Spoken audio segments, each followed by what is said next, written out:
T-minus 90 seconds and counting. All systems are go. We're about 90 seconds from the launch of Space Shuttle Discovery. Go for launch, GC. Go. Guidance, go. Fido, go. Bravo, go. GMC, go. Max, go. Eagle, go. Eco, go. FAO, go. Payloads, go. Scan for the customer, go. DPS, we're go. Eco, go. Booster, go. Surgeon, go. PRS, go. Okay. And let's see, we'll wait on GNC. T-minus 60 seconds and counting.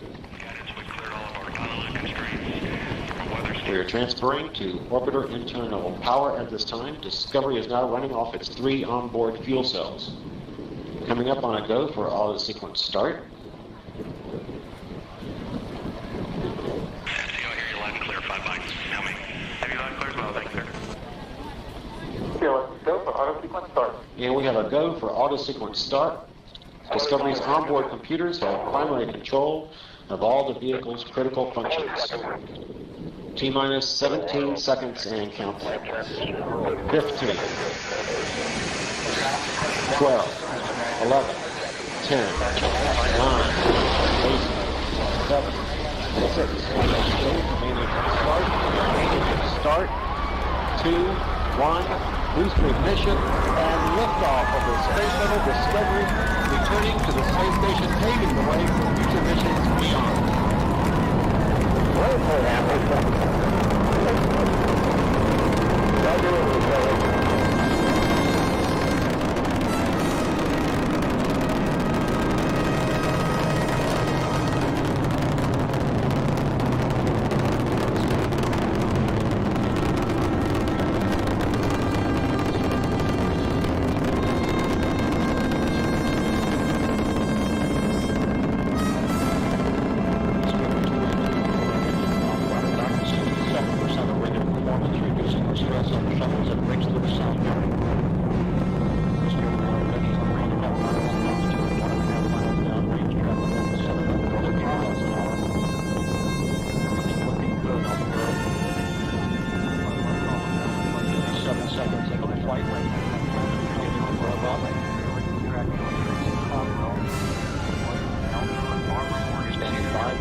Solid rocket booster separation confirmed. Guidance now converging. Discovery's onboard computers commanding the main engine nozzles to swivel, aiming the shuttle for its precise target in space for main engine cutoff. Should have a good forward leg now at SM. Okay, you sound good.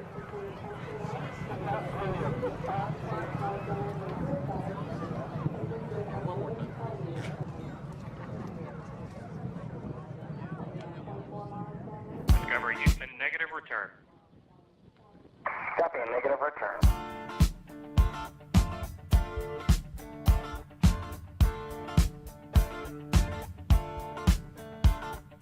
We don't need no education.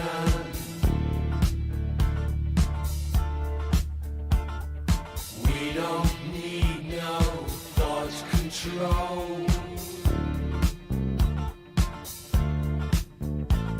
No dark sarcasm in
a shoulder, puff out your chest, and be a little bolder.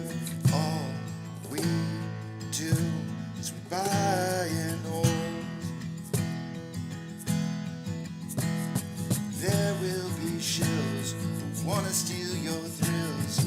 There will be friends who hold till the end. There will be doubt, fear and cloud, but it's all in your head. Those hedgies are dead. Panic and fear really are near, but it's not ours to own. We have shown that all we do is buy and hold. Oh, there will be shills who wanna steal your thrills, and there will be friends who hold till the end, and there will be doubt, fear and cloud, but it's all in your head. Those hedgies are dead. So when the night's getting colder, you're needing that shoulder, these apes got your back. We got each other. All we do is we buy and hold.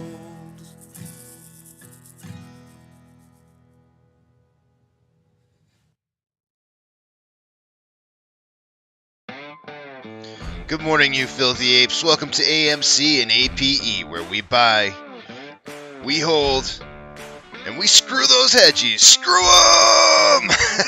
That's right. That's where we like to fling some poo and eat crayons for breakfast. Rock strong.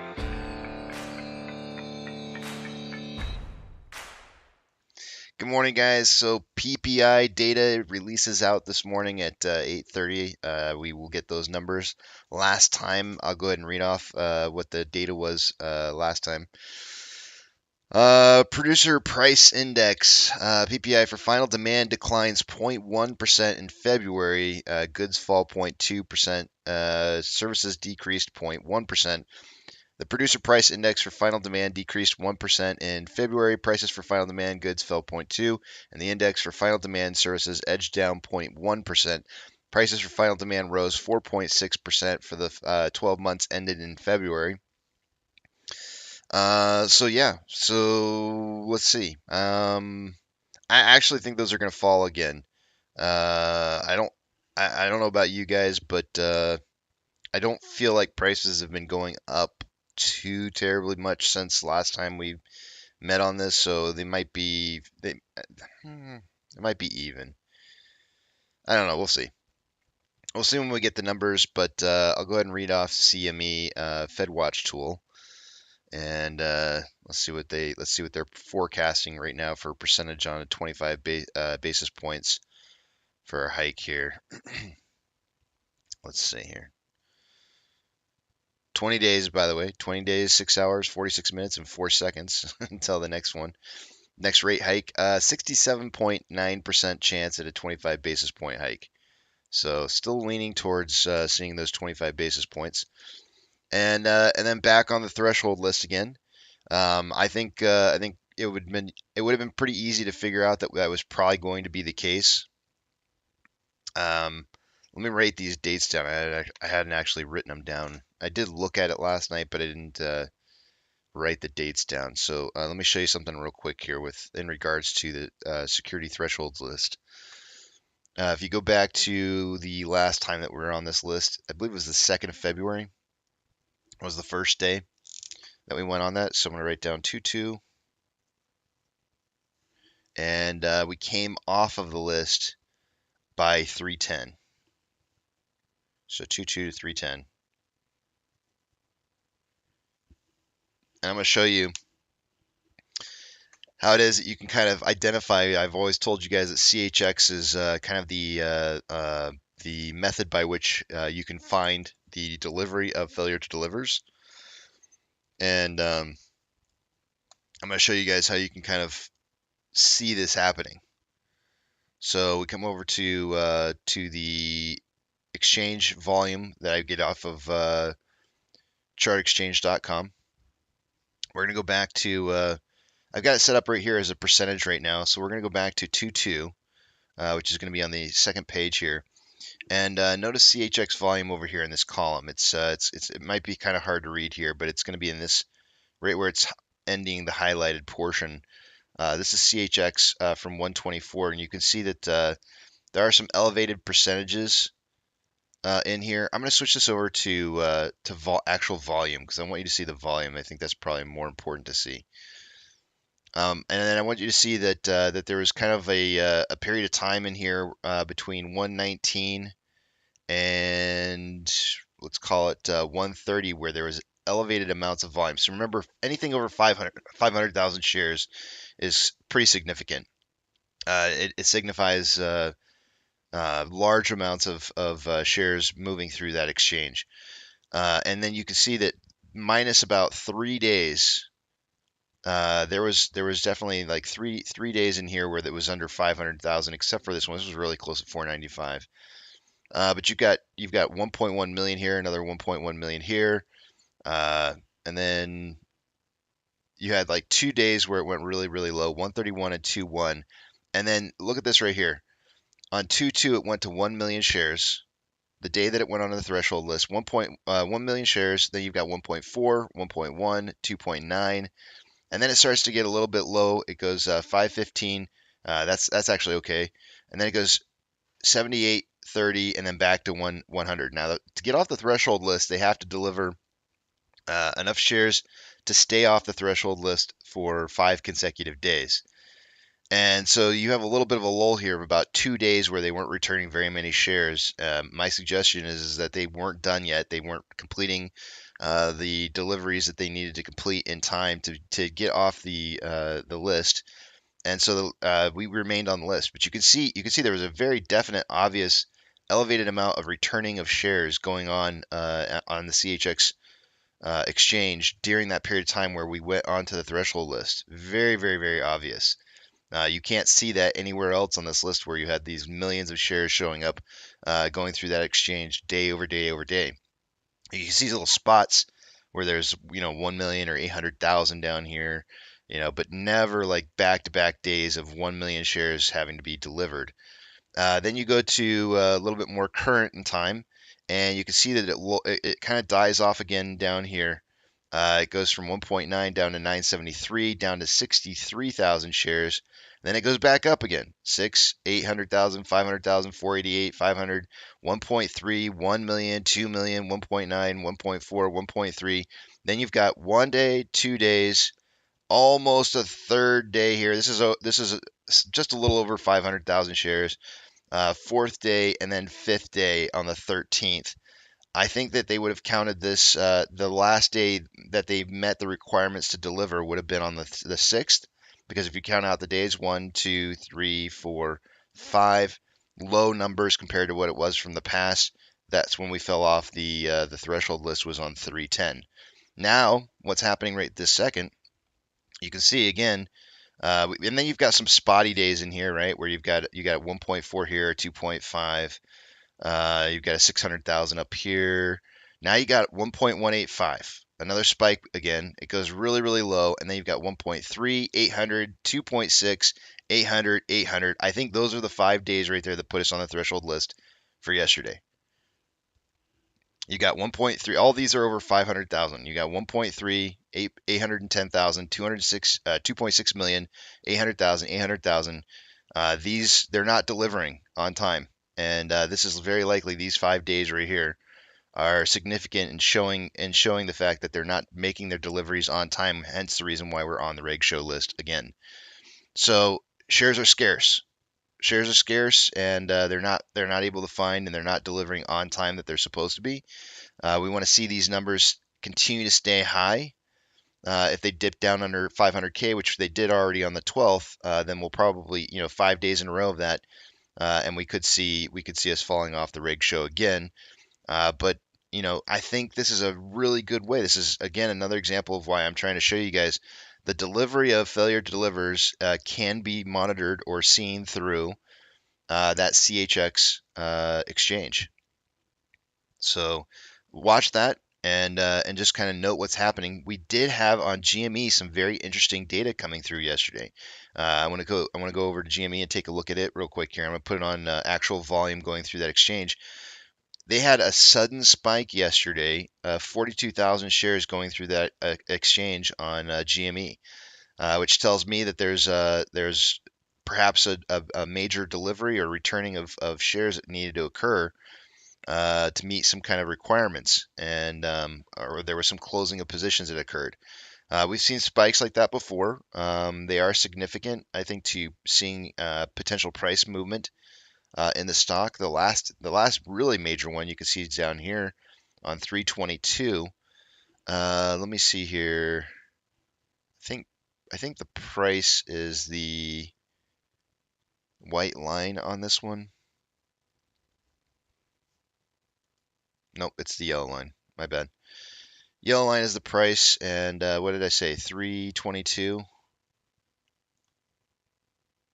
There's a big price jump right there. Big price jump going from 321 to 22. There was a major price jump on GME, and you can see that there was a huge spike in the return of delivery of shares. These spikes mean something, guys. Oops, I was clicked on the wrong one. Sorry. CHX is this column. It's not 1.3. It was 244, but it's still a spike though. Big spike in delivery of shares right there. So GME may be seeing a little bit of a price increase incoming here soon, potentially.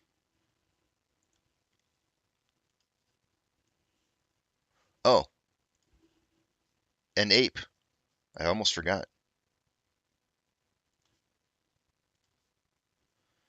CHX volume is the last column. Ape had 200,000 shares delivered on 4/11. Not yesterday, 2 days ago. That's a pretty big number. When you consider what it normally does from the past, that is a pretty big number.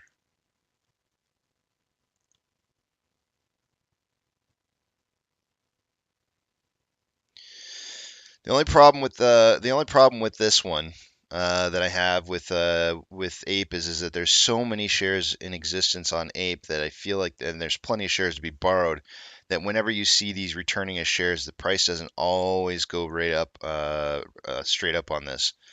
There's plenty of room for shares to be borrowed, so I don't necessarily think that always means quite the same thing. You kind of need to have a condition where it's hard to find shares and the delivery of shares at the same time that kind of causes prices to go up. In this particular case on Ape, there's tons of shares out there, and they're returning shares like this.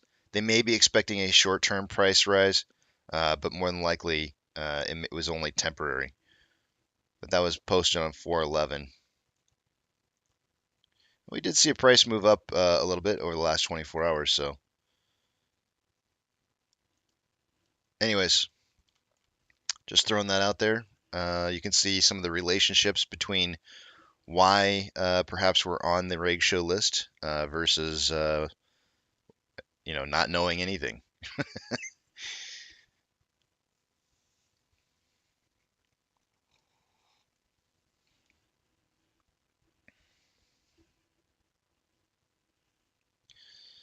Let's see here. Jay says good Peloton ride this morning. Good to hear. Yeah, the AMC Visa card is launched. We did talk a little bit about that at the end of the day yesterday. That was some big news, and I've actually seen people posting tweets of themselves using their card already for their first purchases. I did talk to my wife, by the way, because I told you guys, I said I didn't apply for one. There's no way I could apply for one. I don't have a job right now. And so I asked my wife about it because I remember we had talked about it, but I couldn't remember what we had discussed, whether she was going to get one or not. And I completely forgot. She had somebody who tried to attack her. Somebody tried to do some identity theft on her. How many years ago was that? I want to say it was probably about 3 years ago. 3 years ago, somebody tried to attack her identity steal her identity, and so she put a lockdown on all of her credit. So she's got her credit locked, and the only way that she'll be able to get a new credit card is by unlocking that. And it's such a arduous task of locking everything down that she was like, I'm not doing it. So she's not getting the credit card, and we don't really need another one anyways. But I don't like having a lot of credit cards. I have two. I have two credit cards, and that's all I need. I don't want any more than that.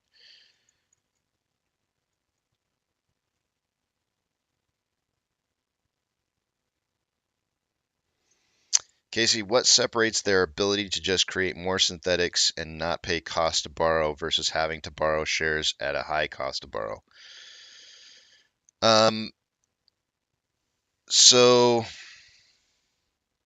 the problem with the problem with creating synthetics is that they have to deliver back on them. Anytime that they create those, they turn into automatic failure to delivers in the future.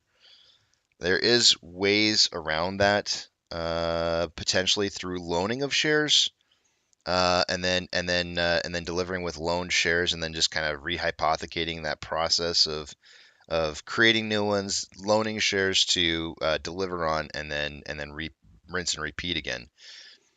So I would really say that it's kind of like if you wanted to play pass the buck, you have to have three specific maneuvers, maybe four maneuvers in order to pass the buck or kick the can down the road.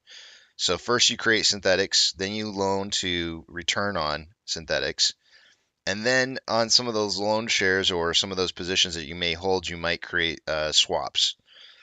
Somebody, a counterparty that's going to pay for those positions. So, and that's how you would kind of mitigate perhaps maybe some of the spending that cost to borrow that you're talking about for the year. That's how you may mitigate some of that pressure. So what separates their ability to just create more synthetics and not pay cost to borrow? That's what separates it. It's really those swaps.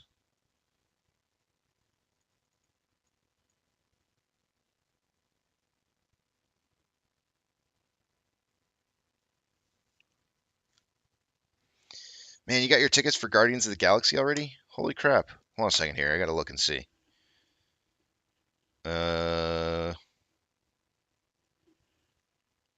It's 6:28. I gotta do numbers here real soon. But now you got me looking. Coming soon. Guardians of the Galaxy. First show times May 4th. Huh. I can't believe they're selling them this early. It says opening May 5th, but I see May 4th showings. I've got May 4th showings for 3 o'clock p.m., 6:30 p.m., and 10 p.m. Let's see. What day is May 4th? It's got to be a Wednesday, right? Hold on a second.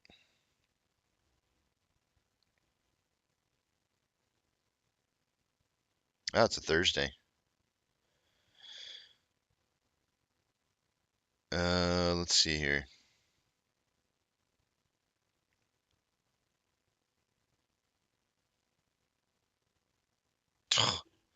They're already sold out. Yeah, well, I'm not seeing it on opening day.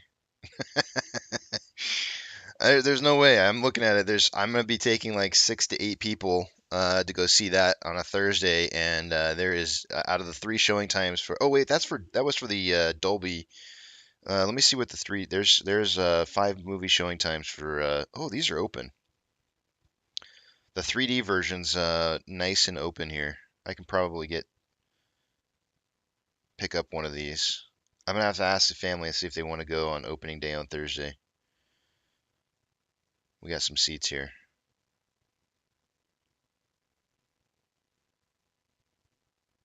That might be an option. All right, cool.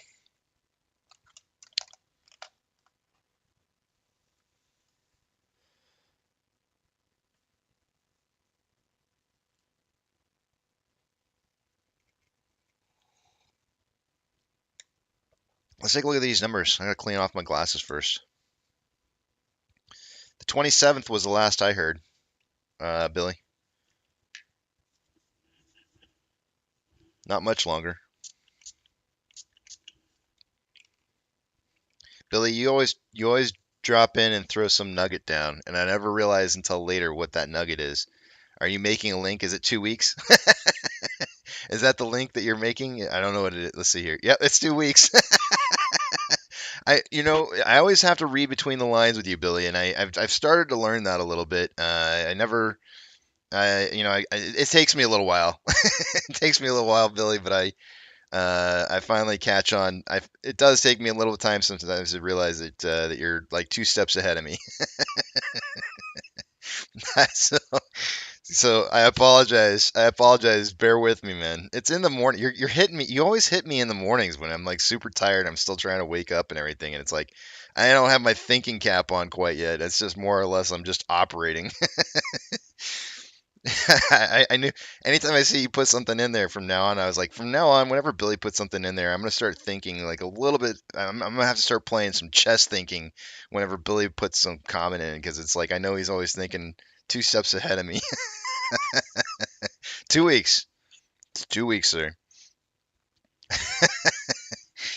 That's pretty funny. You think I'm 2 steps ahead of you? I don't know. Maybe in the afternoons, but in the mornings, you got a leg up on me, buddy. I'm just telling you, you got a leg up on me in the mornings. I can. It's been time over time over time, and I have to. It finally is settling into my head that it's like, okay, you got to think outside the box when Billy starts typing something in there. All right, let's see. You're making me work my noodle early in the morning, man. How dare you? Let's take a look at the numbers, guys. I got my glasses clean, so I'm gonna take you over to the other page, and I'm not gonna be able to see what it is you guys are writing or saying. So hold those personal thoughts, comments, or concerns until you see the big tramp back up on the screen again. Two-factor authentication. If you don't have it, you may want to get it as it could prevent somebody from getting into your account that shouldn't be in your account. Please don't, leave yourself open to attacks. But if you don't like it, I can understand why you wouldn't want to get it. It can be a little extra cumbersome on getting into your account, and I understand. I understand that's something to be worried about. It definitely is. But if you sign up for it and your broker allows you to have a secondary device that can receive the code, you might want to set that up just in case something happens to your primary. Last thing, guys, please take pictures of your portfolios or videos. I don't care how you do it, but record somehow the data electronically. Record the data that you have for your portfolio, because when there are changes that are made to your portfolio by your broker, if they screw up, you need to have proof of what it is that you held before versus after. Don't be that person that comes to me and saying, I had this and now I've got this and it doesn't seem right and I don't have any proof of it. Because I'm just going to sit there and I'm going to be like, I'm sorry, there's nothing I can do to help you. You're just going to be SOL. And if you don't know what that means, that's shit out of luck. And don't be that person. You don't want to be there. It's a terrible situation to be in. Let's see here. What do we got going on? First thing with price predictions yesterday, man. I was looking so beautiful for the price prediction yesterday until that last minute drop the market decided to have. I was a little upset. I was a little upset about that. The closing price on AMC and Ape. It was really funny because I started out with my early morning prediction was 702. The combined price of Ape and AMC was 153 for Ape and 534 for AMC. The combined total was 687. My first initial prediction would have been way better than my second one. I increased my second one to $7.26 for a closing price. But as far as 687 goes, I don't think any of the guys missed. Okay. I don't think any of the guys missed price prediction tally points. Let me just verify.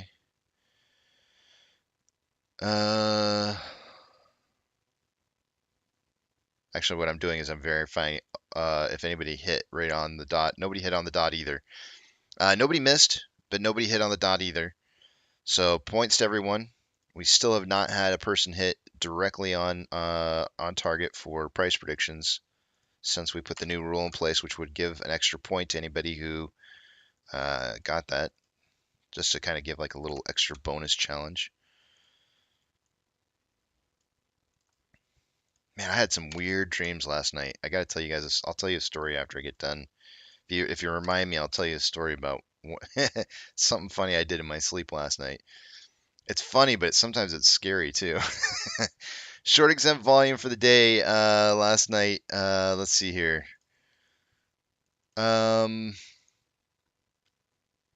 Short exempt volume for AMC was 462.1 thousand shares.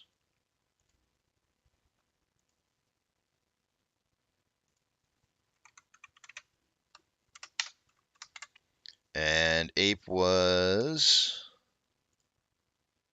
That's not the one I want. Give me 1 second while I look it up. This requires a sip of coffee.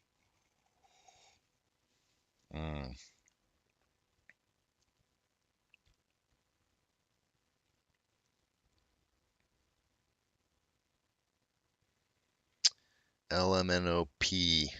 Where's P? PP. APE. Ape.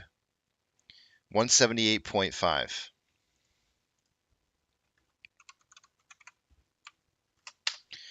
Share price on AMC was down 1.66%, and Ape was up 0.66. So no change from that 2 days in a row, up 0.66. It's almost like you can probably guess what the price is going to be the next day if you just went up 0.66 every single day. Let's see here. In fact, I might even try that today, see if I can figure out what price is going to be on AMC, or Ape rather, with a 0.66% increase in price. Let's check out that utilization, see if it's still 100%. On AMC, I'm showing 100% utilization. Let me verify the dates on here real quick just to make sure it's right. It's showing April 12th. That is correct. 100% utilization from April 12th. And on AMC, or Ape rather, I mean, utilization is 76.21. So definitely an increase in utilization there. We are on day number 62 of 100% utilization on AMC. Taking a look at Max Payne. All right, I don't think there was enough volume yesterday, guys, to support a 550 increase on Max Payne. So I'm going to say no. I don't think we moved to 550. Unfortunately, it would be really nice if we did, but I think it's still going to be 5. Let me refresh and see. Am I going to be right? Oh, I was wrong. It did go to 550.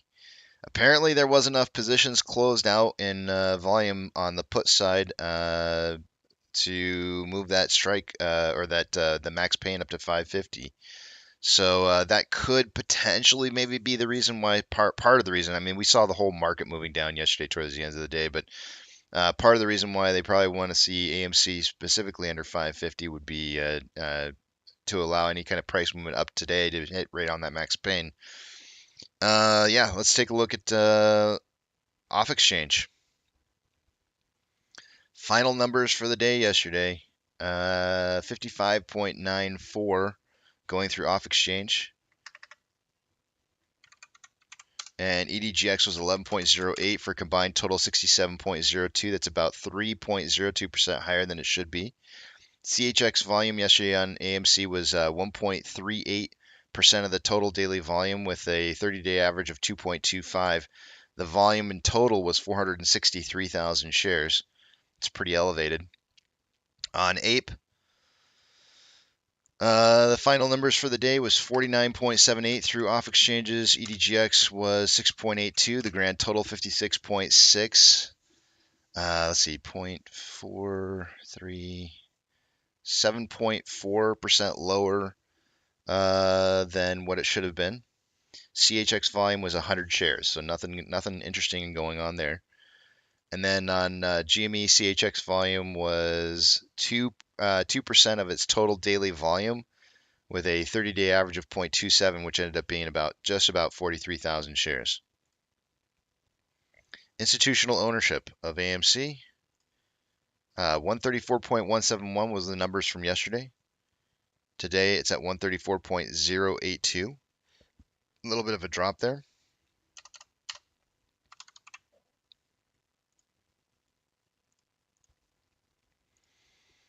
And let's see here next.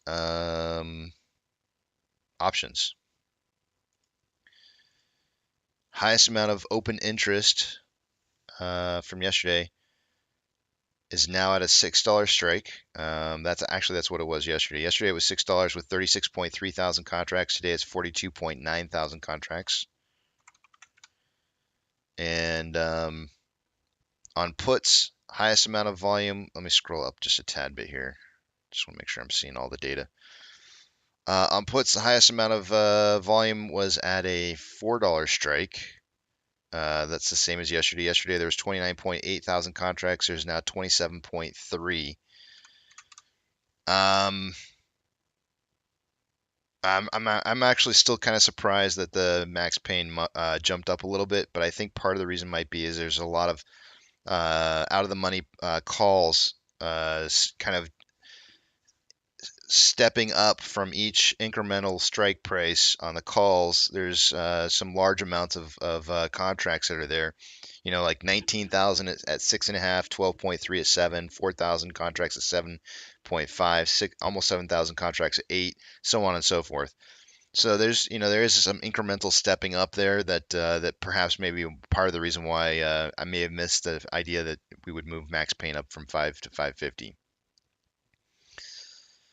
Taking a look at, actually I'm going to give you guys a little bit of music. I'll move some screens around and then we'll take a look at the rest of the data.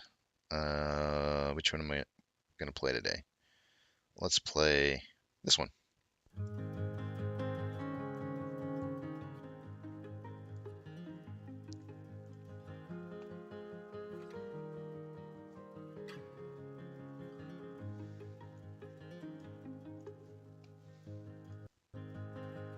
That was a big skip.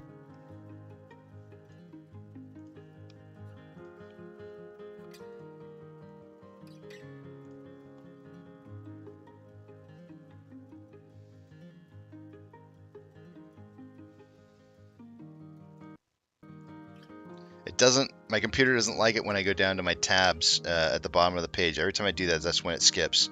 As soon as I drive down to the bottom of the page and look and touch a tab down at the bottom, that's exactly when it skips.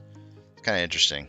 Doesn't have any problem when I'm dragging screens around or anything, but anyways, we are trading upside of an ascending parallel channel, guys. This is a bearish channel. When it breaks out of this, it will be breaking out, going down more than likely. It's a pretty high percentage of the time that these do produce negative movement in price. As you can see right now, this morning, we're actually dipping out of it right now. First thing off the bat, I am on a 1 hour time interval here. I'm going to drop it down to about a 15-minute interval so we can kind of see a little bit closer up what's going on here. But we are dropping out of this, and I would expect us to at least retest probably 681 combined. Right now, the total price is at 693. But my guess is this is quite a few days long ascending parallel channel. It's only, I mean, it's not that long. It's only like 4 day long pattern here. But I think we might actually retest a little bit lower than 682. There's a possible chance at seeing. Well, I don't know. I'd have to take a look at the rest of the market, see how the rest of the market's kind of faring. Maybe I can give you guys like a better idea in a minute here. But definitely 680 for a test. Our first test. At going lower, 595 has been a strong both level of support and resistance from the past. And then you can see there's some other Fibonacci retracement points here that are good stopping points, like 663 and 635.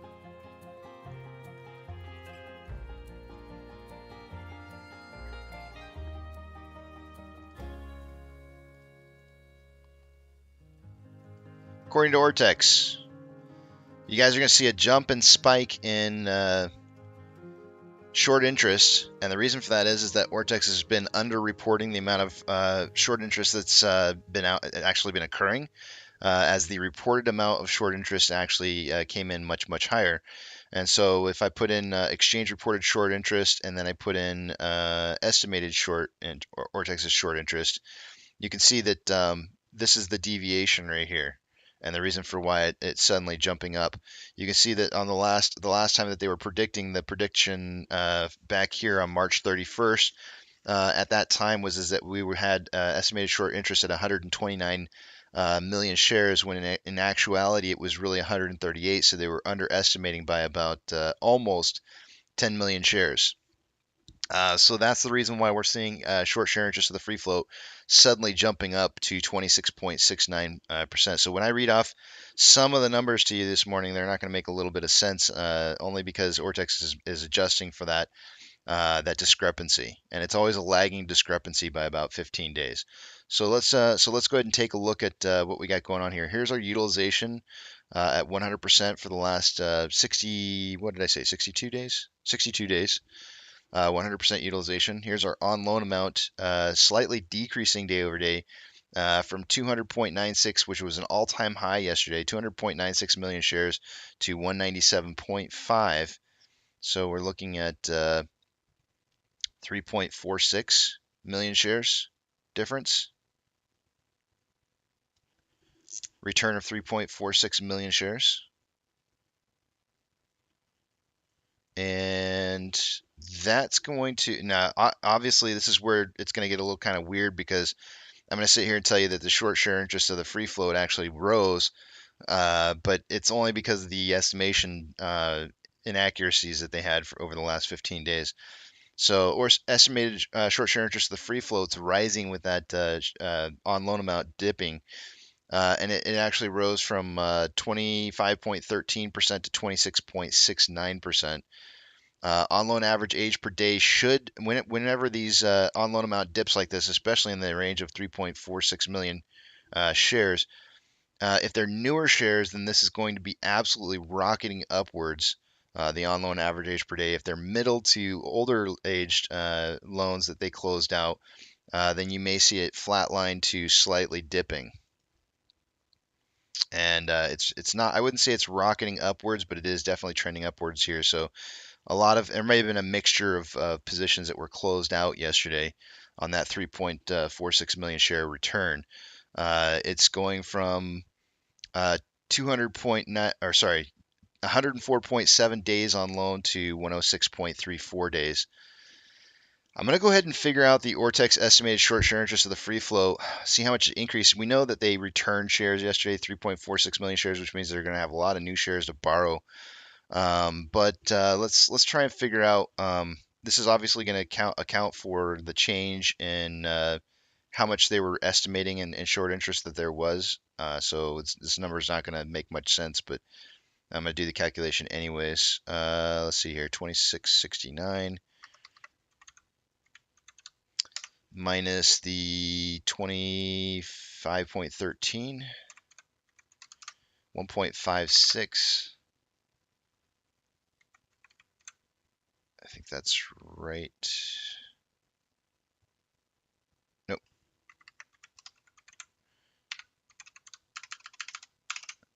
So, like I said, almost 10 million shares is what they were estimating by that they were off over the last 15 days. This is actually showing a net positive number of about 8.096 million shares. So I'm just going to put 8.0. I'm just going to put 8.1. It's close enough. 8.1 million shares in new short interest, but again, only because they were underestimating for the last 15 days on how much of the loan amount was short interest. So a lot of short interest, more than usual, because it beat their estimates. Let's see here. Taking a look at security lending volume for yesterday, it was spiking up a little bit. We went from more than a little bit. We went from 8.35 million shares in security lending volume to 15.51, almost doubled. Not quite. On Ape, same kind of thing. The reestimate of what the amount of shares are in reported short interest versus what was estimated is going to be changing the value here. But let's take a look at our utilization, driving up day over day just slightly from 74.3 to 76.21. Our on loan amount increasing pretty drastically from 30.34 million shares to 32.7. We haven't been seeing jumps like this for quite a while. That's a 2.4, 2.5, 2.4, 2.4, 2.36 million new shares on loan.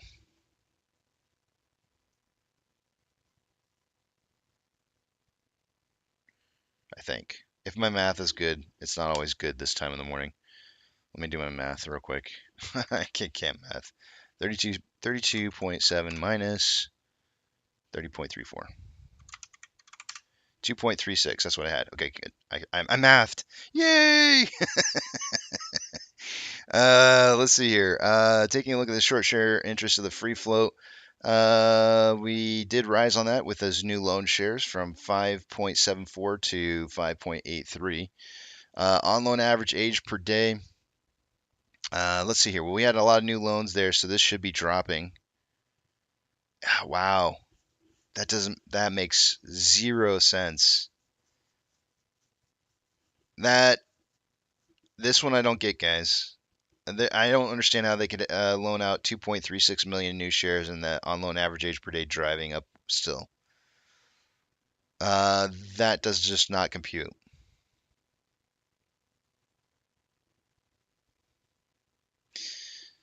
The number went up from 56.86 to 58.08. I mean, typically what that would mean to me is that the existing amount of shares on loan are so great in age that even with 2.36 million new shares affecting that average down, it still managed to drive up quite a bit there.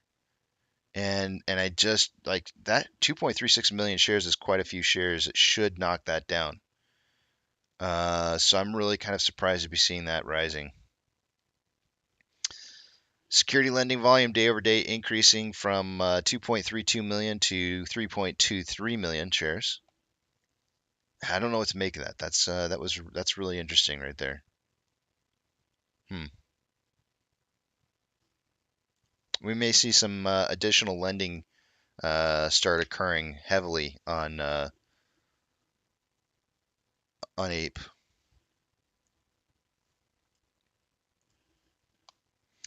Buy sell ratios for the last 4 minutes of trades. Everything that they were managed to close at market close to the last 4 minutes into market close is going to be on this list. AMC, Ape, and GME did not manage to make the list throughout the day on the daily portion.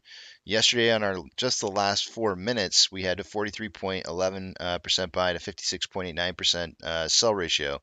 Now, that just tells me that in the last 4 minutes, they tried to push through a lot of sell orders.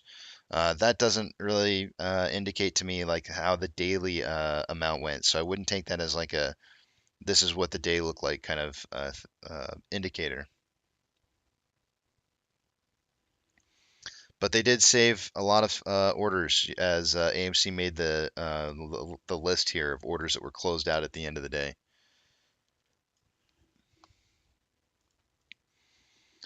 AMC trigger. Oh, yep. There's all our additional shares available to borrow with 3.46 million shares having been returned. You're going to see shares available to borrow again. Trigger price for SSR is at $4.81 for AMC. Ape is at, let's see here, 153. Ape is at 1.377.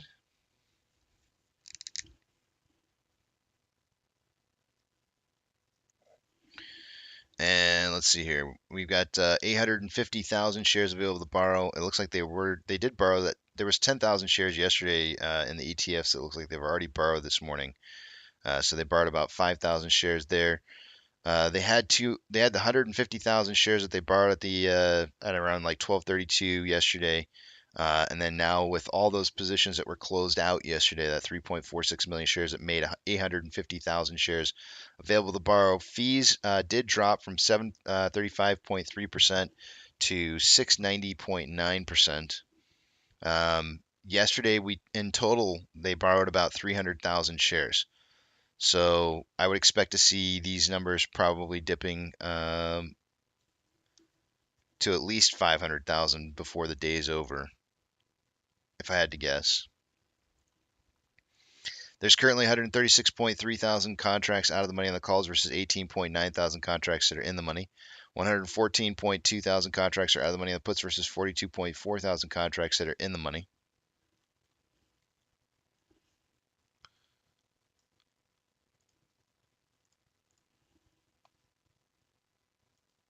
Let's give this a quick refresh. I'm seeing the VIX down in the pre-market 1.11, which means the market should be heading up. Most of the markets are heading up. You've got some just minorly up, like 0.01%. Others that are up as much as 0.24.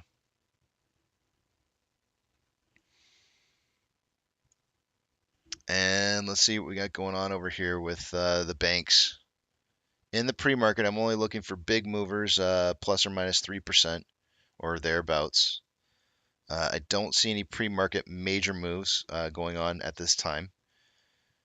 Ethereum Classic is currently showing up 1.68. We're getting really close to breaking this pretty long wedge that I've got drawn out here. And we'll see what happens. I don't have the breakout coming until later down the road towards the end of May. But as it stands right now, it's wanting to try to break through this trend here. The US dollar currently showing down 0.16, which usually means the market's going to be up.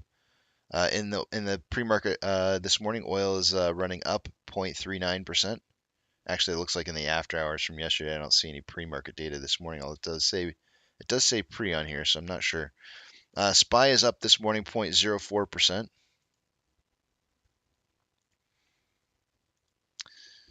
Tesla is up in the pre-market 0.53. Amazon is breaking even. Cinemark is 0.31%. Doge is up 3.7. Bitcoin is up 0.93 at 30.2K a coin. GME is up 0.63. HYMC is up 2%. NCMI is up 15.71. Hood is down 0.5. Ape is up 1.31%. And AMC is up 2.06. Inflow versus outflow for the day today on AMC, we have approximately or for yesterday rather, I should say, $4 million more outflow than inflow.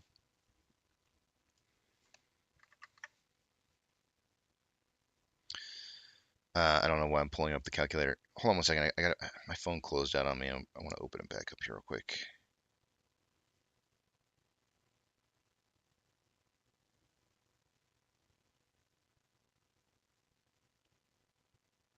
All right. Taking a look at volume this morning on AMC, we've got about 66.5 thousand shares going through so far. If we get a doubling on that, our pokey stick of volume here in about 2 minutes, then that would be about 120,000. I'd have to lower my volume prediction for the day. Did we hit my 30 to 50 million volume yesterday? Let me check and see. Oh man, I barely made it. I had 30 to 50 million shares being traded for yesterday, and we ended up hitting 33.4 million shares traded in total. So I barely made that one. But we did hit it. And then Ape yesterday was at, I said 5 to 25, and we hit 11. On a 4-hour time interval here, we have, let's see, more buying pressure than selling pressure than RSI of 59.3, which is above average. On a 1-hour time interval, more selling pressure than buying pressure than RSI of 50.97, which is average. On a 30-minute interval, more selling pressure than buying pressure with a kind of a multi-leg cross here on the over the last like 4 hours or so worth of trading. But currently more selling pressure than buying pressure on this divergence on the vortex indicator. RSI at 49.5, which is average. On a 5-minute interval, more buying pressure than selling pressure with an RSI of 54.29, which is slightly above average. On Ape, yesterday there was a total of about, man, it was really close. 60,000, just a little over 60,000 shares outflow than inflow. 14.34 thousand shares having been traded on Ape for this morning. Even with a big pokey stick, I think we'll still end up being Rate dang near 5 to 25 million for a prediction on volume. On the 4-hour chart for Ape, there is more buying pressure than selling pressure with an RSI. Actually, it's equal. Equal amounts of buying and selling pressure with an RSI of 50.34, which is average. On a 1-hour time interval, more buying pressure than selling pressure with an RSI of 51.14, which is average. On a 30-minute interval, here we're getting our pokey stick. We got more buying pressure than selling pressure with an RSI of 53.22, which is just slightly above average. And on a 5-minute interval, more buying pressure than selling pressure with an RSI of 54.71, which is slightly above average. Taking a look at the pokey stick of volume so far this morning. Wow, this is a big number, guys. So we had 60,000 shares going through on AMC on the pokey stick, but in total for the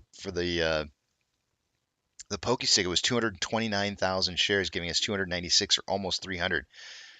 This is really leading me to believe that we're going to see more volume than what we saw yesterday. Man,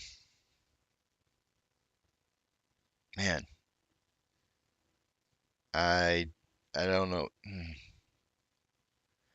I'm real hesitant these days because I've been finding that whenever we have days where we have huge pokey sticks, but just normal pre-market trading, I kind of guess a little bit lower because the pokey stick doesn't necessarily have to do with the overall pre-market volume. So in this case, I think I'm going to probably go with I think I'm going to go 30.50 again. I probably should be upping it to 40.60.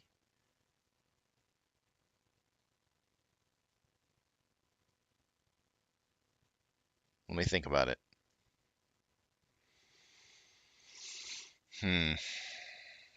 500.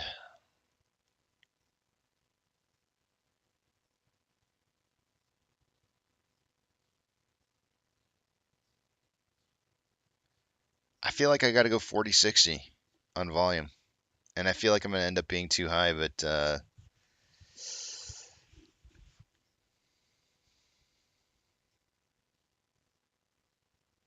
I'm going to go 40.60.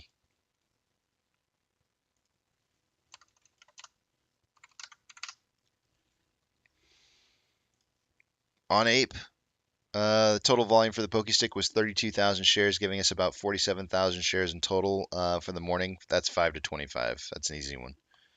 Nothing unusually happening over here on Ape with the pokey stick. Let's go ahead and take a look at the Ichimoku.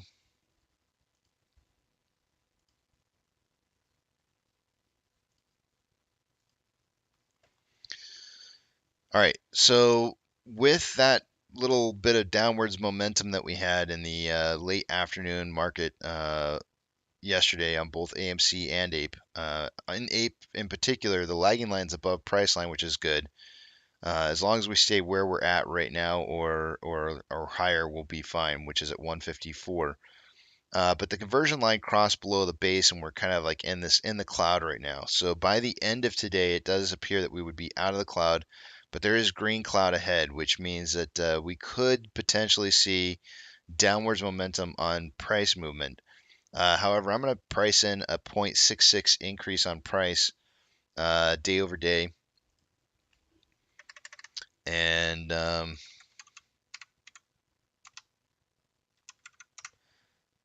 which is a 1 cent increase in price. I'm going to say a close of 154. I'm going to go 154 on Ape.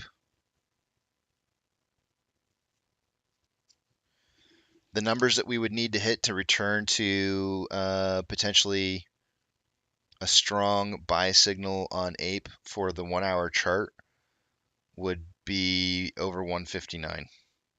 Yesterday it was 155.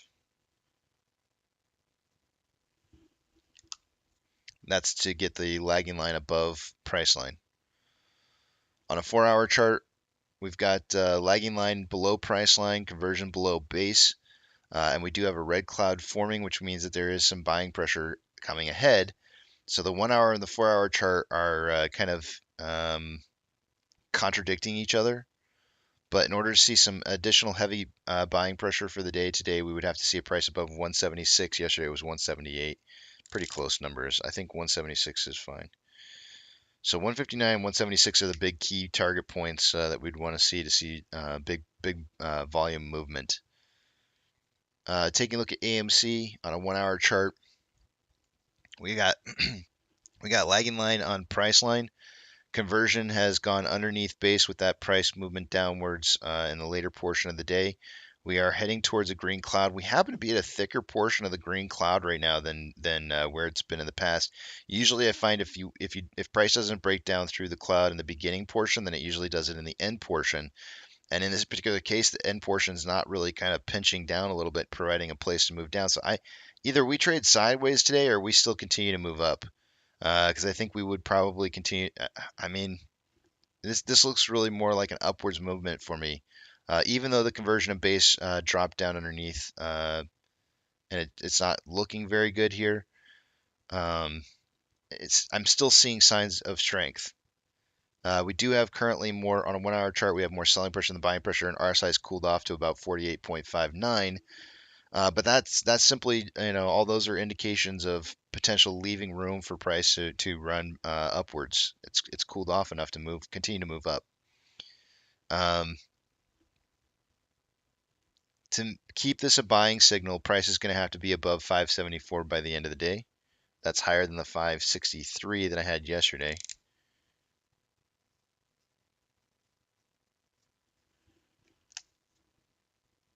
And on a 4-hour chart, lagging line above price line, conversions above base, and this is really what kind of makes the most sense to me. Like, I'm going back to the 1-hour chart here. I'm going like, this seems artificial. This move downwards, and I would suspect that you won't see price move through the green cloud.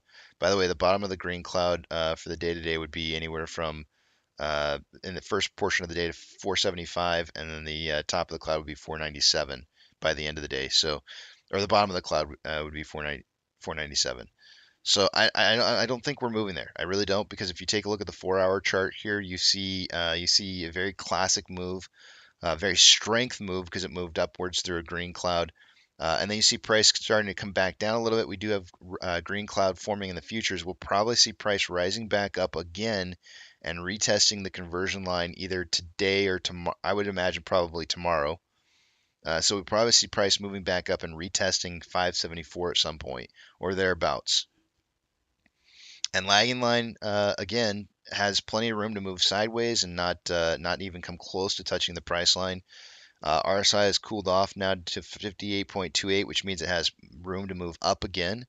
I have a feeling that maybe the vortex indicator won't diverge. We'll see a pinching of those down closer to each other and then rebounding the other direction. Probably very similar to something like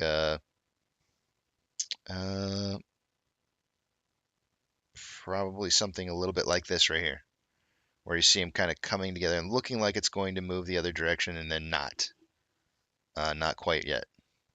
Nah, it's almost there. But I do still see some more upwards momentum as of right now. Unless the market decides to do something as a whole and it just decides to go into whole, that's what I'm seeing. The number for the 4-hour chart to stay above, eventually we're going to need to keep this lagging line above 574. Which interestingly enough it's not very interesting. And the reason it's 574 is because that's where the price went to. But to keep the lagging line above that price line, we're going to eventually need to see 574 or continued movement above 574. That's the same number that the 1-hour chart has, obviously because of the price line. But yeah, 574 is going to be a magic number.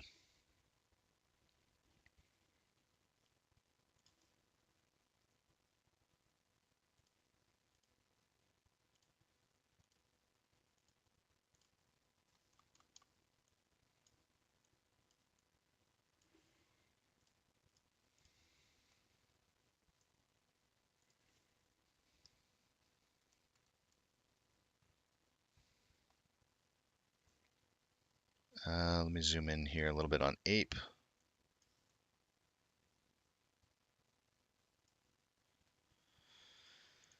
All right, I can see what it is you guys are writing. Let me see what you guys put in here.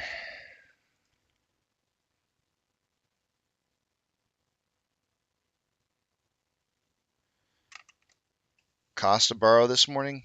Well, I haven't read it off yet. I don't normally read it off until the first numbers of the day when market opens.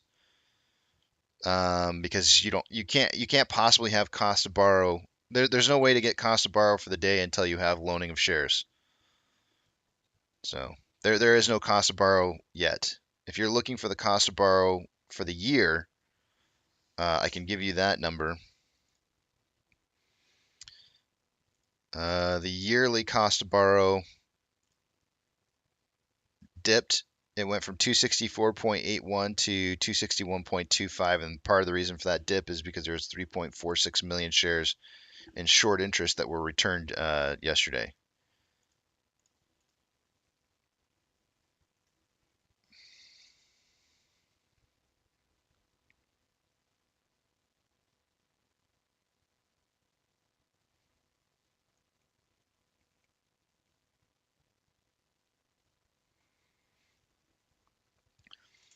Apex says, turns out my time machine took me to today's market close yesterday, so sticking to those numbers, AMC closed 566 and Ape closed at 156 with a combined price of 722, 572 to 872, going with the same exact numbers as yesterday for Apex. Sounds good.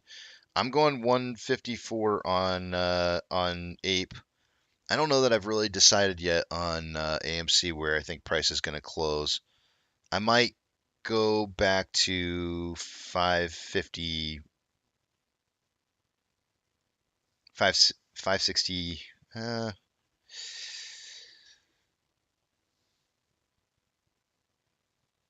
Hmm.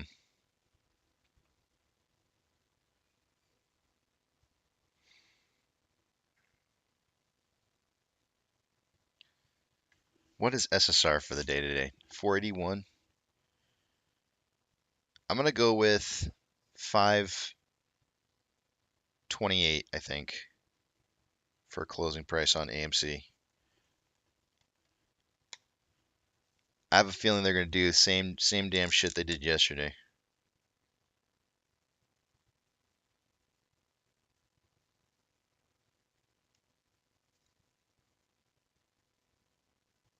Oh no, man.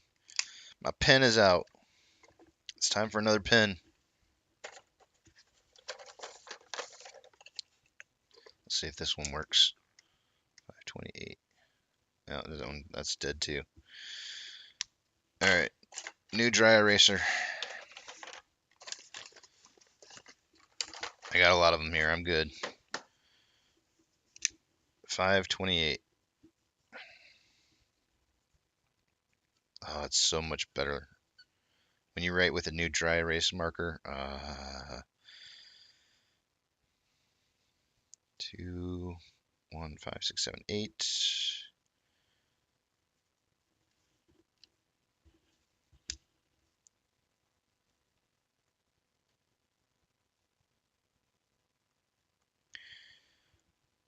I'm gonna go. Oops.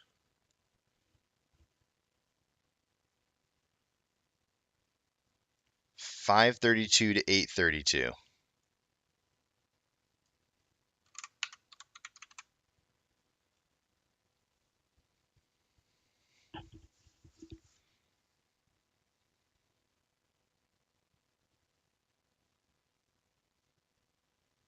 Wait, what? Einstein's got 548 to 848.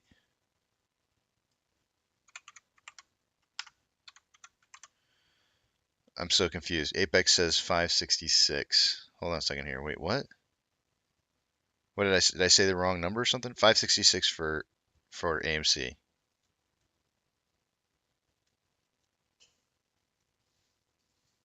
I got you down for 572 to 872. That's all that matters.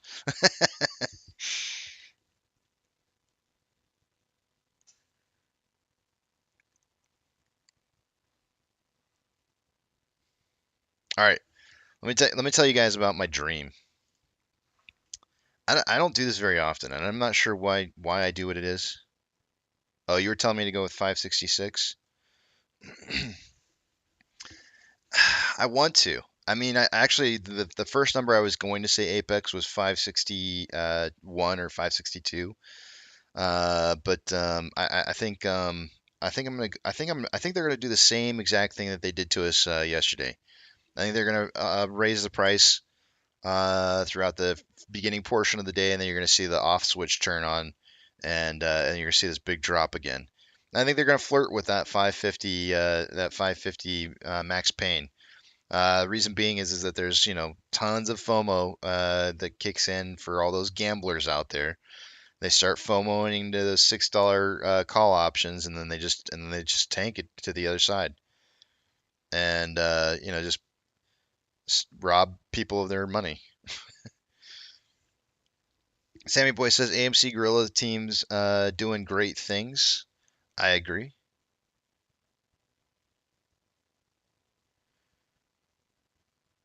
I think it's an excellent way to move forward instead of continuing to focus on negativity.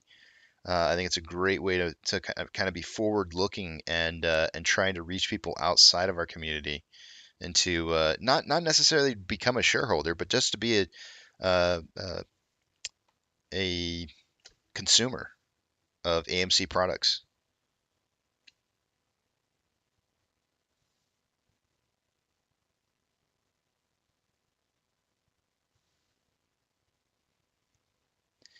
All right, here we go. Here's my dream.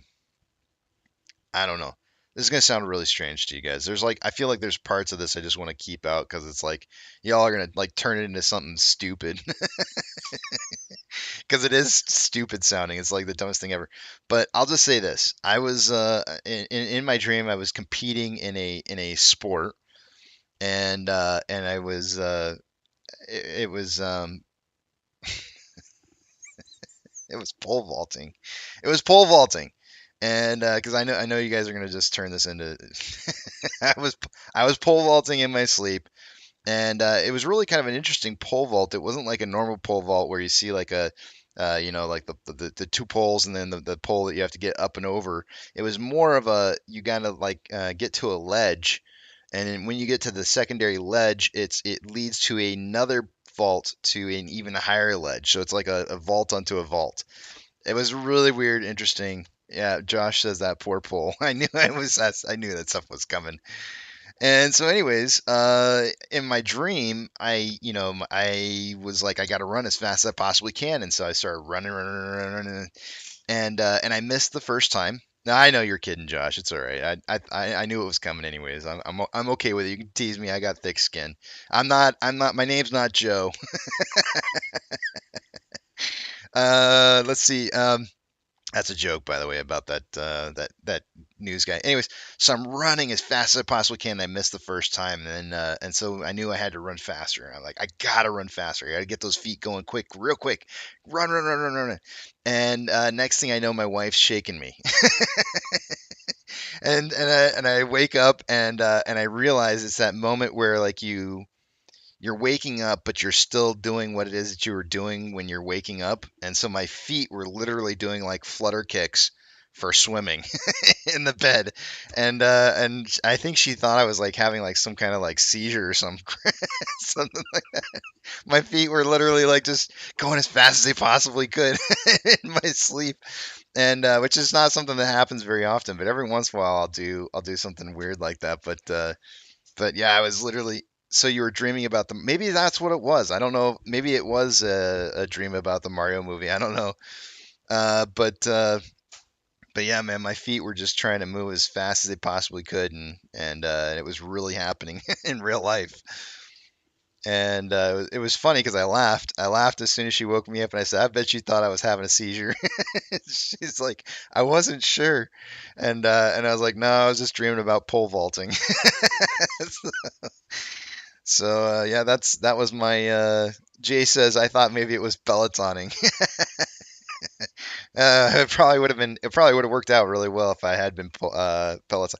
I work out in my sleep, Jay. I don't work out during the daytime. I work out in my sleep.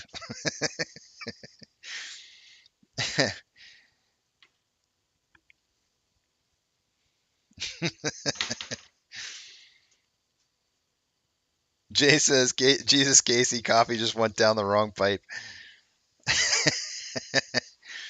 But Donkey Kong says, Casey, check out the DM I sent you. Hold on a second here. Hold on. I'm looking. If you send it to me on Discord, Discord's really lame and doesn't send it to me like right away. I don't know what the deal is with that. No, you didn't. You sent it to me Twitter. Little Chocolate Donuts. Time to break out the Little Chocolate Donuts by Saturday Night Live. I haven't. It says Facebook. It doesn't have an actual link here, but I'll check it out when I go on break. I'll check out the Saturday Night Live for Little Chocolate Donuts.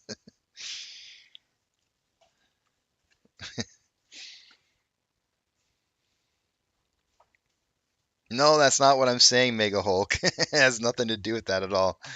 There's parts of my dream that I'm leaving out that would make more sense. That it might make more sense, but I want you guys to ridicule me, so I'm not gonna say it. Myself says that's not a ridiculous dream at all, Casey. Someone call the nut house.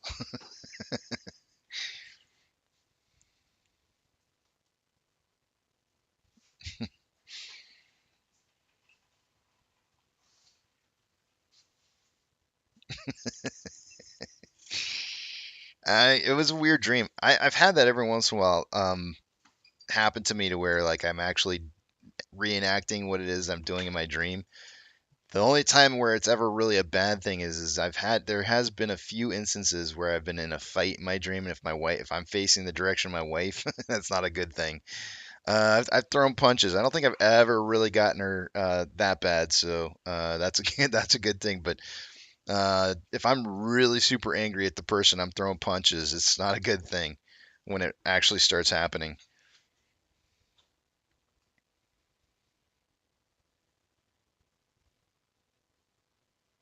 I've only had that happen. The punching one is I've only had happen like maybe 3 or 4 times, but uh, yeah, I don't like that. I don't like getting in fights in my dreams and then I'm actually really punching that's kind of scary.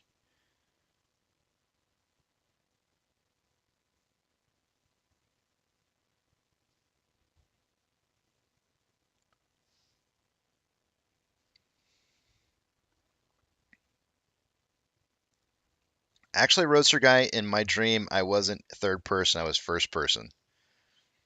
So I never looked down to see what it was I was wearing. I have no idea.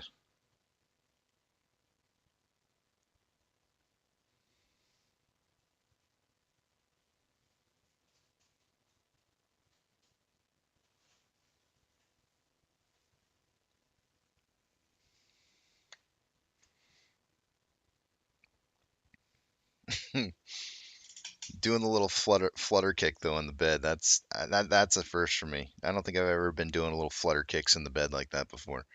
I can only imagine from her perspective that I was. If she'd have been doing that, I would have thought she was having a seizure for sure. I would have. I would have been trying to like tilt her head back. Don't let her swallow. Don't swallow her tongue. Put something between the teeth. Man. No, don't do those kind of things. By the way, that's not what you do. That's not what you do for somebody having a seizure. Casey, look at your Discord DM. You'll find this interesting. Hold on 1 second. Wow, I actually got your message. Pole vaulting dreams meaning. To dream of pole vaulting represents feelings about the challenge or importance of a hurdle by doing whatever it takes. Okay.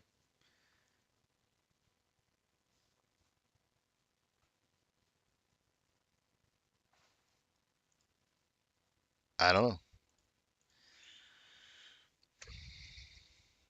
I had. All right. You want to hear about some more of my dream last night? I had. There was more.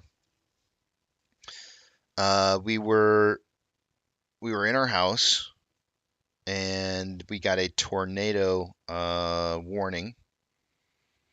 And so I went online to go look to see where the tornado path was headed. Oh no, I'm sorry, it wasn't a tornado; it was a hurricane. Hurricane warning, and I was looking to see where the path of the hurricane was going on the weather tracker, and it was going just a little bit north of our house, but the center of it.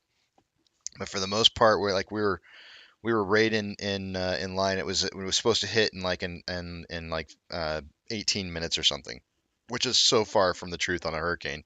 Usually, days in advance.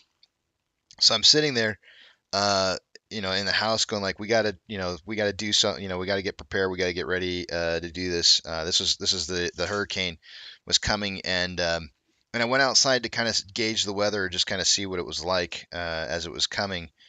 And when I walked outside, the house was in the air. Like we were up like 30,000 feet up in the air. I could look down and couldn't even see. All I could see was like a layer of clouds. We were just way up in the sky.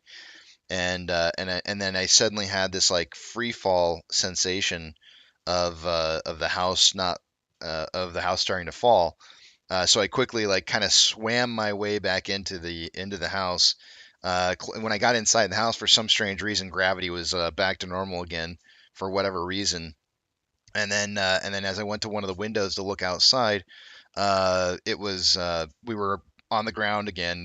We weren't up in the air, and essentially what I came to a conclusion in my dream was is that the pressure of the outside hurricane coming was causing me to have some kind of like weird reaction to the oncoming storm, the pressure differential, and it caused me to have that like sensation or whatever. And so it was really kind of weird. I was like, what is this? This is like a weird, what a weird phenomenon. And but anyways, I had crazy dreams last night. Just really like normally every once in a while I have dreams, but they're not as vivid as they were last night. Nope, there was no lion and no scarecrow. We actually made it through the hurricane just fine. Everything was fine, but it was scary.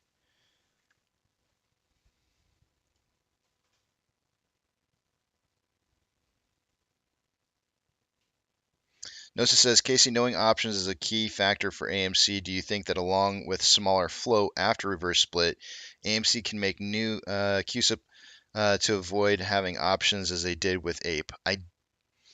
I'm not sure how that's going to work out, Nosa. I think that what should happen is most of the options should the Ape AMC adjusted ADJ should or AMC 1 should still remain, but the strike prices should all change by a factor of 10.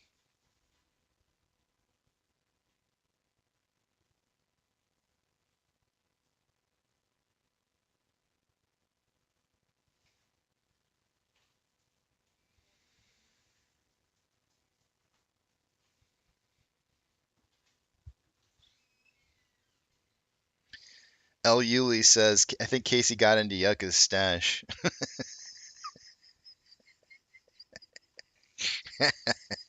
Yucca doesn't have a stash. He's clean. He's a baby face. Just kidding. Casey, I think this play is wearing on all of us. You're having Rambo dreams. No, it's like literally, it happens like this for me every once in a while. Miss Tahiti, it's like I'll have like 1 or 2 nights of like vivid dreams, and then it's back to like 2 or 3, 4 months of not remembering any dreams at all. So it's been like that for me for a long time.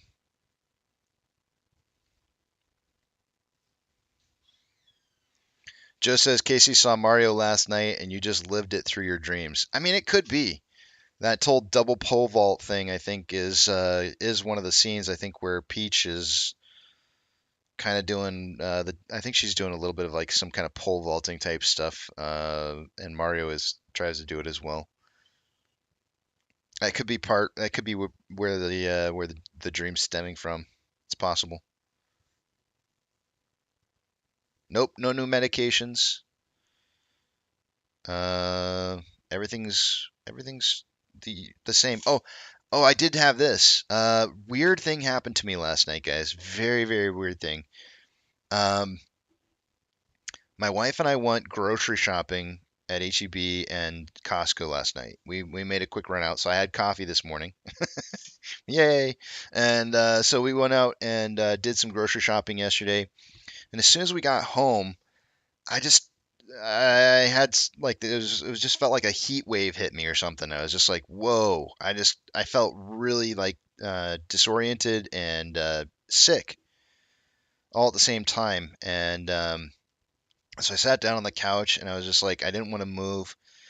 And and then my wife started making some dinner, and I asked her, I said, can you please take my temperature or just feel my head and see if I feel hot? And so she's like, nah, you're fine. She touches my head. She goes, no, actually, you might have a fever. So she came over, she took my temperature, and I had a 100-degree temperature yesterday afternoon. So I was like, shoot, I'm getting sick. That's not a good thing. And then I passed out on the couch. I just told her, I said, I feel like crap. I don't even want to think about food right now or drinking or anything. And so I literally just laid there in the couch for, I think I slept for probably about, was it an hour, hon? Or more? She says it might have been a little bit more. So I laid down on the couch and I just fell asleep for about an hour. And then when I woke up, I was feeling a little bit better, but not, I was cold. Suddenly I was really, really, really super cold. And so we took my temperature again. It was completely normal, and so it was like a really quick fever. I woke up this morning feeling completely fine.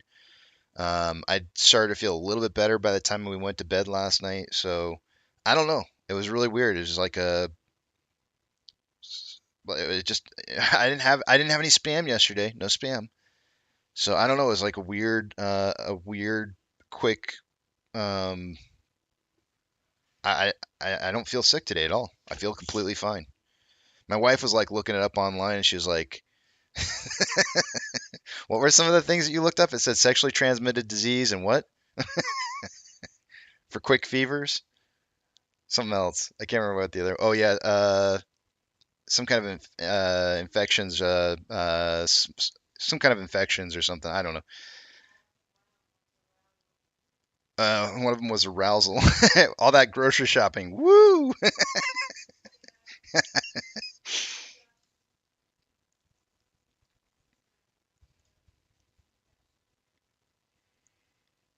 Aaron says meat sweats. I don't know. It was weird though. So I had that happen. Then I had the dreams last night. It was like, what the heck is going on with this strange dreams and 1 hour long temperature. I was probably a little more than an hour. Probably about 2 hour long temperature.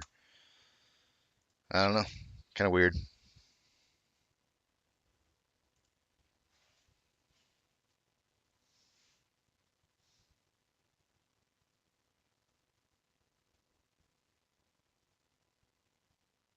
Donna says the reason I'm in this play is all because the reoccurring visions of GME and AMC ticker symbols over a fantastic dream I was having.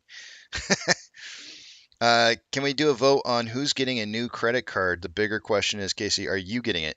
So I can't because I don't have a job right now, so I don't think I can apply for it and get it. I talked with my wife about it, and we had talked about it when they first had the signups for it, Jordan. And due to somebody who attempted to steal her identity a few years back, she locked her credit, so she can't apply for one either. So the answer is no, we're not getting it. She froze. What did I say? Locked? Yeah, she froze her credit. She said she can. Yeah, and that's why I said her. She could unfreeze it if she wanted to, but she doesn't want to have to go through that pain in the. It's a pain in the butt to unfreeze and freeze back up again. So, let's see here. I can put a poll out though on. Are you getting the AMC? Is it Visa? I can't remember if it's Visa or not. I feel like I've seen so many pictures of it already, and I can't remember. Uh, I'll just say credit card.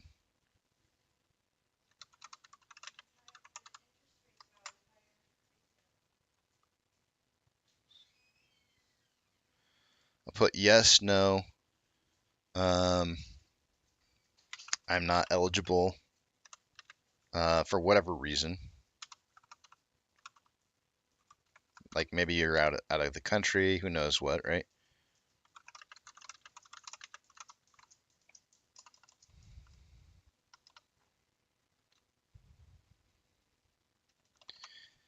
The I'm not eligible, guys, is not meant to be a dig on anything. It's just like maybe you're out of the country. There could be tons of reasons why you're not eligible. Let's see. And yeah, you guys are saying, yep, it is a visa. Let's see. I feel like I need a fourth option in here. Yes, no, I'm not eligible, and I feel like I should put in a fourth option, but maybe I'll just leave it at that.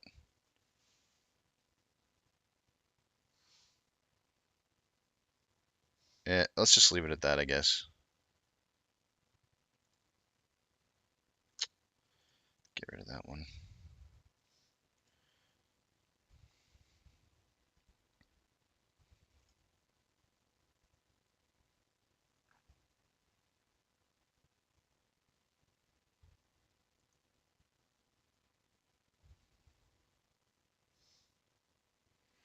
Hazel says we'll vouch for you, Casey, so you can get the card. appreciate that, Hazel. Deb says, Casey, when you get a fever, you do have dream recall more. Interesting. I wonder why that is. Maybe your brain's like rewiring for the fever, and so maybe it shuts off what's supposed to be working.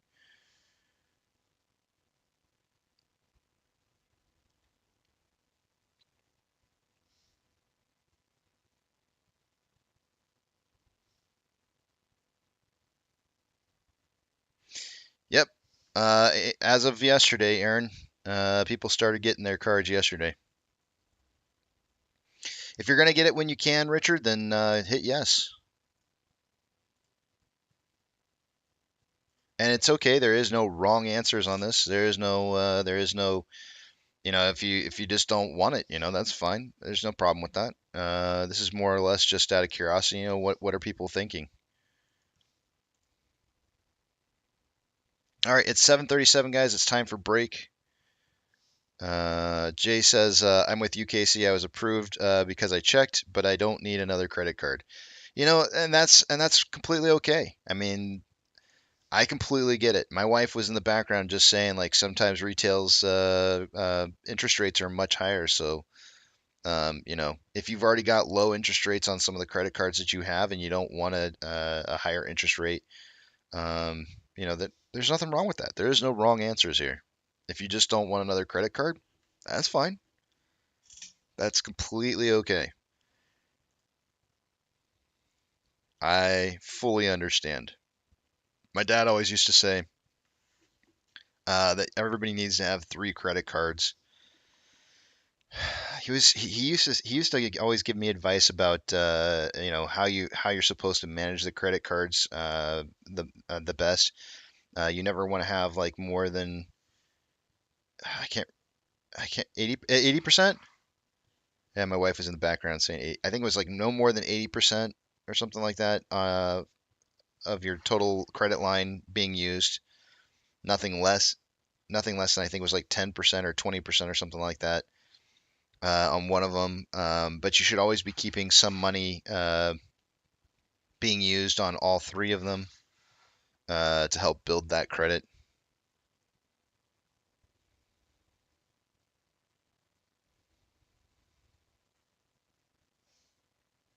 I think you can just go apply, Joe. They've got it on the website, and you can just apply.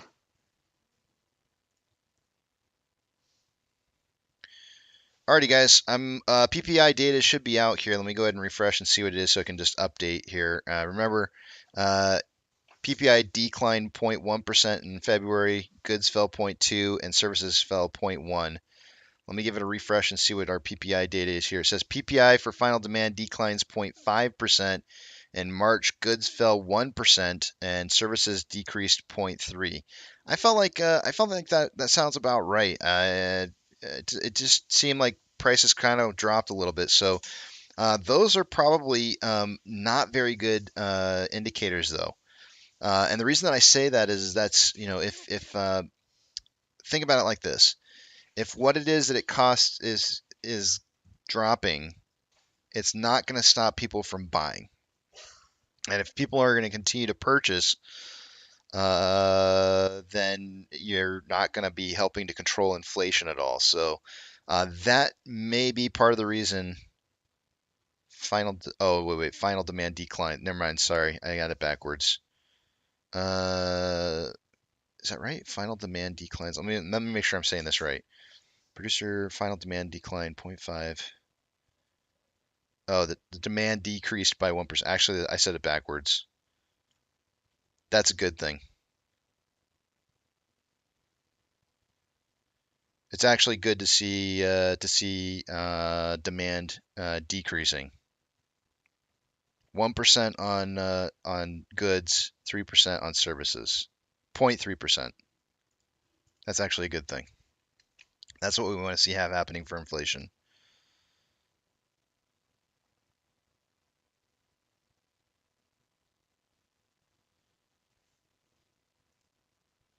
Let me go ahead and put that data in the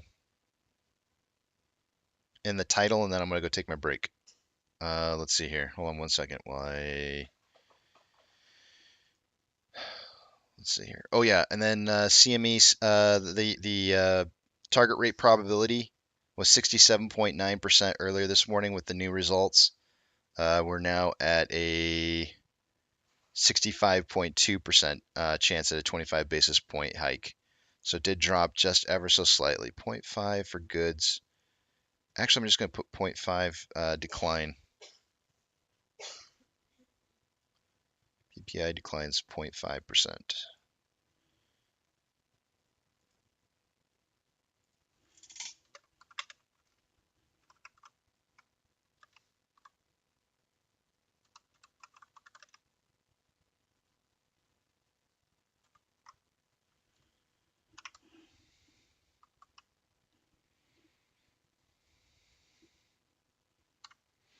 I'm going to put it, no, I'm not going to put it in there. I'm going to put in declines 0.5. So hopefully people will just know that that's a negative.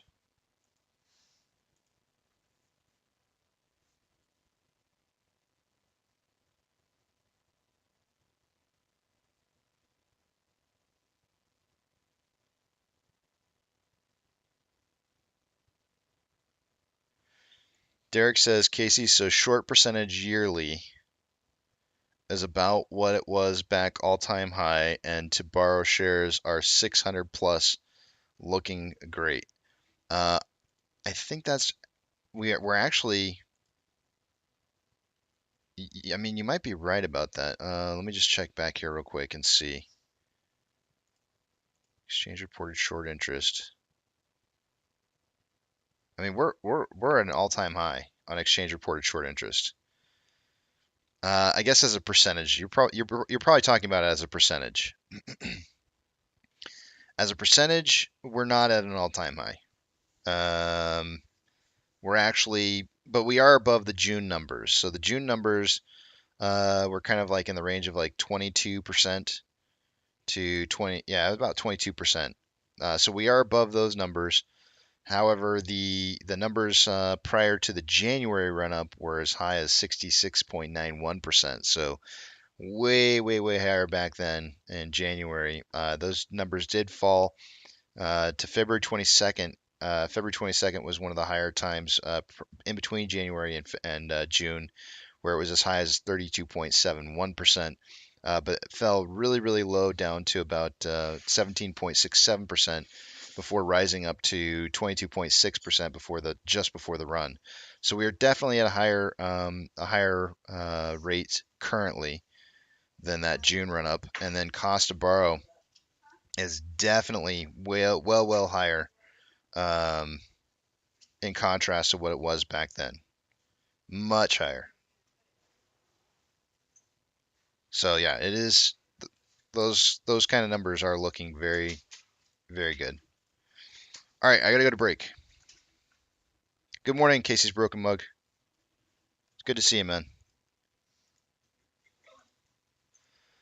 Lady Tahiti says, "What is the meaning of seeing hurricanes in a green? Hurricane and dream symbolize negative emotions that are coming up in your life, such as anger, sadness, and other negative feelings. This dream might be relevant to you if you're feeling these emotions in your waking life." Oh no, I've got pole vaulting and hurricanes. We're gonna vault over these hurricanes because everything turned out fine in the end of my dreams. We're gonna pole vault right over the hell of these any kind of negative emotions. Let me put up this message real quick here. I don't really buy I've never really bought into deciphering my dreams quite because that really doesn't match what my true feelings are. So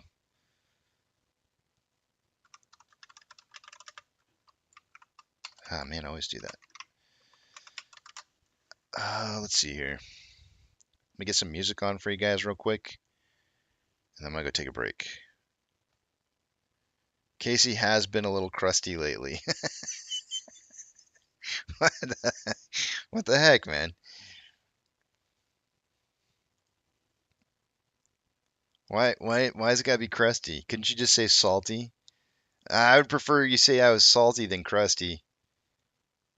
Krusty the Clown. I can't do. I used to do Krusty the Clown a little bit better. My voice is ruined now. Let's see here. Let me put up some music for you guys.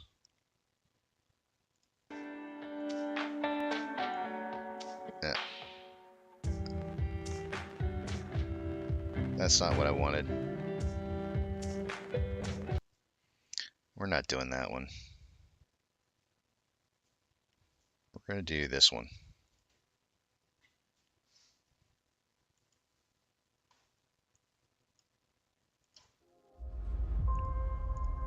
All right, see you guys in a bit.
All right, I'm back, and I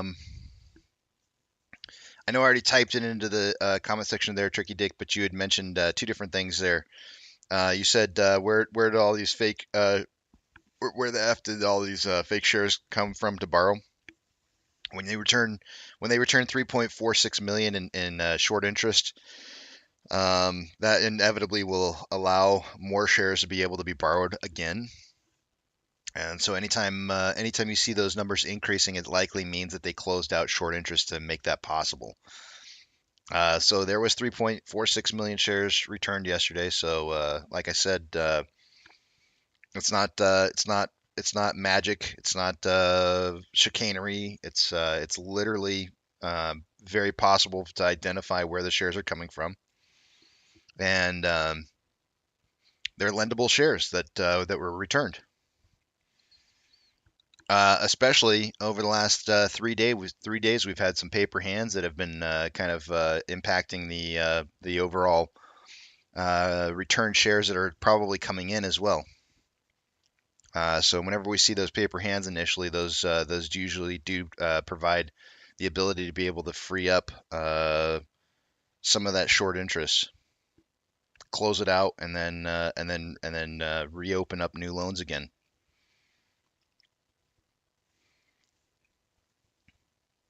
Yep, they returned them so they can borrow them. That's exactly right. Max Payne also was the other one. Tricky Dick, you said it was 5. It's actually 5.5 today. I actually thought it was going to be 5, but surprisingly, we actually did have enough puts that were closed out below a $5 strike to get the. And I guess I should probably say enough calls on the out of the money side to drive that Max Payne up to $5.5. I was a little surprised. I was pleasantly surprised today to see that be the case, especially with AMC being down 1.66% yesterday. I thought that was kind of unusual, but we got the price movement that we needed to get those call options that were out of the money to increase enough to raise that.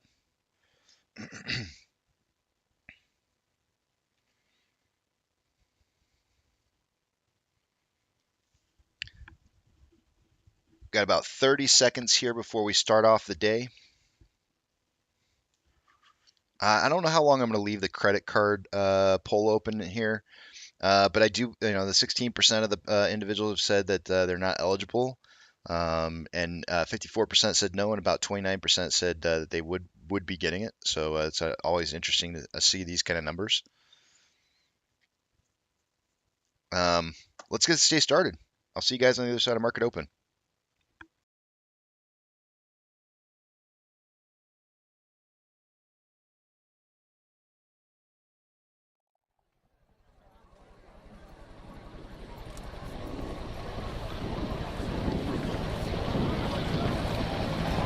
T-minus 90 seconds and counting. All systems are go. We're about 90 seconds from the launch of Space Shuttle Discovery. Go for launch, GT. Go. Guidance, go. Fido, go. Bravo, go. GMC, go. Max, go. Eagle, go. Ecom, go. FAO, go. Payloads, go. Scan for the customer, go. DPS, we're go. Deco, go. Booster, go. Sir, go. PRS, go. Okay. And let's see, we'll wait on GMC. T-minus 60 seconds and counting. Guidance, we cleared all of our pilot constraints. We are transferring to orbiter internal power at this time. Discovery is now running off its 3 onboard fuel cells. Coming up on a go for auto sequence start. MCO, hear you loud and clear. 5 mics. Coming. Heavy loud and clear as well. Thanks, sir. Okay, let's go for auto sequence start. And we have a go for auto sequence start. Discovery's onboard computers have primary control of all the vehicle's critical functions. T-minus 17 seconds and counting. 15, 12, 11, 10, 9, 8, 7, 6, start, 2, 1, booster ignition, and liftoff of the Space Shuttle Discovery, returning to the space station, paving the way for future missions beyond.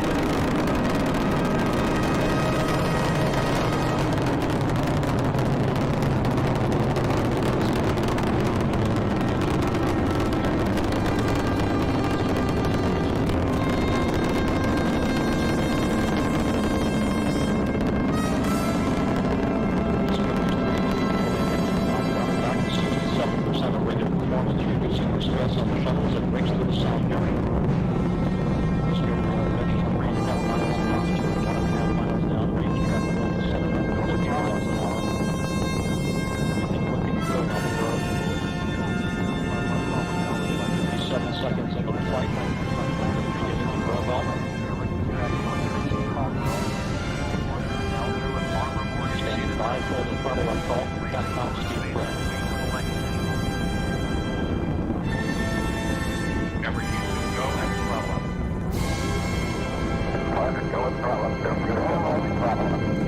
Throttle on call and modify commander speed policy.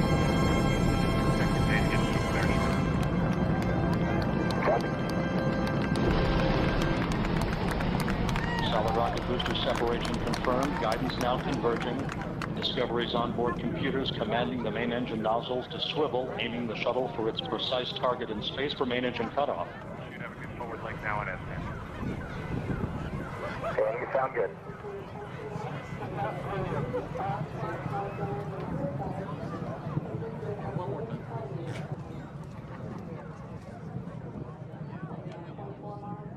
Discovery Houston, negative return. Copy, a negative return.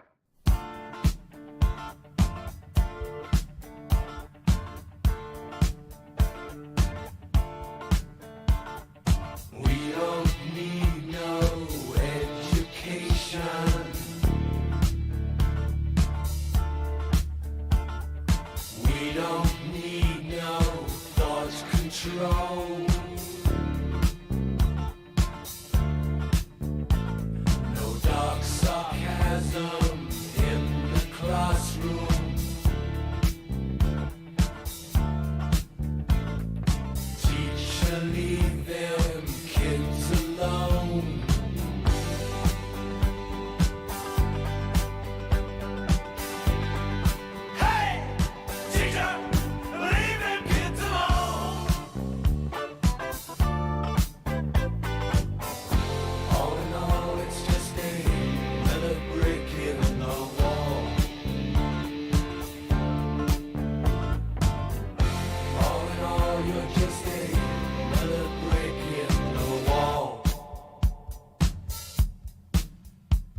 shoulder, puff out your chest, and be a little bolder.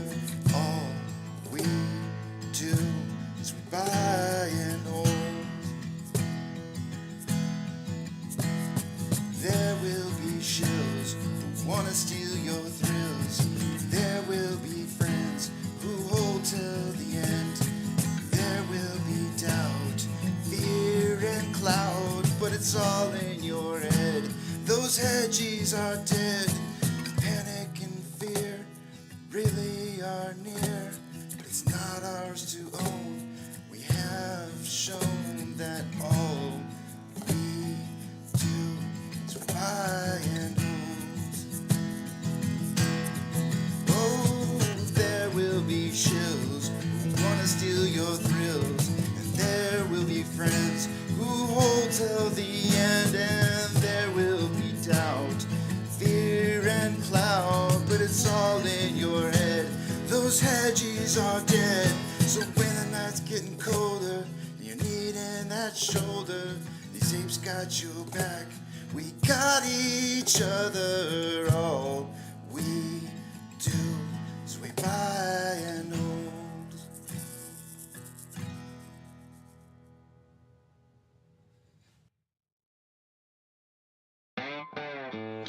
Good morning, you filthy apes. Welcome to AMC and APE, where we buy, we hold, and we screw those hedgies. Screw 'em! That's right. This is where we like to fling some poo and eat crayons for breakfast. Rock strong.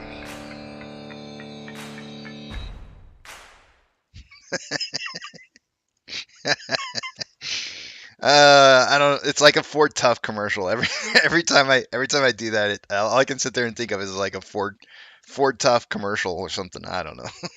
It's funny. It's funny every time. PPI release today, guys. PPI declines 0.5%. So that is good a little bit for inflation. It kind of tends to show that we are perhaps seeing a little bit of less buying going on currently as that's moving downwards. So that could help out inflation in regards to the CME Fed Watch tool. The target rate probabilities this morning did drop by about 2% after the release of that. I'm going to refresh it real quick here again and see if it dropped anymore. It was 65.2 last time I checked it. It's now 61.3% chance at seeing a 25 basis point increase on this next Fed rate hike, which is in 20 days, 4 hours, 21 minutes and 20 minutes and 58 seconds from now. So yeah, and so far this morning we've got a pretty green looking market for the most part. Everything right now is up except for Vanguard. The Vanguard VBR that I watch, which is the ETF for one of the largest holding ETFs for AMC, is down 0.11 right now. VB up 0.01. So those are just kind of like hovering kind of right in the middle there. But AMC is up 3.09% at 551, and Ape is up 2.76 at 157.2.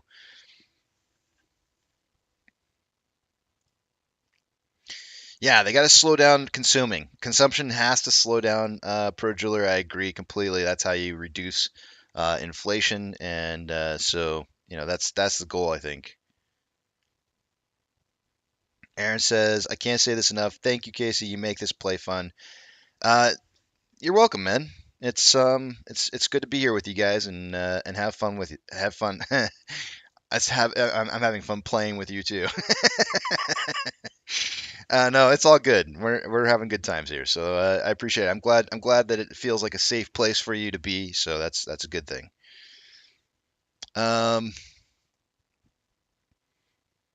Let's see here.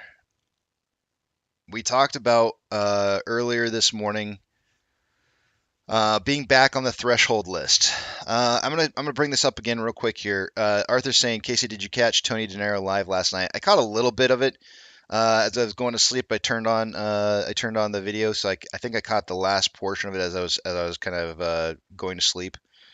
But that's about it. Yes, myself. I remember. the game that shall not be named.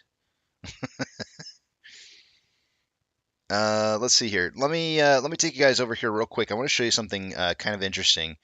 And I wrote the dates down, but I'm going to go ahead and show it to you guys. Some of you may not have been here earlier this morning, so let me take you to this other page here real quick.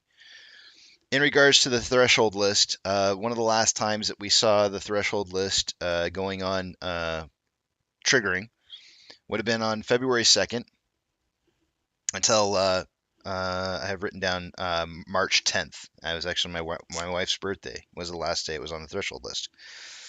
And one of the interesting things about this is I can pull up another screen here with off exchange data, and I keep telling you guys that CHX is a great method by which you can track the failure to deliver deliveries. And so what I'm going to do is I'm going to scroll down here a little bit, and I'm going to change it to volume so we can take a look at volume during those periods of time that we were looking at here. And what you can end up seeing here is if you've got the first day that we went on the threshold list was 2/2, which is this date right here. There's a big block of shares, but it really would have been the dates prior to this that would have been the problem. You wouldn't go on the threshold list for the day of. You would have been going on the threshold list for the days prior, not meeting it for several days in a row. And you can see here there's very large quantities of failure to delivers that occurred all the way from 119 going to 130. So it was the trigger of these large quantities of failure to delivers that were occurring during that period of time where they were delivering. Now these aren't necessarily the failure delivers; these are the delivery of the shares that needed to be met in order to close out failure to delivers. So you're looking at the other end of the returning of the shares that need to be returned, and or the delivery process, right? And you can see that they went through quite a long period of time here, and it did trigger. Now, notice when we triggered on 2/2, there was multiple days in a row here where we had returned shares, super high numbers: 1 million shares, 1.4 million shares, 1.1, 2.9 million shares, 515. I always have said 500,000 shares is the magic number. That is quite a few shares being returned there. And then you have a little bit of a lull for 2 days, and then it's right back to 1 million shares. So this is by 213. Now, if I go back to the previous page here, we'll start from the bottom and look at 214. By 214, it was 1.9 million shares, 973,000. You don't have any 5 consecutive days in a row where the amount of shares that were being returned or delivered on dropping under 500,000 shares until you get to 216. You have 1 day that's under 500,000, but not 5 days in a row. So you go forward, forward, forward. Yep, nope. Still really large numbers here. 227's got 1.3, 228's got 1 million, 2 million on 3.1, 1.98 or almost 2 million on 3.2, 1.5, 1.3. Then you've got 1, 2. This day's a high day here, but it goes right back down again. So 1, 2, 3, 4, and the 5th day is the 13th. My guess is that they were meeting requirements on the 6th because we dropped off on the 10th. So they met requirements on the 6th. That's why the numbers were really, really low for the 7th. The 8th, kind of not as nearly as high as they were for the 9th, and then on the 10th, 7,000. And you can see that we fell off the threshold list on the 10th. Makes sense. Now move forward to current time, and you can see that there's been some very large quantities of shares popping back up in multiple days in a row. You have 1 day here. This dropped down really kind of low here the next day. So this starts on 3/31. You've got 1. This day doesn't really count, but we're going to count it in the process here because you can see that every day after that ends up being a day where we could potentially go on the threshold list. So maybe we shouldn't count this day. Maybe we just count starting right here at 1.3. 1.3 million shares, 800,000 shares, 2.6, 800,000, 800,000. That's 5 days in a row. 1, 2, 3, 4, 5 days in a row of being over 500,000 shares, and we went on the threshold list as of yesterday. Guys, this shows you everything that it is you need to see. You can see that it's very difficult for them to find shares right now, as you can tell from cost to borrow being so high. And you can see that the need to return shares is very, very high because they're returning large quantities of shares. massive quantities of shares in here. Now, if we see a lull for 5 days under 500,000 shares from 412 going forward, then I would suggest that we'll probably fall right back off that reg show list, the threshold list. I said reg show, I meant threshold. The threat will fall off that threshold list probably pretty quickly. So it just depends on whether or not they're going to be if they still have a lot of shares to be able to return that they need to return or not. So we'll just continue to watch these numbers and see on a daily basis. I read them off to you every single day. Yesterday, for example, was the 463,000. It was 1.38% of our total daily volume, when our 30-day average has been at 2.25. There was a couple months ago where we were only averaging 0.25% of our total volume going through this exchange, and we weren't on the threshold list for a very long time. So, yeah, these numbers are very obvious and correlate to what's happening, and you can see it happening in the marketplace.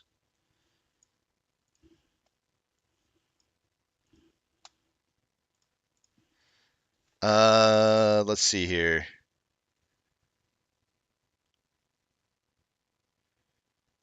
Samuel says, you sound like a broken record at this point. You know what? There's a Russian saying that says, repetition is the mother of all learning, Samuel. And I do believe in repetition. The only problem that I have with that saying, and the saying over here in the United States, is practice makes perfect. The only problem that I have with our saying over here and in Russia of that saying is that it's not practice makes perfect, and it's not repetition is the mother of all learning. It's perfect practice makes perfect. It is not just simply doing something repetitiously, it's doing it repetitiously correctly. So if I repeat myself over and over and over again, it's because it's to sink into your head.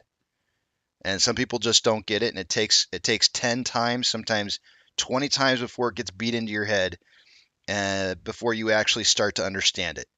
So it may sound like a broken record to you, but it's sinking in. Promise. Mr. Rogers knows. Mr. Rogers absolutely knows that repetition is the key to learning.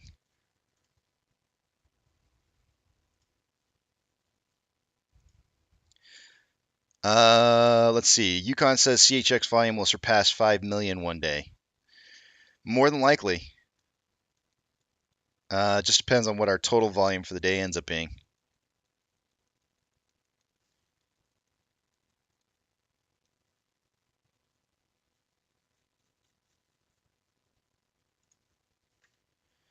Kenny says HYMC up 10%.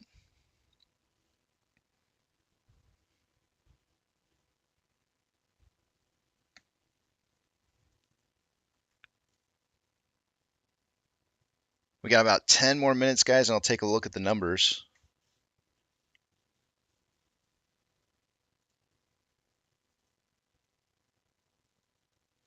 Aaron says history also has a way of repeating itself.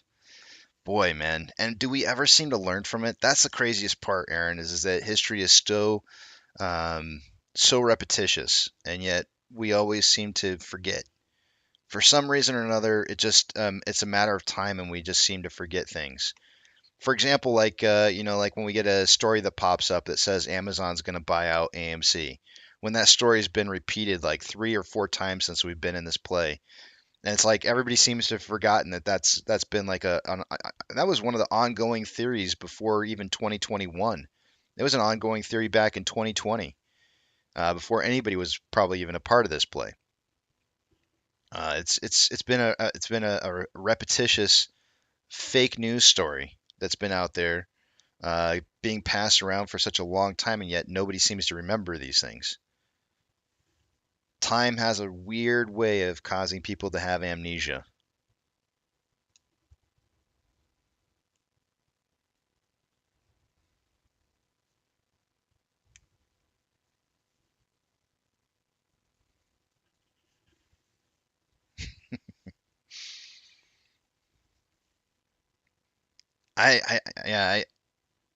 I've gone back and I've actually listened to, and I hate doing this, but I have actually gone back and re-listened to some of the live streams that I've put on before. Just usually it's because I'm trying to like do some data research and I'm trying to see what happened during a certain period of time. And I go like, damn, I keep saying the same things like over and over and over. I say them like so many times over and over, and I go like, why do I do that? And I don't know. Maybe it's because I have so much time to fill up so much void with words, and I don't have anything else to say other than repeating myself. But I don't know.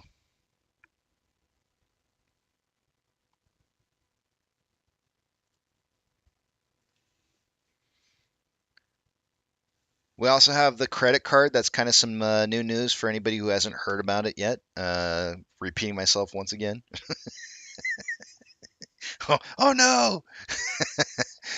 The credit card information came out yesterday. A lot of people started getting the credit cards. I saw people on Twitter who were actually putting out pictures of making their first purchases with their credit card. I put up a poll for the day to day asking people if they'd be getting the AMC credit card. It is a Visa apparently, and 31% said yes. 52% are saying no so far, and 18% are saying I'm not eligible. I want to point out one interesting point here. Let me go back to my numbers and see if I can find the other poll that I put up because I think this is something to kind of point on here a little bit. I'm gonna get up on a soapbox here in a minute. Um, let's see.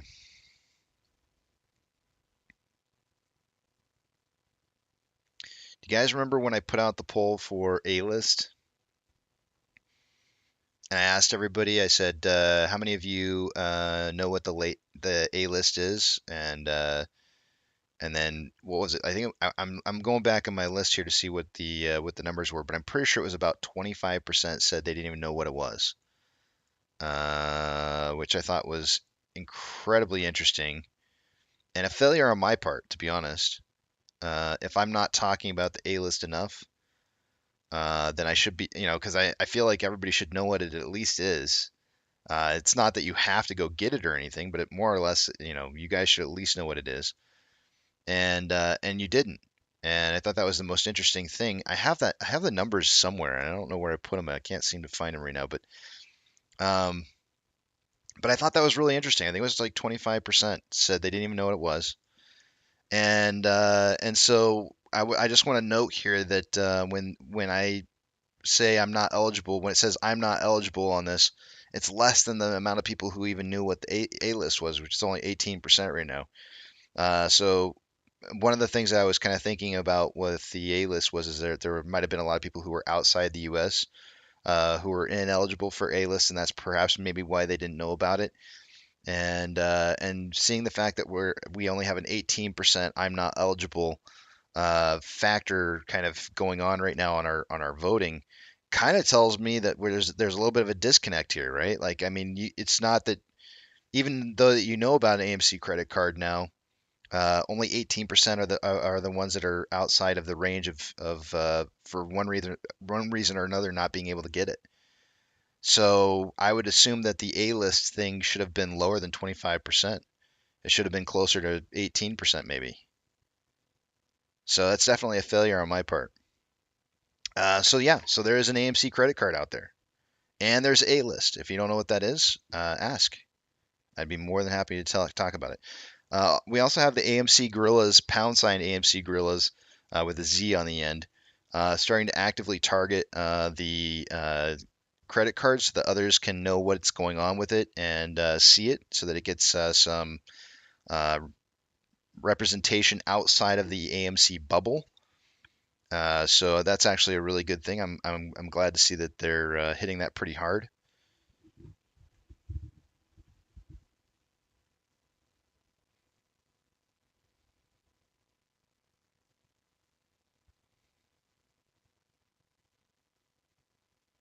Why would short interest be relevant now when it hasn't been for 2 years? It's always been relevant for 2 years. Short interest has always been a relevant thing. I'm not sure why anybody would say that it's not relevant.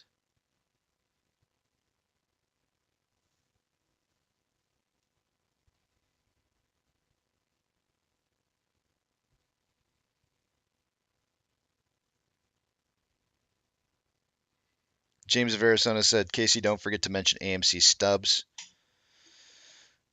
Yeah, I mean, if you're just a shareholder in general, you can sign up for AMC as a AMC subs member, and you don't even have to be, you don't even have to have an A-list membership or a premium membership.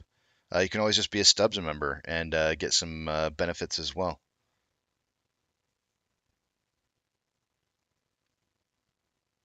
Jason says, I feel like it's Groundhog Day in here every day, Casey.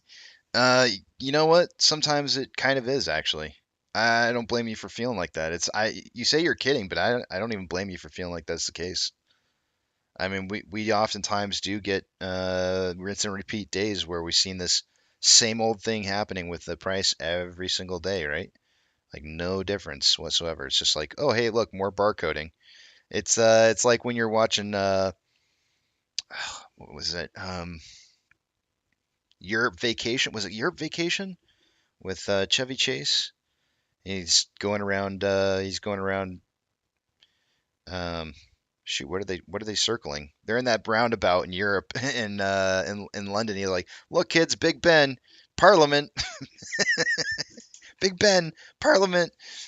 They keep going around in circles.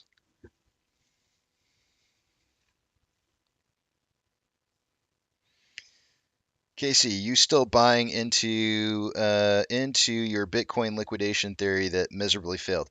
Actually, it didn't fail. We saw it drop at least twice to. I had three different specific dropping points to get to, and it got to two out of the three of them. It got to within 2,000 of the bottom number that I said. So if I miss the bottom by 2,000, I mean, so be it. But we can go back over to Bitcoin now that we know that you're flat Earth. We can go back over to Bitcoin and take a look at it here real quick and look at the daily on this. And the interesting thing here is that the bottom of this actually hit 15.4, and I had 12.3. So I was off 3,000. We'll call it 3,000, and even $3,000 off of the bottom on this.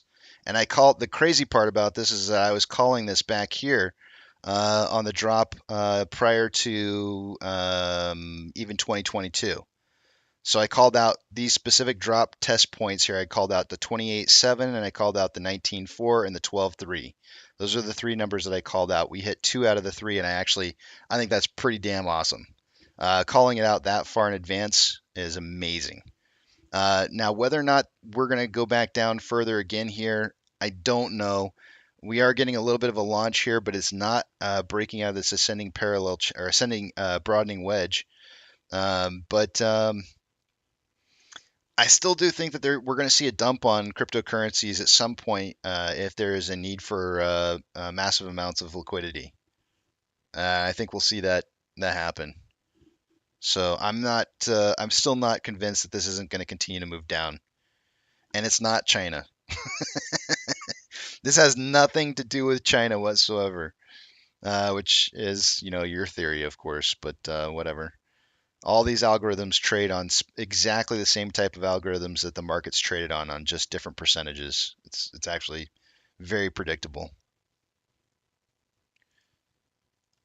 So I would say that's a huge success story on my part in calling that out long before it ever happened.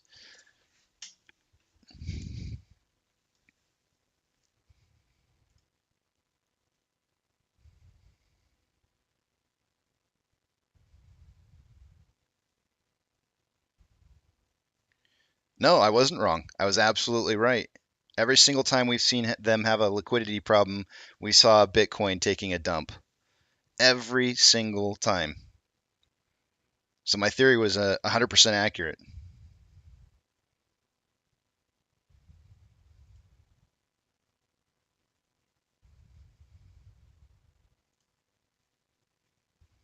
And not only that, but I actually called out the points at which it would drop to. The stopping points for each one of the liquidity grabs. I keep saying liquidity, but it's more equity. Equity grab.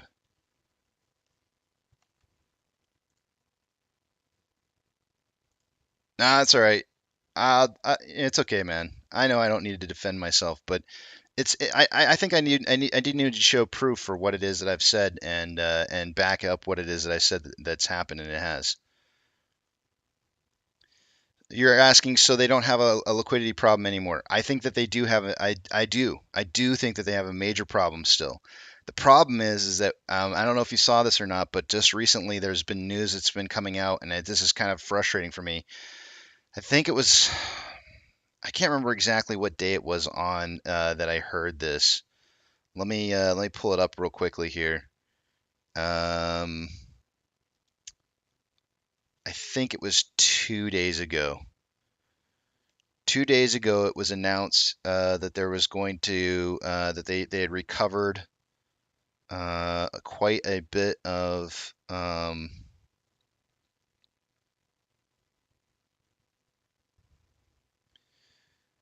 money for the FTX exchange, and that it's going to start trading again.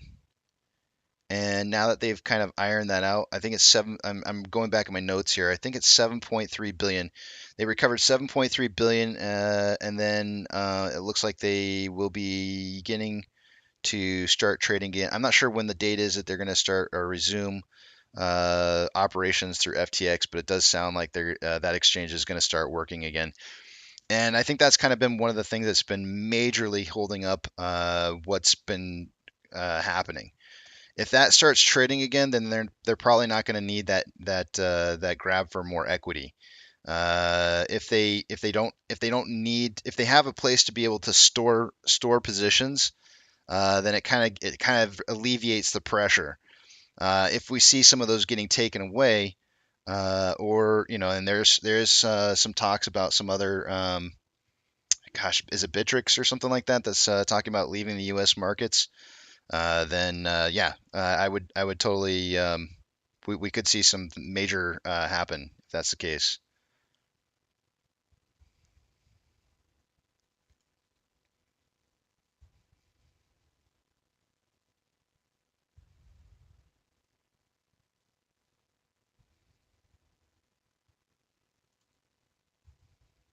It's 9:03, guys. It's time to take a look. Yeah, Arthur says, "Oh yeah, FTX returning. That's not a scam waiting to happen." I know, I know, and I think they've been waiting to see what the results on that were going to be because I know that a lot of institutions were relying on that as a storage unit in a sense for positions, and so I think that the fact that it's going to be able to be under operations again is probably going to help them.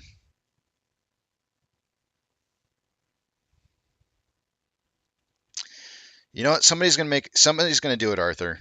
It happens. Like I said, time has a way of causing amnesia.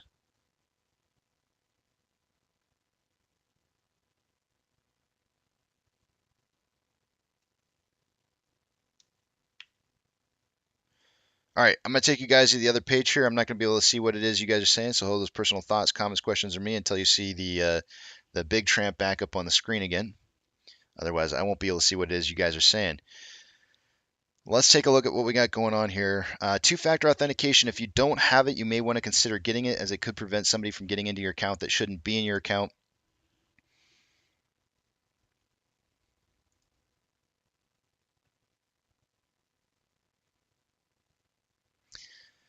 When you do sign up for it, if your broker allows you to have a secondary device to be able to send the code to, go ahead and set that up just in case.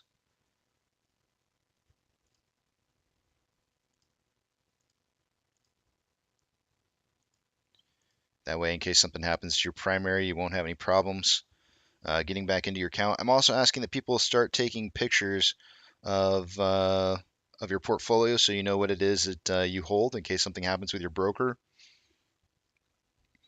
If they report something incorrectly as a change, you'll be able to have that proof of ownership of what it was that it was before their mistake.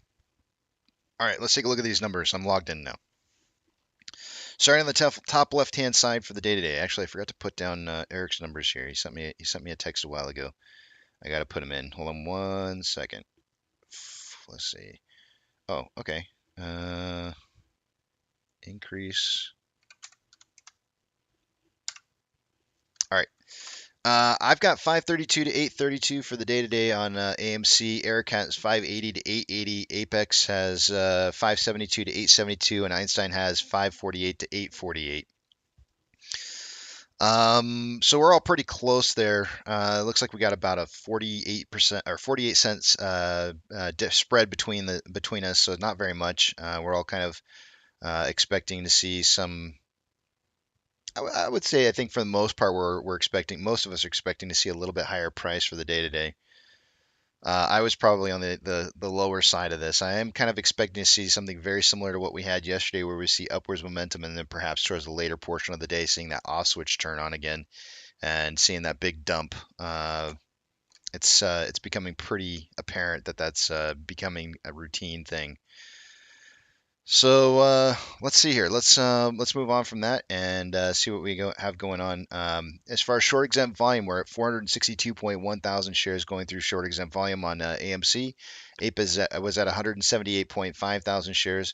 Utilization was day number 62. Straight trading days of 100% utilization on AMC. Ape 76.21%, which was definitely up. Day-over-day price increase was down 1.66%, and Ape was up 0.66.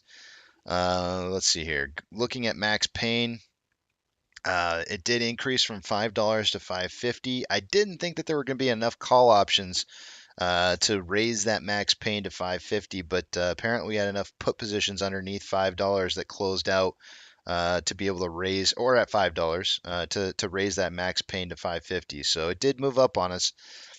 Which is not a bad thing at all. That's actually really good for us. And then let's take a look at off exchange. By this time of the day, I would expect about 44% to go through off exchange on AMC, and EDGX to be somewhere between 10 and 11%. As of right now, 59.07% is going through off exchange on AMC, and EDGX is at 8.3. The grand total 67.37%. That is about 13.37% higher than it should be. CHX volume is 0.07%. With a 30-day average of 2.13, so not a whole lot of volume going through CHX yet as of today, as of right now. On Ape, big numbers here. 60.54% going through off exchange. EDGX is 4.23. Grand total 64.77%. That's about 10.77% higher than it should be. CHX volume is 0. GME had large amounts of CHX volume as of yesterday, and today they are 0.24% of the total daily volume with a 30-day average of 0.28. That's actually higher than it normally would be by this time of the day, so we'll see if that is a continuation from yesterday. Taking a look at institutional ownership, it was 134.082 million shares as of earlier this morning. Still is 134.082. Taking a look at options and the highest amount of volume so far for the day today.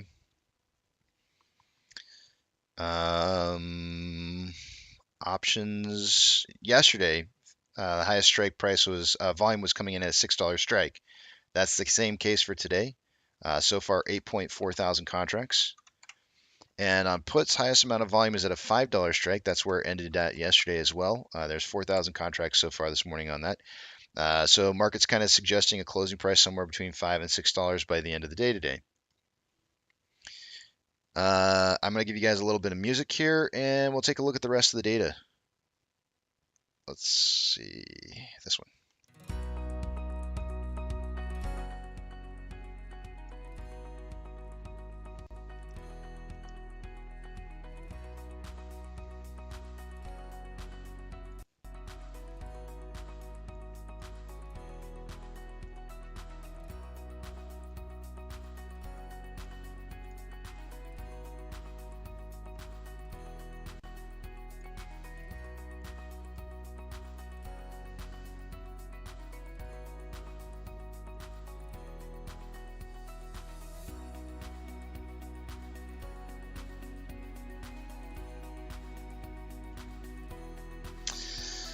All right, I wouldn't say that we've necessarily broken out of the ascending parallel channel yet. I mean, we're hugging the bottom side of this, and I could probably make the argument that I could drop this bottom side on this just a little bit down and just say it was probably a little bit of a bad drawing on my part. We'll probably put it right about there and see that there's still multiple touch points in here along the way. And so yeah, we're still traveling inside this ascending parallel channel. When this does break out of this, it should head down pretty far. I would expect to at least a break to somewhere around this ascending level of support that we've got down here at the bottom. So for today, that would be, if price were to break down, it would probably end somewhere around 626 combined price of AMC and Ape. Currently though, we're at $7.17. We are breaking past that 715 mark that we have so much problems with, and we're currently pushing past that right now.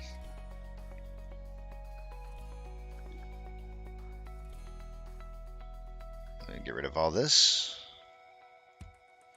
Utilization, 62 straight trading days in a row of 100% utilization, looks just like that. It's a straight line across the top.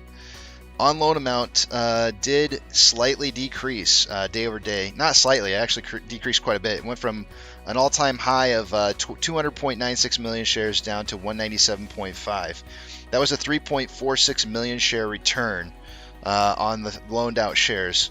The interesting thing about what's going on right now, guys, and you're going to see that there's a big jump up in the short share interest of the free float.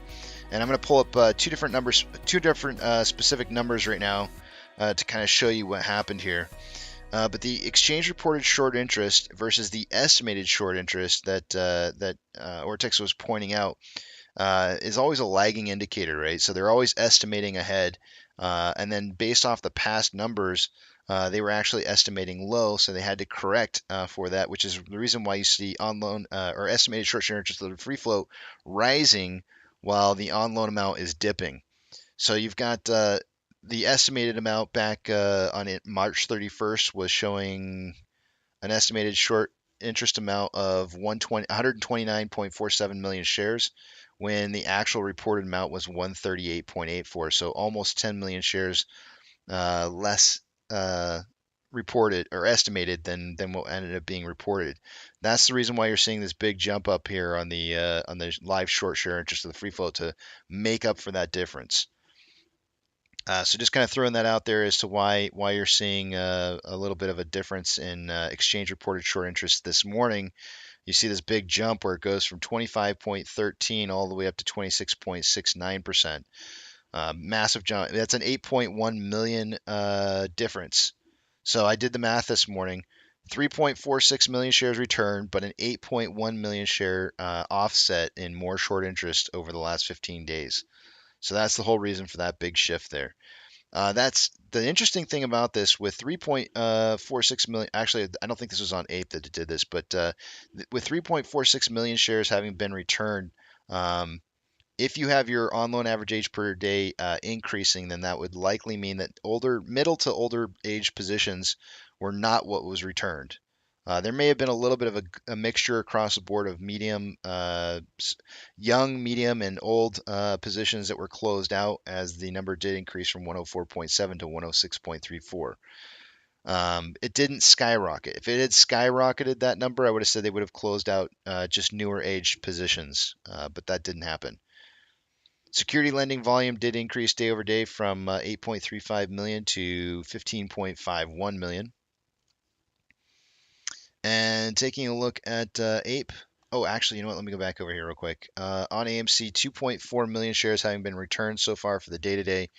That's already very, very high numbers so far. I've always said anything over 3 million is significant. The cost to borrow mins at 359.06, average is 392.58, and max is 515.95. Obviously, with new shares coming back out to be able to be loaned, that's going to decrease some of these numbers as they close out some of these positions. That's always going to be the case. On Ape, return of 1.19 million shares so far for the day-to-day.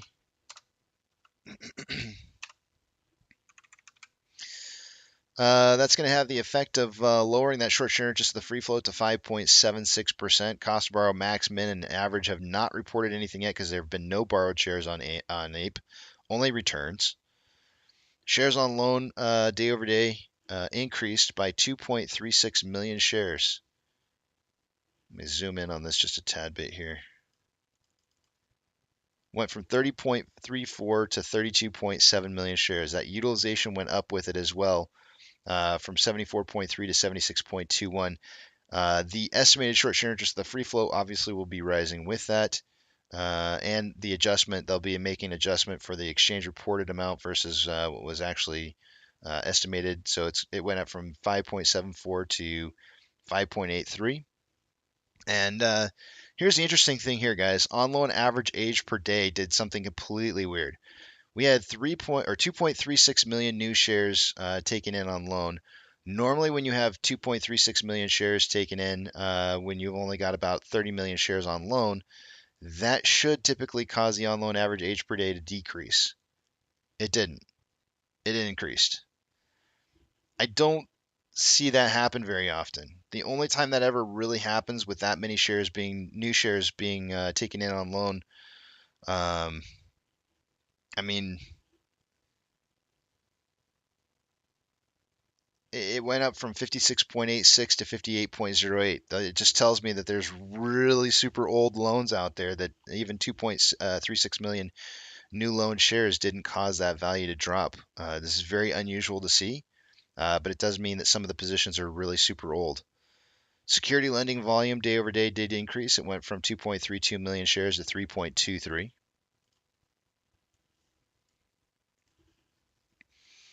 Orders by Fidelity customers. I'm only looking for AMC, Ape, and GME. AMC's had a little bit less volume than I would have anticipated, but we did make the list of most heavily traded stocks so far this morning. We have a 53.32% buy to 46.68% sell ratio. That's better than it has been over the last, has it been 2 days or 3 days now? I think it's been 2 days. We've had low buy sell ratios for the last 2 or 3 days. I can't remember how many days exactly, but this is definitely on the right track getting to where we need to get to, which is 60-40, but we're still not quite there yet. So we've still got a little bit of paper handing going on, but it is heading in the right direction. Ape and GME did not make this list, likely due to lower volume. Trigger price for AMC for the day today is at $4.81. Ape at 1.377. Hold on 1 second here.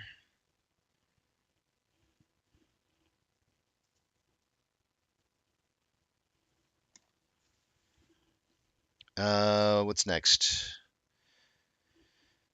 Shares available to borrow. There was quite a few shares earlier this morning, 850,000 shares. They've already borrowed, let's see, 500,000. No, 600,000. 600? 6. Wow. That's kind of crazy. I didn't think they were going to borrow this many shares this morning. They did return the 5,000 shares that they had borrowed out of the ETFs. I only expected to see about 300,000 shares borrowed for this morning, so that's quite a few shares. I would imagine we're going to see one of two things happen today. We're going to see the price either shorted heavily, either later on at some point. I would assume later on in the afternoon, or you're going to see tons and tons of volume going into CHX. I'm not sure which, but that is quite a few. It's quite a few. 600,000. All right. I was only expecting 300,000. That's way more. Fees were yesterday. They were up as high as 735.3%. They're now down to 417.8%. But that is due to the fact that there's more shares available to borrow. I would expect that if they don't borrow this other 250,000, these numbers will start rising again. Perhaps, unless there's no more, if the borrowing just ends and stops altogether, we might see this drop a little bit. So far for the day today, there's 105.7 thousand contracts out of the money on the calls versus 49.4 thousand contracts that are in the money. 128.3 thousand contracts are out of the money on the puts versus 28.3 thousand contracts that are in the money.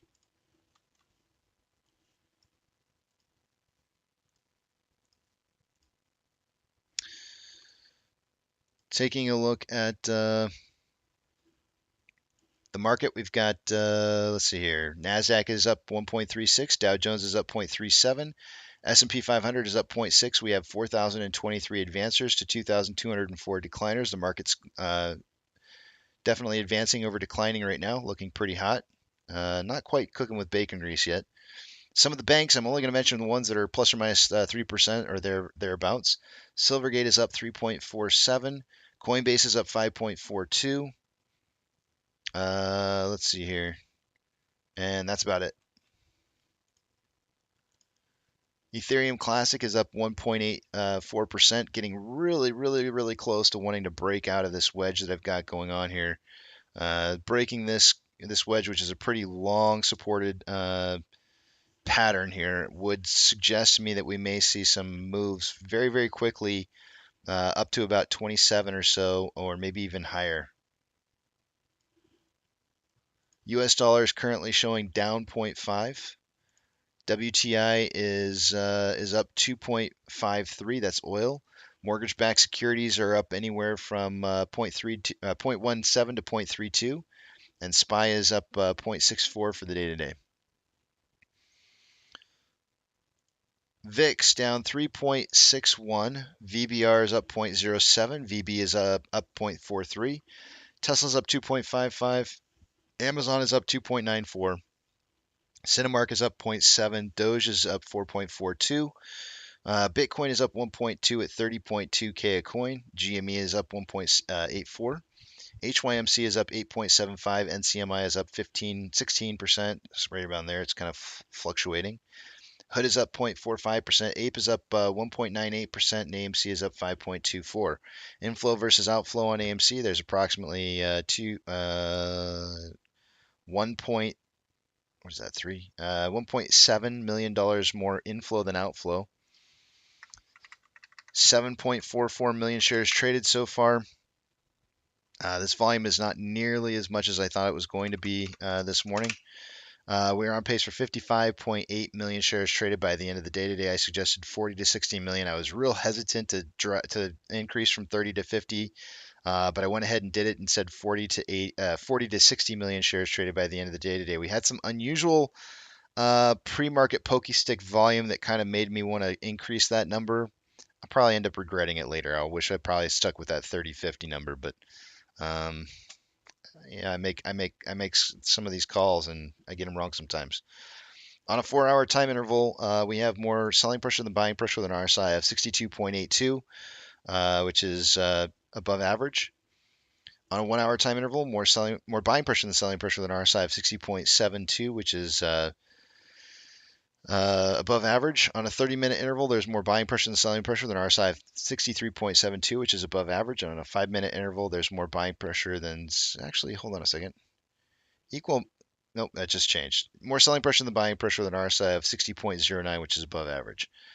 On Ape, there is approximately it's like $9,000 more inflow than outflow. 1.29 million shares traded so far for the day today.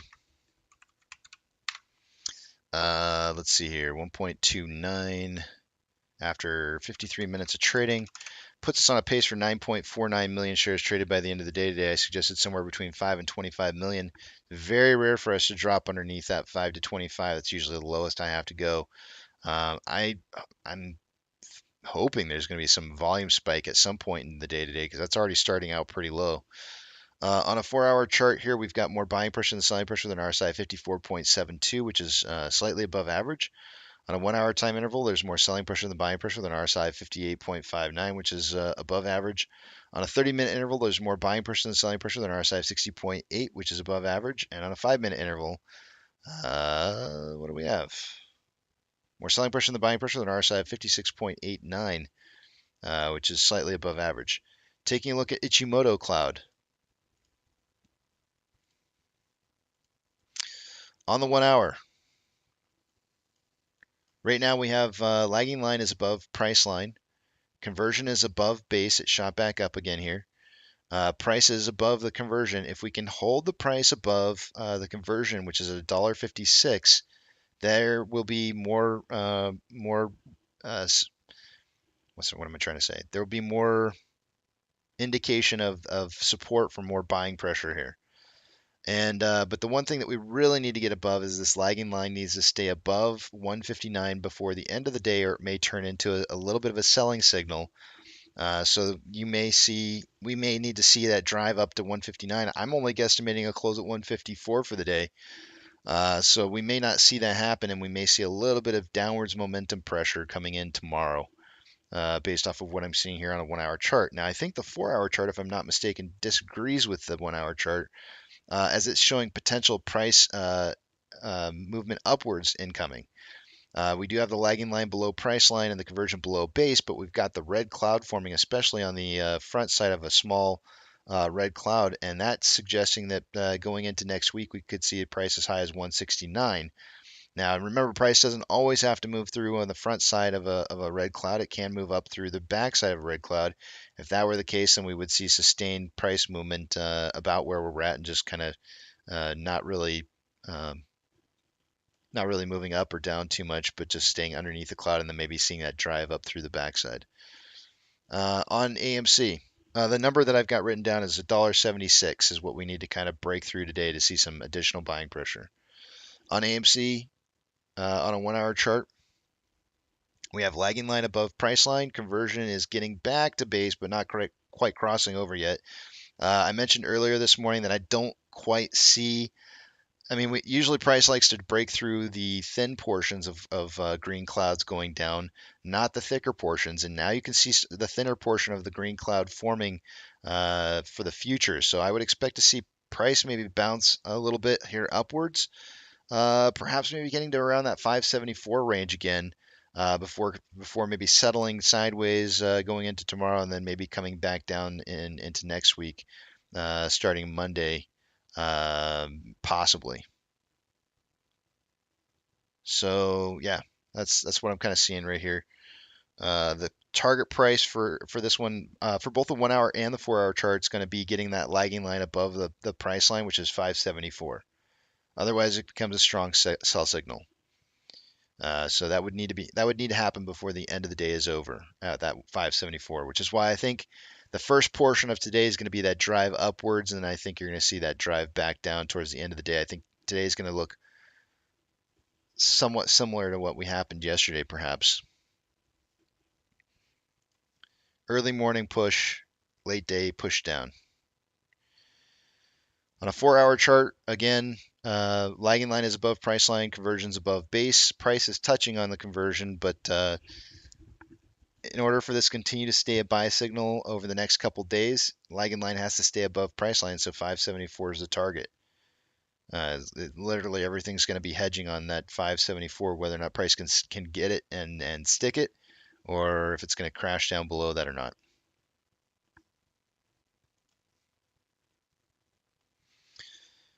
And with that, I don't think I have anything else for you guys.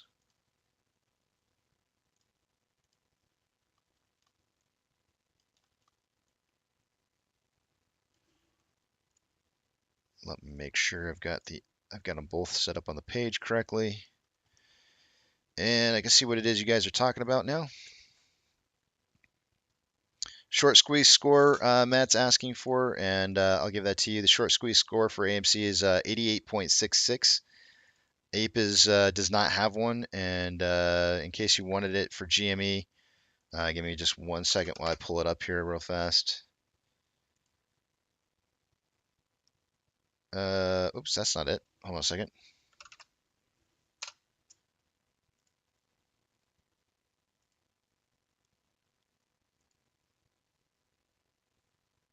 $89.87.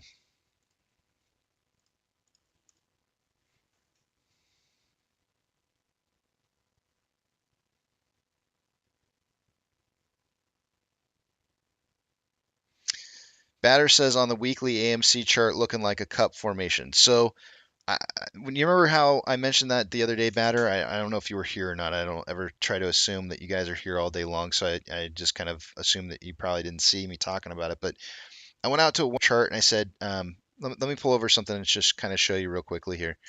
Because I'm kind of in agreement with you a little bit, except for I saw something a little bit differently. If you go to 1-hour chart on the combined price of AMC and Ape, and you zoom out a little bit here, we have what looks more like a kind of almost like a W. We have that double bottom in here, so we've got that George W kind of kicking in here, and oftentimes on the backside of a cup and handle, you tend to see price movement break outside of ascending parallel channels. It's a very, very common thing to see have happen on the backside because you have such a drastic move downwards. The same thing happens on the way up, but we're not really breaking out of this channel right here. We're moving up this channel quite nicely without getting that. So I think this is a little bit different than that cup and handle that you're talking about. I know if I get out to a weekly on this, that it'll probably smooth that out a little bit and perhaps maybe show something a little bit differently.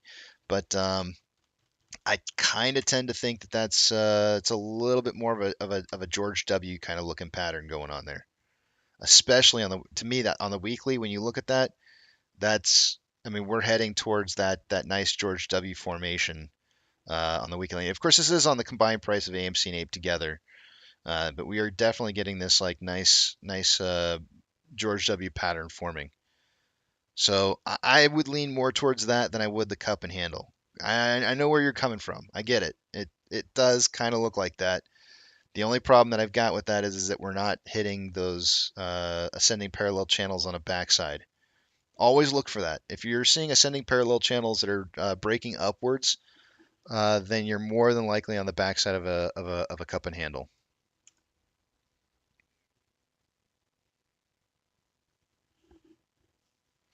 Yeah, Jason coming in with that information on FTX. FTX has recovered 7.3 billion in assets, including 2 billion in cash, 4.3 billion in Class A cryptocurrencies, 300 million in securities. FTX is considering reopening.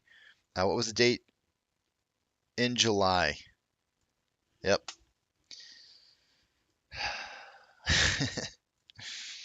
Yeah, that's not, in my opinion, that's not necessarily a great thing. I don't like that. I don't like that one bit.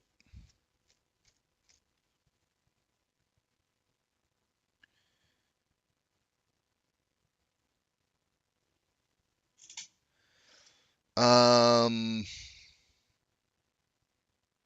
Matt is saying, what does the DT pattern look like? DT.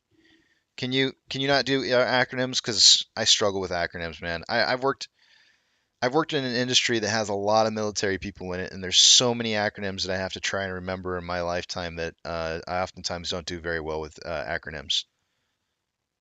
DT pattern. I'm not sure. Double top. Okay. It's the exact opposite. We call it the Margaret Thatcher. It's the exact opposite of that.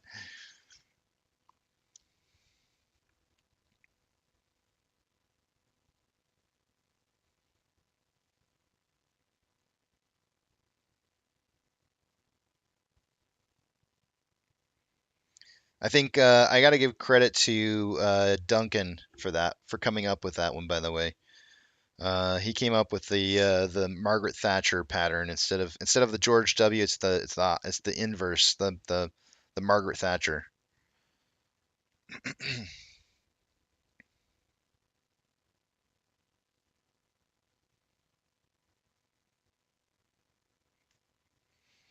Militia Ape says FTX. It's like a person who robbed your home, waiting for you to replace all your stolen items and then come back and steal it again. I'm really kind of. I mean, here's what I want to know what's going to happen, right? Like if let's say for example you have and notice that and thank you Jason by the way for putting that information. I'm going to actually copy that information down because I didn't have I was having to go to mental notes and that's not a good thing for me. So oftentimes I do way better with notes that I've written down. So I appreciate that, Jason. I'm gonna actually put your name down in here too, so I can credit you later for that.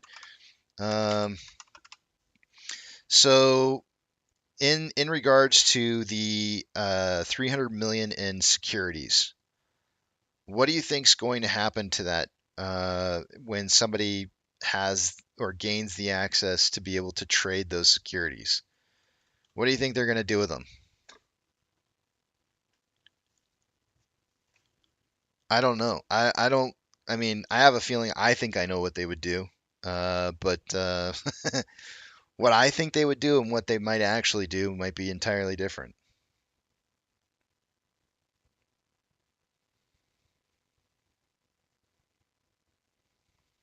Matt's calling the DT the Donald Trump. Double tops are Donald Trumps. Okay, I guess you could call it that.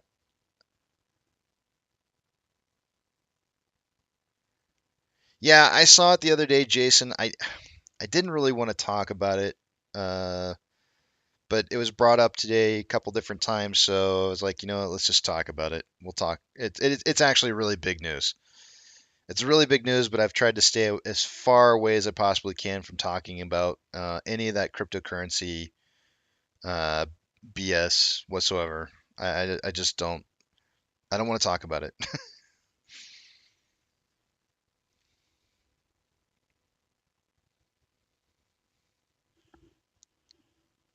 I don't think that we stand to benefit anything from talking about those positions.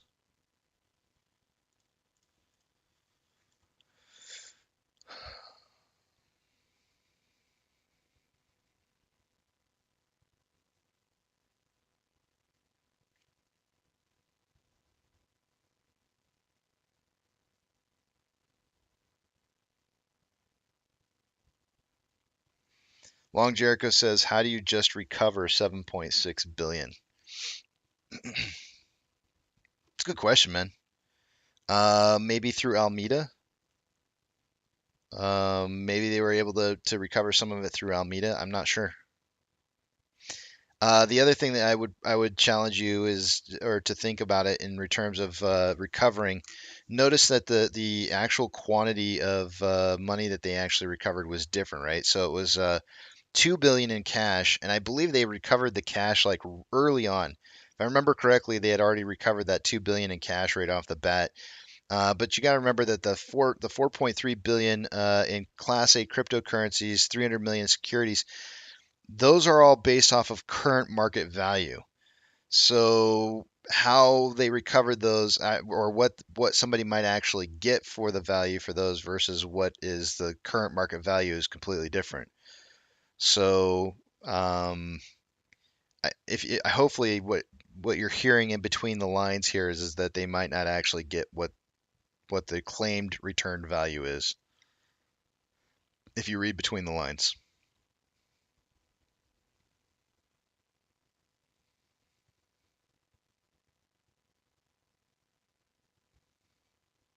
It's always 2 weeks, Matt. Always 2 weeks. I don't have any predictions like that.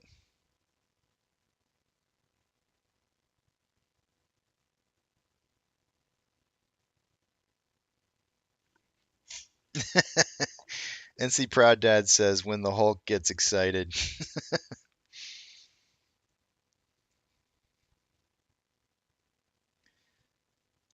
It doesn't matter what day you come in and ask, though, Matt. It's always 2 weeks. I used to tell the story way back in the day that I used to have a youth pastor growing up who, whenever the kids would, they'd pile us up to take us to, like, Six Flags, or we'd go somewhere and do something fun, and we'd all pile into the church van or whatever, and then they'd drive us to wherever it was we were going. And if anybody ever asked the youth pastor how long was it until we got to where it was we were going, his answer was always 5 minutes. Didn't matter if we had just left the parking lot. It was always 5 minutes to get there. So and then I remember this great movie called Money Pit with Tom Hanks and whatever that lady's name from Cheers is. I can never remember what her name is. But Tom Hanks and her were in this movie called Money Pit, and I'll play it for you here. It's kind of funny. Maybe you'll like it, maybe you won't like it. I don't know. Maybe it hits close to home. But I remember the movie very well, and it's I highly recommend watching it because it does have a nice ending. Let's see here.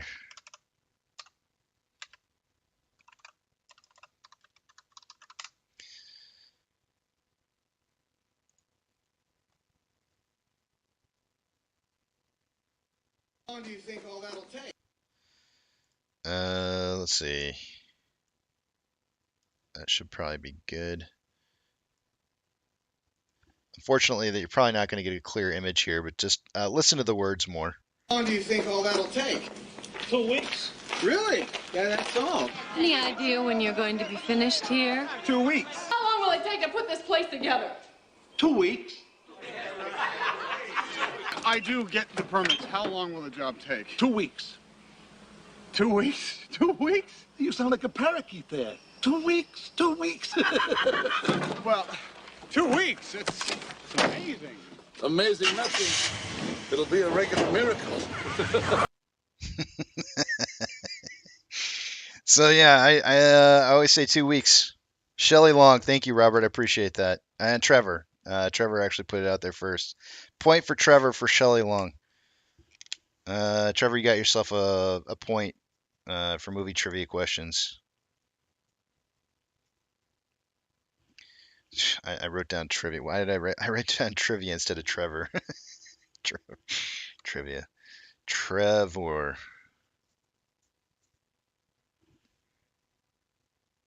Let's see here.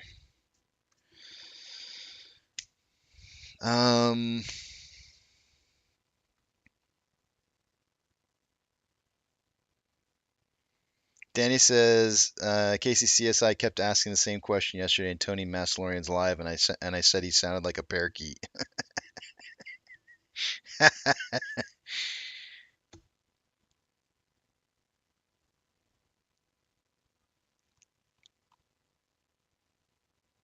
Ariel says saw Money Pit as one of my first dates with my wife back in the day. Still married.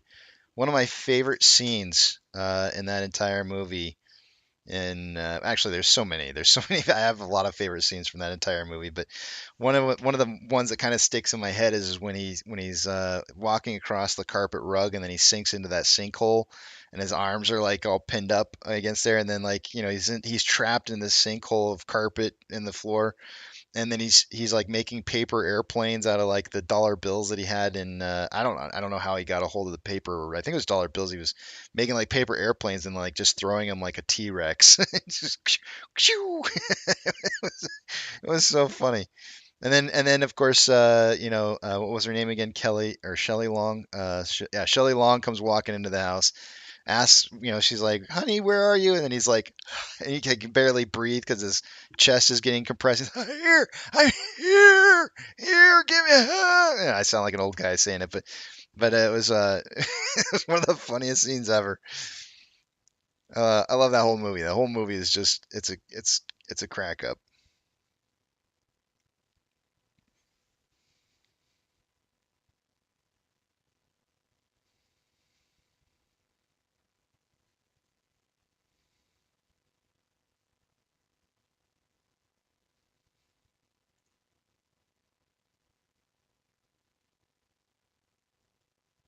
Oh, Dino Mike's put Shelley Long in there long before anybody else.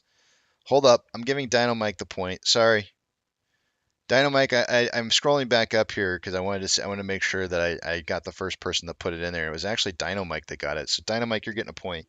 And because I made a mistake, I'll still give Trevor a point. But Dino Mike, I'll give you a point, man.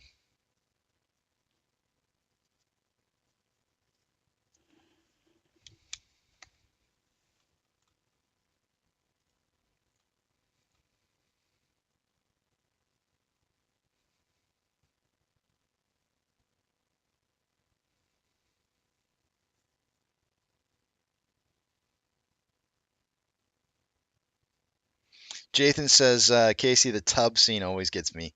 It's because he's got that crazy laugh, right? It's that crazy, you just know he's like snapped like every sane bone in his body at that point, and he just starts laughing like an insane person. And yeah, I totally get you, man. There's so many funny scenes in there. The funny, I guess the part for me is that my family was actually in the process of remodeling a home at that time when we saw that movie growing up. And so that movie had like a special little place in my heart because if you guys have seen that movie, you know how there's like the mounds of dirt that they've got that he's like trying to like get over to get into his home. And it's almost like he's like running in like some like war zone, and he's like trying to get over each next bunker or something, right? And he throws his briefcase over the next one as he's trying to crawl over. My parents literally had that at the house where we had like 3 or 4 different mounds of dirt that we would have to like go up and over just to get out of the place or into the place or out of the place. And so like there was so many similarities to some of the things that my parents went through in remodeling a home to what happened in that entire movie that it had a special place in my heart because I lived through it. I'll tell you what, after having done that with my mom and dad, I don't ever want to remodel a house like that. I just don't. I don't want to go through that. It was so um, it was so draining.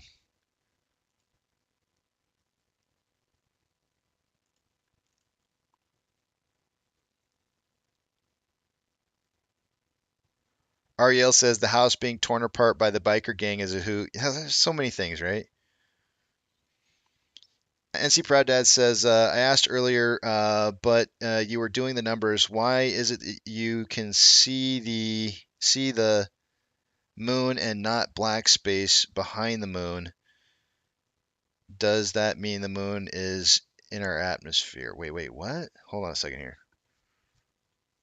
Why is it you can see the moon and not the black space behind the moon? The black space behind the moon. I am so confused by what it is that you're saying there that like doesn't even I can't even comprehend what that means. How could you see anything behind something that you can't see behind? Try and rephrase that question because I don't quite understand it the way that you're putting it.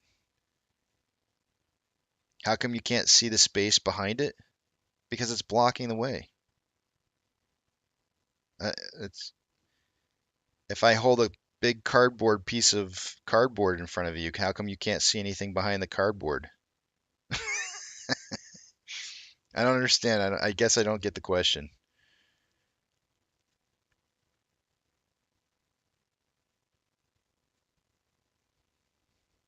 Myself says because the moon is in front of it. Yeah, that's what I would say.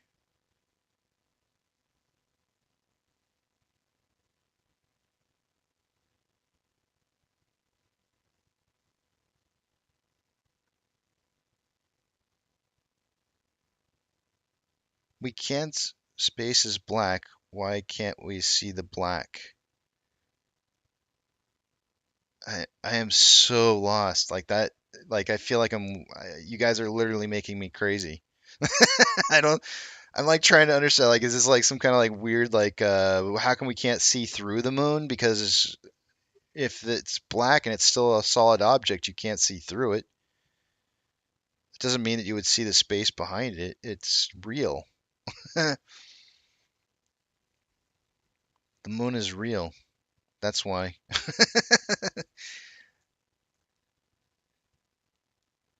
We can see the space around it.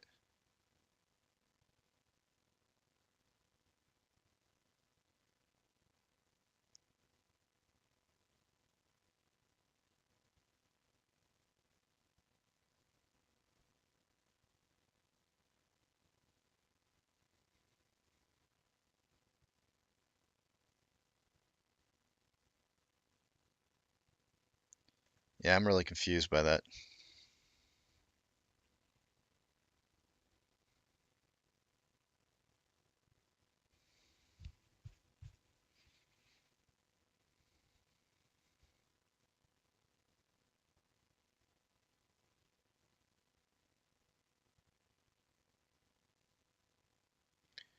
I do see the moon's shadow. If you've never seen the moon's shadow before, then I don't I can see the moon's shadow all the time. I don't get it. That doesn't make any sense to me. I see the moon's shadow all the time.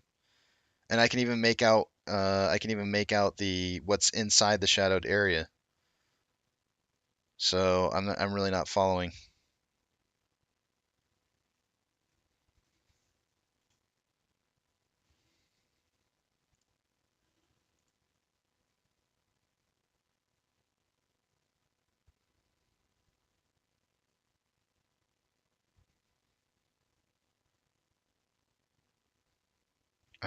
You guys are like you're hurting my brain because it's like you're asking questions that don't make any sense at all. Hold on a second here. I'm gonna go look and see what it is that you sent me. Hold on a second.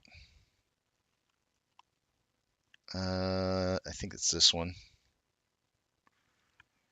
If the moon is 250,000 miles out in the darkness of space, how is it possible for there to be blue sky behind? Because the atmosphere is in front of it. You're always going to see the atmosphere in front of what's behind the moon, right? If you don't have the moonlight shining through the atmosphere, then you're going to see atmosphere instead, because the atmosphere is in front of the moon, and the atmosphere has light absorption.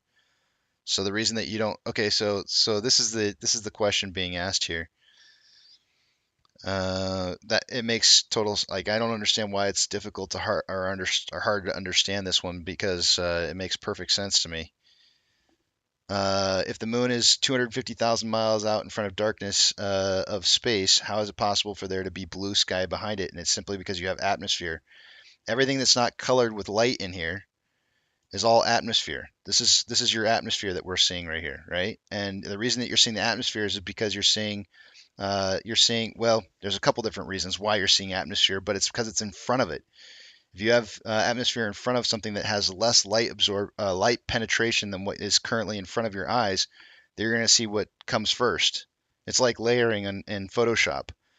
Whatever comes first is going to have the most light absorption, and so that's what you're getting, is you're seeing the atmosphere first over the less lighted portion of the dark side of the moon.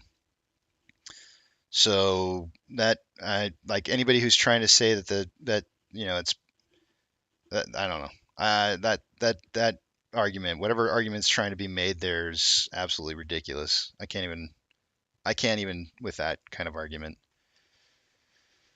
I don't even know where to go with that. That actually is worse than flat Earth. That one's way easier to explain.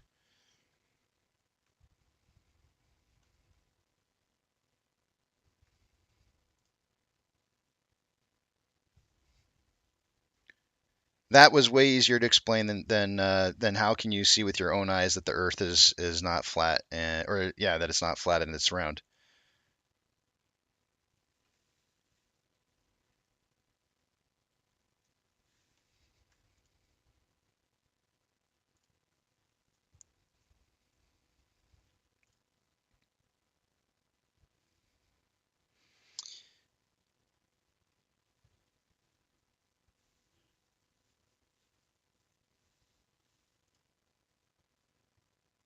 But the way that you can tell the Earth is not flat with your own two eyes, without actually even flying up into the air, without climbing a mountain, without using all kinds of fancy gauges and all that kind of stuff, is simply just look at the shadow that's cast of Earth across the moon. If you were to take a flashlight, like a lot of flat earthers are suggesting that the sun and the moon are in rotation over the top of flat Earth, if that were the case and you were to shine a flashlight, do I have a flashlight here? Hold on a second. I think I have a flashlight here. I'm going to show you guys something really, really interesting. Give me a second. I'm going to go grab a flashlight real quick. I'll be right back.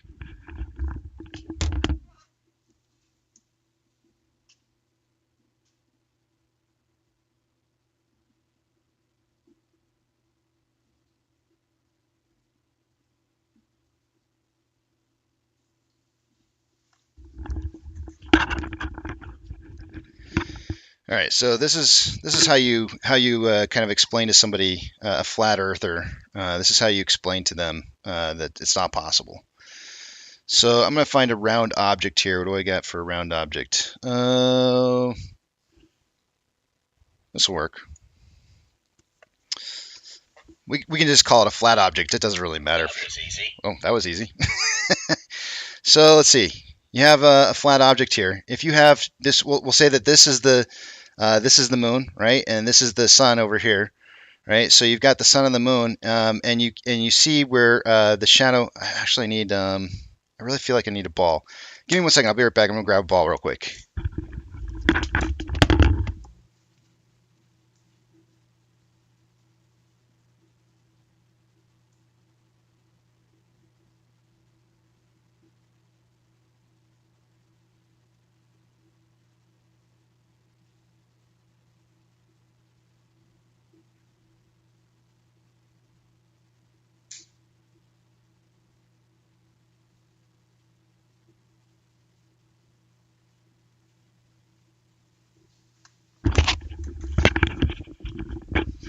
All right, this will work. I got an egg. I got an Easter egg. So if you have, ooh, that is bright. That is going to illuminate the whole thing because it's see-through. There's holes. There's holes in my egg. It's shining light right through it, so it illuminates the entire thing. That's not going to work. Didn't think of that one, Casey. All right.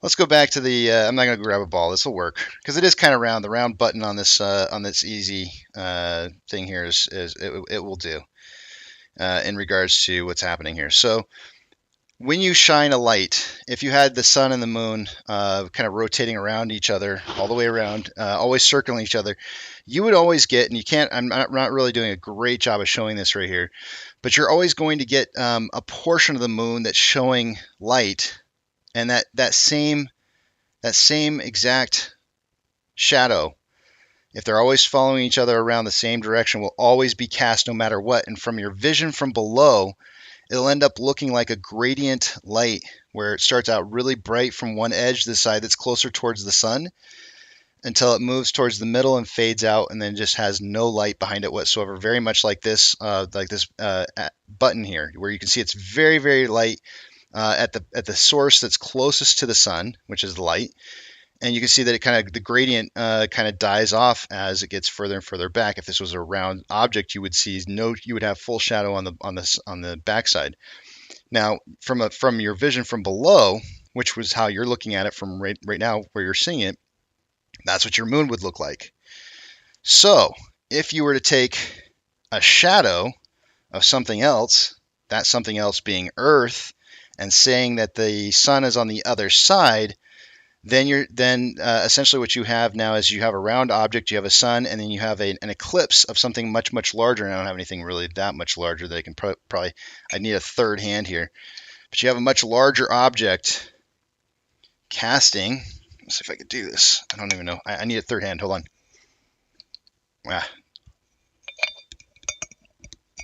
Ow, that hurt.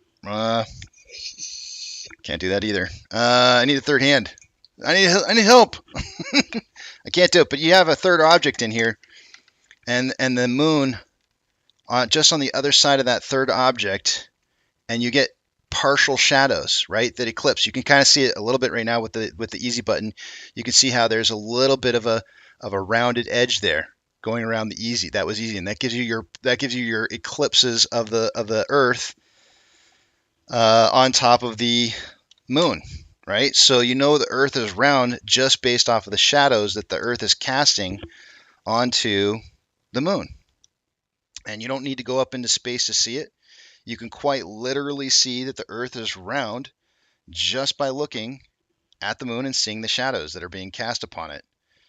And if the sun were simply just going over a flat portion of the top Earth and rotating around, you would see something entirely different.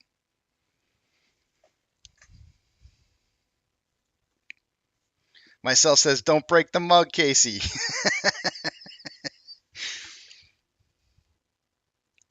I can't with the beard. The sucking would have worked, NC Proud Dad, had I not had the beard. If the beard's not causing a good seal.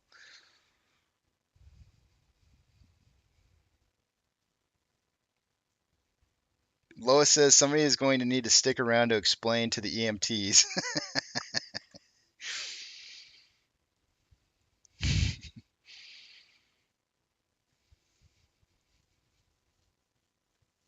Myself says, I disagree. I think we should go into space.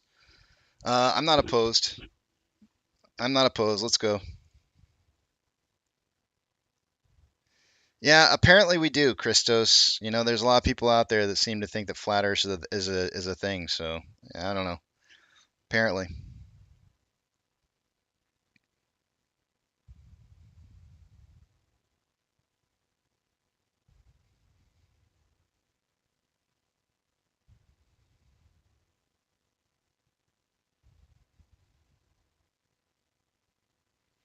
No. I'm saying the Earth is round, not shaped like a plate. Because you have full eclipses of the moon, and you actually have solar eclipses as well.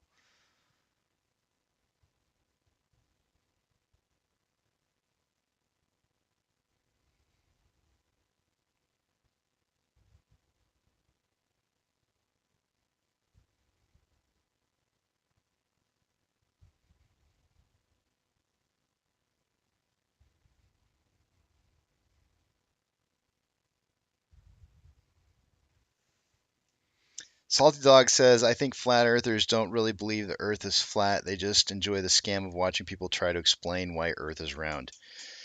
I think there is some of that. I would agree with you, Salty Dog. I really, truly, and honestly believe that there's just people out there who are just, trolling, right? They call them trollers. So I would tend to agree with you, but I legitimately believe that there are people out there who really, truly believe that that's flat. Now, I know that you know, Salty Dog, that you've seen it with your own eyes before, that it's not. So I get it. I know. Um, but some people just haven't seen it with their own eyes, and so it's difficult for them to imagine.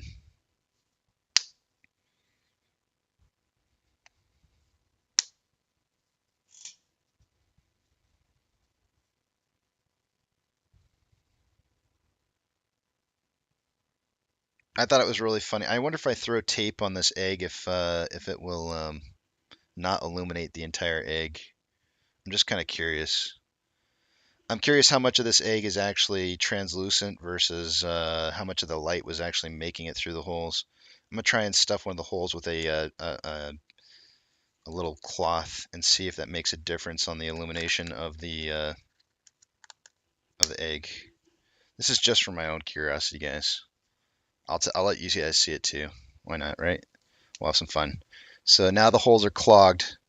Yep. See, the egg doesn't look all bright through the entire thing. It was simply just because I had the holes in there.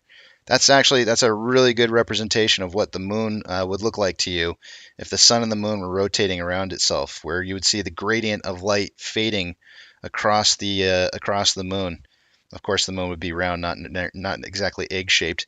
Now, if I put it to the side where the cloth isn't, you can see actually now with the hole, you can see you can actually see the cloth on the inside because it's not blocking the holes because I only stuffed it to one side. But you can still see the gradient being lost, but it's more because of the fact that the light's being distributed with the cloth on the inside. If I move the cloth to the other side of the egg and then reshine the light, because I'm just kind of curious what it's going to look like with the egg on the pointy side of the egg. Yeah, gradients. You see a little bit more gradient because of the shape of the egg, where it gets darker.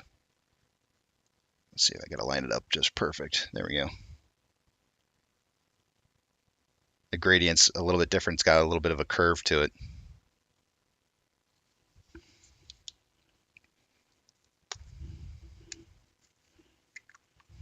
Now I'm gonna have tons of people going, "That's it. That's the solution. The moon must be some kind of weird egg shape."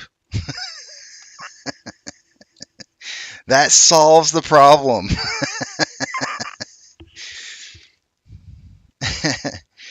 That's pretty funny. No, not the case.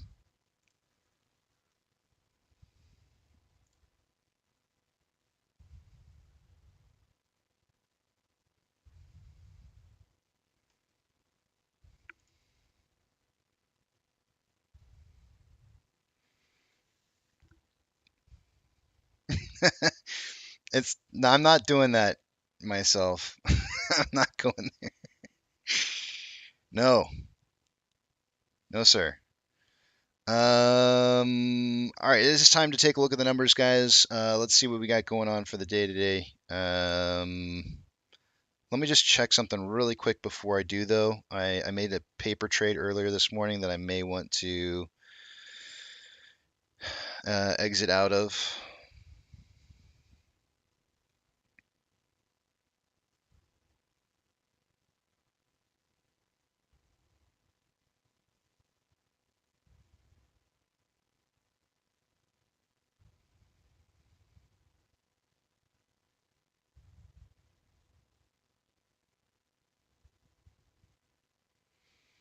I'll give it just a few more minutes. All right, I'll come back and check it here in just a minute. All right, let's take a look at what we got going on.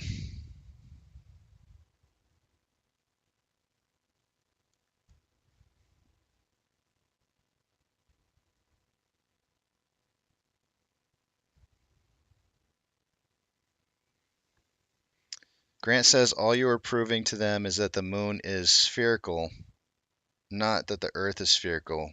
Yeah, I am. I'm proving it very well because if the sun and the moon were rotating around in a circle around each other over the top, you would see the same exact. You would never see any phases of the moon like we see. And so that's really the key trick there is that the gradient would never change. You would always see the same gradient no matter what, because that's what a flat earther says is that the sun and the moon rotate over the top of Earth because Earth is flat. So yeah, and so basically by showing that the gradient would never change because they're rotating around each other in the same orbital path, in opposition of each other, you would always see the same moon phase. It would never ever ever change. But because you have moon phases of shadows of Earth, and that the orbit of the Earth and the moon are not in orbit across the top of the planet, then that's the difference, right? You're seeing the blockage of sunlight from Earth blocking it, and hence the shadow of Earth across the moon, giving you that eclipse shape and telling you or confirming to you what the shape of Earth is. And you can see it with your own two eyes. That's the best part about it. You don't have to fly up into the air. You don't have to get in a rocket ship. You don't have to climb a tall mountain. You just look up at the moon and say, hey, look at that. The moon's got phases. All right. Take you guys over to the other page. I'm not going to be able to see what it is you guys are writing, so hold those personal thoughts, comments, questions, or concerns until you see the big tramp back up on the screen again.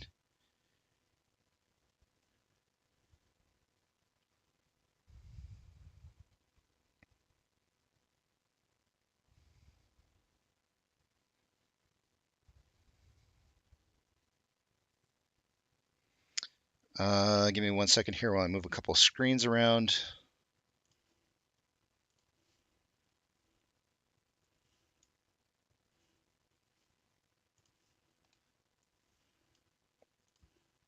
And let's see what we got going on here.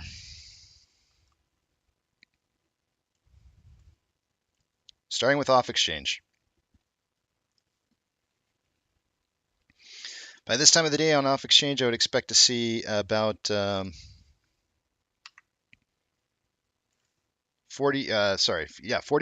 going through AMC's off exchanges, and EDGX would be somewhere between 11 and 12%.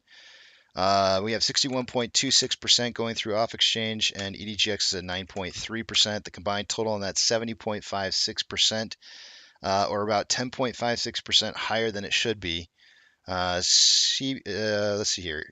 CHX volume is 0.04% of the total daily volume, which is not very high. 30-day average is 2.12. On Ape, we have 58.25% going through off exchanges, and EDGX is at 7.78.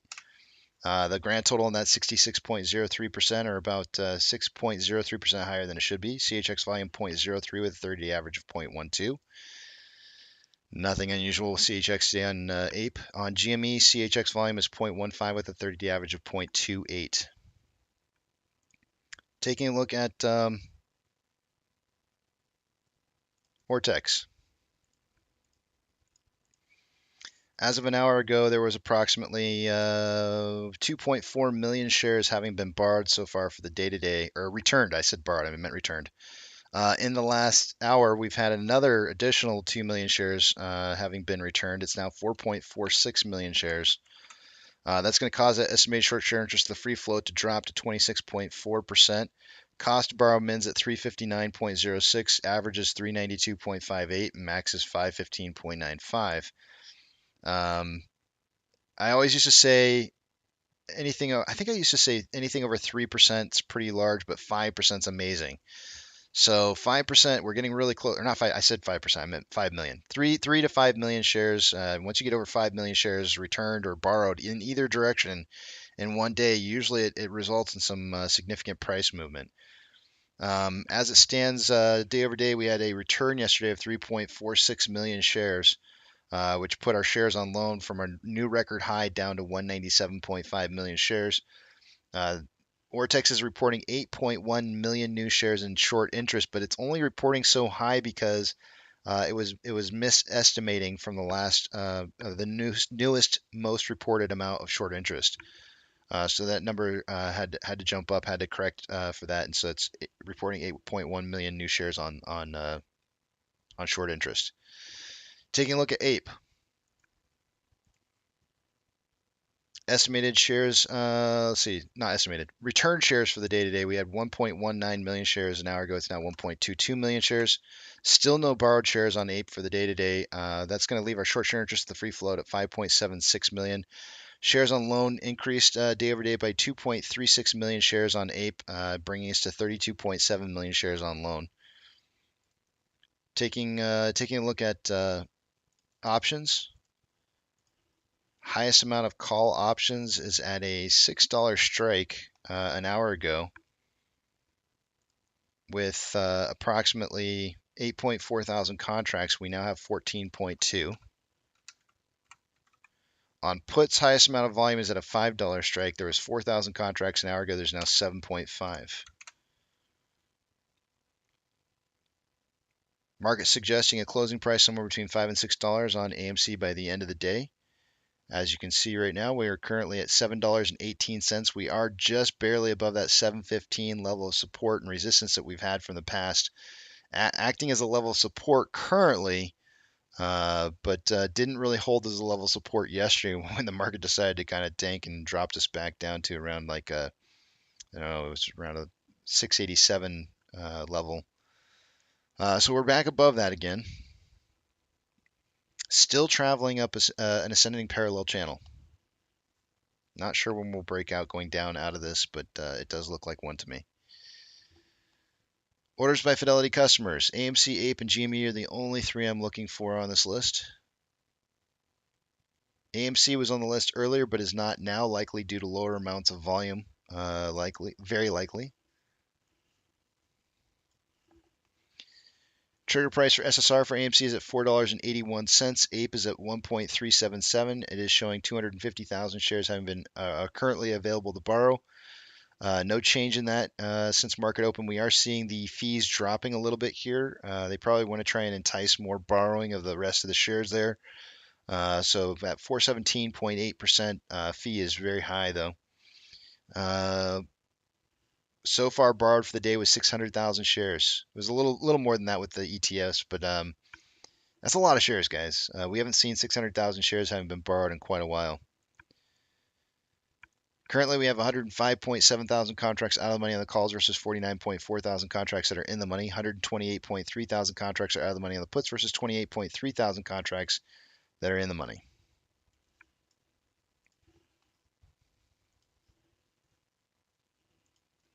NASDAQ is up 1.3, Dow Jones is up 0.42, and the S&P 500 is up 0.61. We have 3,994 advancers to 2,293 decliners. The market's slightly more declining right now than it was an hour ago, just very slightly. Let's see, some of the banks, I'm only looking for a 3%, plus or minus 3% change here. I got Coinbase up 5.26, and everything else is within those ranges. Ethereum Classic is up 1.03 for the day today. Wants to break out of this really long wedge that I've got showing up here. DXY, the US dollar, is down 0.47, taking a serious hit after testing 102, down to 100 right now. WTI is up 3.56. That's oil. Mortgage-backed securities are up anywhere from 0.09 to 0.2, and SPY is up 0.58. Let me just check something real quick here. I just want to check out SPX. I want to see if it's getting anywhere close to 4150. It wants to get there. It really wants to hit 4150.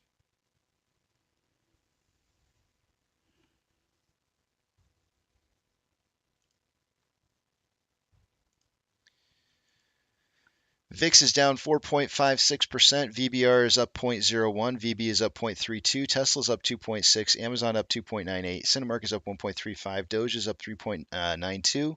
Bitcoin is up 1.56. GME is up 1.19. HYMC is up 7.87. NCMI is up 28.71%. Hood is down 0.35. Ape is up 3.59 at 1.585. And AMC is up 4.4 at $5.58. Inflow versus outflow for the day-to-day on AMC is approximately $1.2 million more inflow than outflow. 10.29 million shares traded so far for the day today after 105 minutes worth of trading. This is not a very fast pace. We're at 38.22 million share pace for the day today. I upped my number. I spent so much time this morning thinking about it, and I upped it to a volume prediction of 40 to 60, and so we're already underneath that. I'm pretty sure it's going to be wrong. I don't even know if I would have been safe at a 30-50 though at this point. I mean, this volume is falling pretty quickly. On a 4-hour time interval, we have more selling pressure than buying pressure with an RSI of 62.38, which is above average. Sorry, I'm thinking about something else here right now. Give me 1 second. Which is above average. Sorry, moving on. On a 1-hour time interval, we have more buying pressure than selling pressure than RSI 59.16, which is above average. On a 30-minute interval, we have more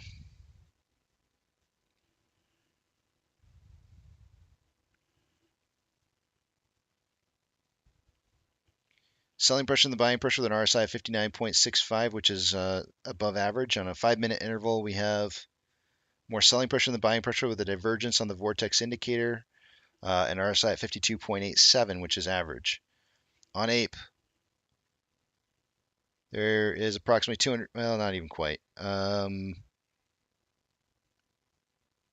150,000 more outflow than inflow for the day today. 2.17 million shares traded so far after 107 minutes worth of trading, putting us on a pace for 7.9 million shares traded by the end of the day today. I said somewhere between 5 and 25 million. On a 4-hour chart, we have more buying pressure than selling pressure than RSI 56.22, which is slightly above average. On a 1-hour time interval, equal amounts of buying and selling pressure with an RSI of 62.05, which is above average. On a 30-minute interval, there's more buying pressure than selling pressure with an RSI of 65.36, which is above average. And on a 5-minute interval, more selling pressure than buying pressure with an RSI of 59.52, which is above average. Let me pull up this news real quick and just see if it's anything worth looking at.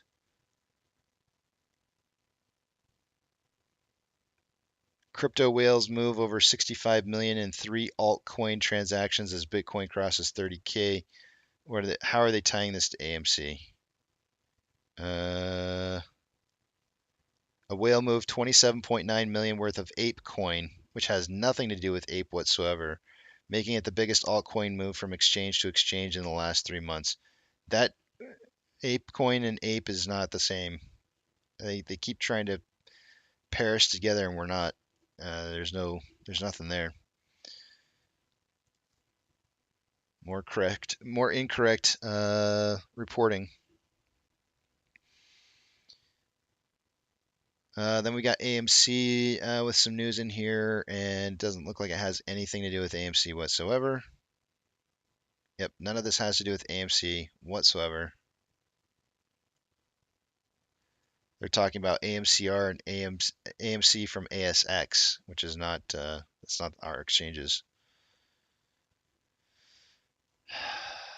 Just more incorrect reporting. Yep.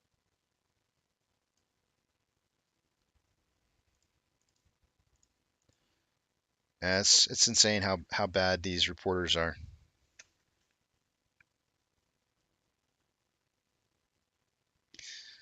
All right, I'm gonna see what it is you guys are writing here. Let me just make sure I've got I got 8 positioned really well here. I'm still on. I'm on a 1-minute chart here on AMC. I'm all good. All right, cool. Danny says squirrel. Yeah, well, I got a paper trade going on right now, and I think I'm gonna just go ahead and exit my my trade. I made enough. I'm gonna take my profits here. So I've been paper trading now for a couple weeks. I think this is the 3rd week right now. And one of the things that I have been running into a major problem with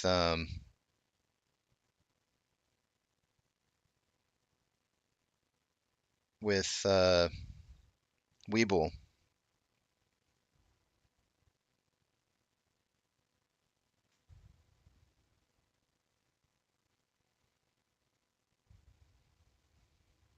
and it's that they don't do stop loss orders. And when they don't do stop loss orders, it greatly impacts. It can greatly impact your positions. Sorry, 1 second.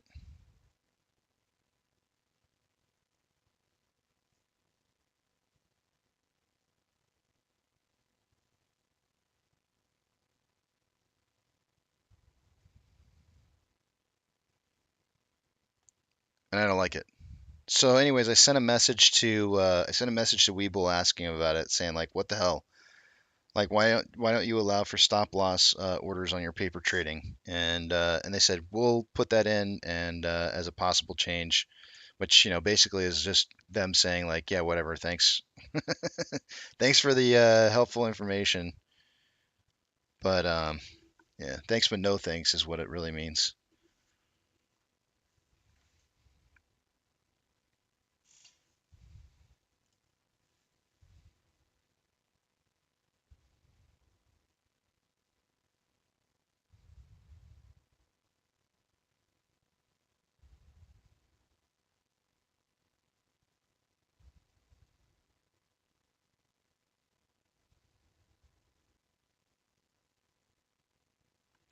The cost of bar average was for AMC.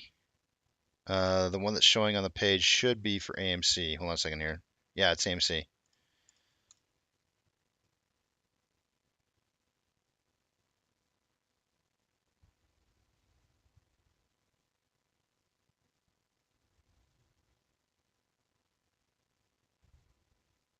Yeah, Long Jericho says, we'll think about adding that basic trade function in the future. That's exactly what they said. Sounds to me like you've put in a request before, Long Jericho, because that's almost exact words that they said to me in their response was, we'll look about adding that as a basic trade function. It pisses me off. It's like how can you set up like a trading function that doesn't have stop losses? It's just insane. I haven't really used Webull before too much, so I did use it a long, long time ago for crypto trading, but I was actually actively managing that one, so I never really cared whether it was whether there's stop losses or not on it, because I wasn't working off of a stop loss structure, so it wasn't crucial. But this is this is different. That's because they are the same. Every once in a while, when I click on AMC, it doesn't actually take it over to AMC, but now it's showing the right chart there. Sorry about that.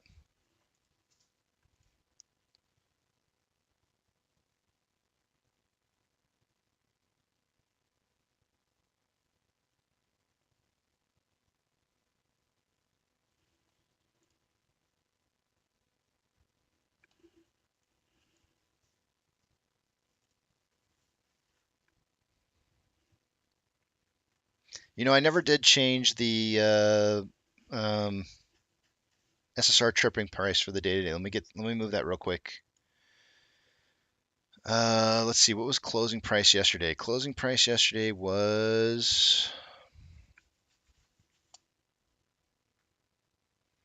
557, right? No, that wasn't it. 534. 534. Let's see here. 4.806 is the actual number.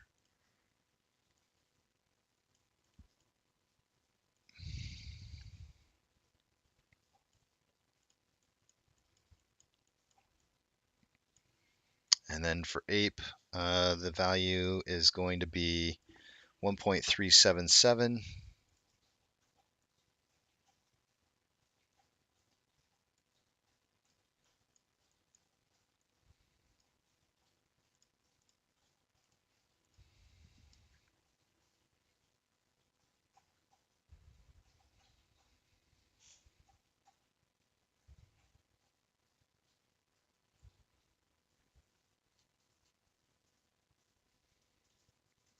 Yeah, sorry about that, Pirateborn. I apologize. Every once in a while, I'll click on it, and on my chart, it shows that it shows that it's been selected, but it doesn't actually change it to AMC, so it always throws me off. Sorry about that.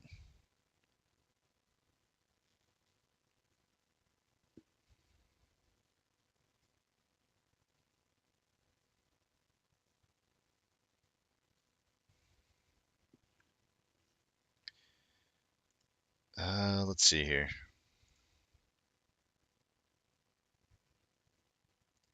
Adam Aaron came out with a tweet. I think it was last night. Man, I stirred up some hornets nests. I stirred up some hornets nest hornets. Who made up that word? Hornets. Let's see here. With that whole thing that Adam Aaron was suggesting with the poll on oh, it shows that I voted for it. I didn't vote on this. Piece of crap. Okay, I didn't vote on it because it ended. Okay, phew. I thought I personally didn't vote on Adam Aaron's charging the electric charging stations. Looks like yes, why not? Went out with a 44.9%. No, wasted effort was 12.1. 37% we had yes, the planet needs it, and 6% said no, not enough cars. I think those are kind of interesting numbers. Let's see here. I'm gonna scroll up to some of the newer tweets that he's put out. 14 hours ago, he said, "A big day as promised. We have formally launched the new AMC Entertainment Visa card. Earn extra AMC stubs points on all of your charges. Some 80,000 on our AMC Entertainment Visa card waitlist being notified this week on how to apply. You can apply too at amctheaters.com Visa. If you own a, let's see. Next one, he says, is get your AMC Entertainment Visa card, 5% in value back on AMC spending, 2% on dining, grocery, gas, 1% everywhere else through extra AMC stubs points. We are now launched. To apply, go to more details, go to amctheaters.com Visa. And then his last one was 13 hours ago, where he says, our AMC Entertainment Visa card done partnering with Deserve, an intriguing fintech company in Silicon Valley. Deserve is a leading mobile-first credit card platform built on a cloud-native and API-enabled architecture. It offers superior personalized experiences for cardholders. But man, I stirred up a hornet's nest with the whole I don't want to vote. I think Adam Aaron should put something in there that says like if we deem that we can make profits off of the charging stations as an option. Because I would have voted for that. I would have been like, yeah, sure. If AMC thinks that they can make money off the charging stations, go for it. If they think they can only break even, getting people in the door is not a bad idea. It's not a bad idea just getting people in the door. But the problem is, I don't think, in general, I don't think people who are driving their cars around looking for a charging station are necessarily going to be looking to go to a movie. I don't think people go to movies to charge their cars. I think they go to movies to go to movies. So, I mean, whether or not they stop there to charge their car and go to a movie, I don't know. What's the charging time? What's the charging time on a vehicle these days? I think I did some research on that yesterday, and I was looking it up just to kind of check it out and see. I'm not positive. I think it depends on whether you have a charge 1, charge 2, or charge 3 charging system, and I think most of the more current EVs are doing charge 3s, which means that they can do it pretty quickly. They wouldn't need to be there for 2 hours.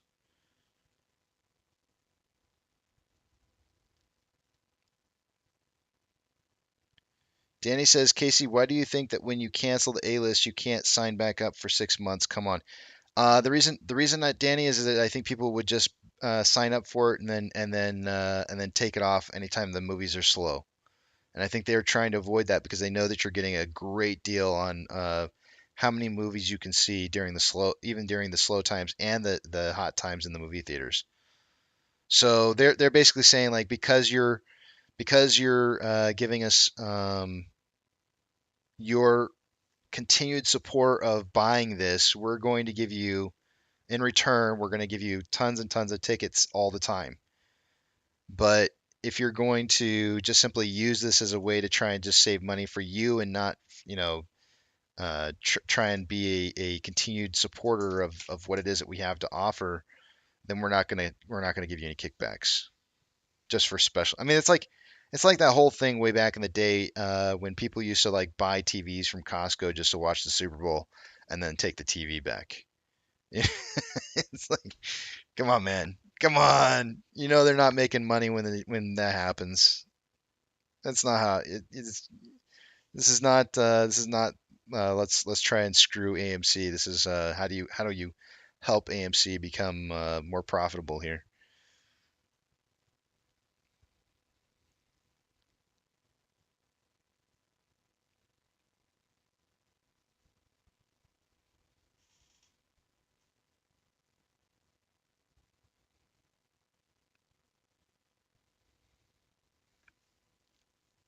It used to happen all the time, man. Way back in the day, I don't think it happens anymore, but way back in the day, people used to go out and you'd see like a week or two before the Super Bowl, you'd see tons of people walking out of Costco with these like gigantic TV screens. Actually, back in those days, I think it was actually not even TV screens. It was like no, maybe it was TV screens. Yeah, they were walking out with like plasma TVs, and then just returning them after the Super Bowl.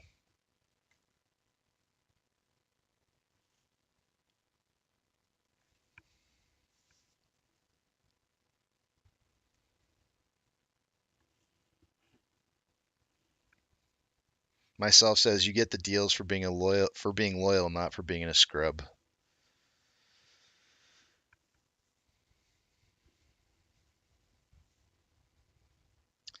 I really don't know how. I know when I did some of the research yesterday, Hazel, on the charging, all I really found out, like I couldn't find anything like really quick and easy. Let me try looking for it again here. How long to charge a new Tesla car?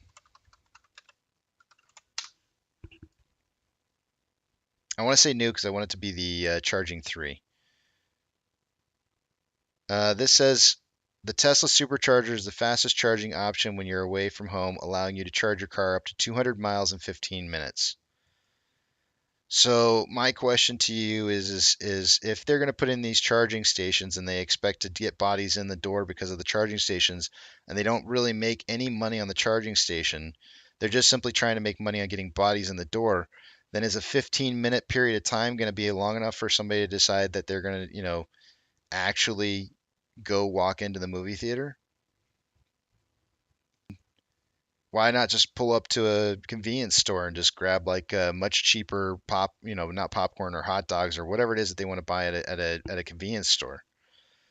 I think you go to the movies to go to the movies, and if you happen to have a charging station there, then maybe you charge. You don't go to a movie theater to charge your car. It just doesn't happen. It's for the same reason, and somebody brought up the point of like putting out a bike rack. You don't go to the movie theater to park your bike. You go to the movie theater to go to the movie theater. Why put in a bike rack? Because nobody's going to go there and just park a bike just to park a bike. It doesn't happen. And hardly anybody rides any bikes. What's the point?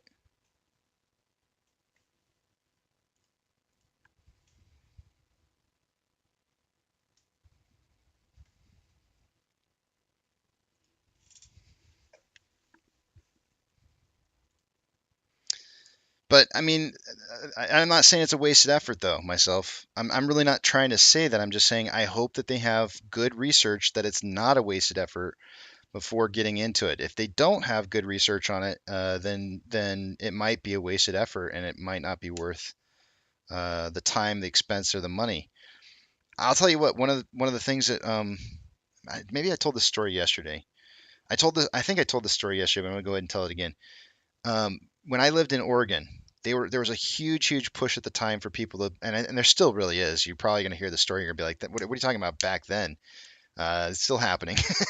But back in the 2000 era, a lot of people who were new home owners during that period of time, the government was giving a lot of tax incentives especially state tax incentives to people who are buying solar panels for their homes, right? And so some people were going out there and the solar panel people were telling them, okay, you can pay off for your solar panel based off of the government breakdown on what you can get for kickbacks for using solar. You can get this much money back, and if you sell back your energy to the state, they'll pay you this much, and we estimate that by 15 years from now, you can pay off your solar panels. And everybody was going like, dude, what a great deal! I'll be energy self-sufficient, and within 15 years, I'll be making my own energy. I'll actually be turning a profit. All these people had these like grandeur ideas of what it was going to do for them, but what actually ended up happening was that all the any kind of tax exemptions that they had over that 2 or 3 year time they got in early on the deal went away. All that went away, so that added to the amount of time that they were going to have to continue to be on the grid. And then they started instead of the state saying we will take your energy and buy it back from you, they started saying no, we're going to start charging you for being on the grid. And so since you're still part of the grid, we're going to charge you, and the charging fees were like higher than what it was to sell back the energy. And so all those benefits that people were getting in on the very first part of the deal were sweet, really sweet benefits, but end up turning what was supposed to be a 15-year plan on being energy independent and paying off their solar panels in 15 years ended up being like a 30-year deal. It increased to like I'm making up numbers here. I really don't remember what it increased it by, but for a lot of people, they didn't like it. The deal wasn't as good as it was supposed to be. So if AMC gets into something like this and they see where they're going to get cutbacks for, installing something like this, are those cutbacks always going to be there? Are they always going to be getting, some kind of kickback from the energy provider? Who pays for the energy? These are all things that need to be thought about. And if AMC feels like they can make money on it, go for it. Do it. Totally support it. I'm behind it all the way. But if they're not doing the research, if the research is a pull to the Twitter community, that's not a good way to start. That's not a great place to start for pulling Twitterverse to get an idea as to whether or not you should do something.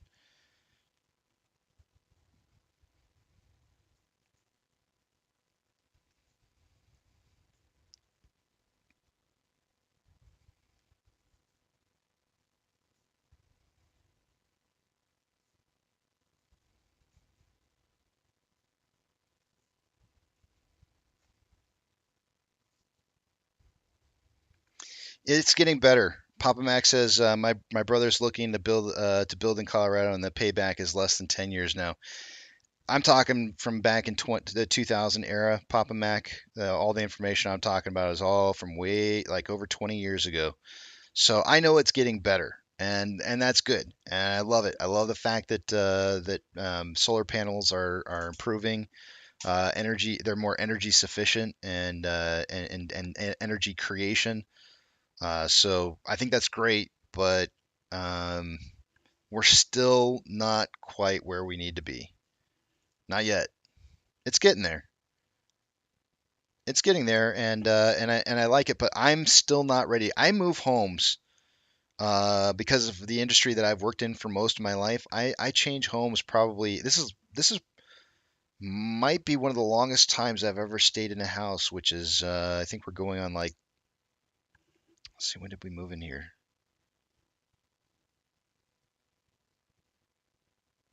15? I think we moved in 2015, so we're looking at 8 years.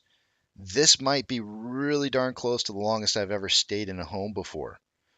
So for me, you can imagine that I'm looking for something that's going to pay back within a decade or less. So for me as a homeowner, I don't see it as being uh, something I want to do yet because I'm not in my forever home yet.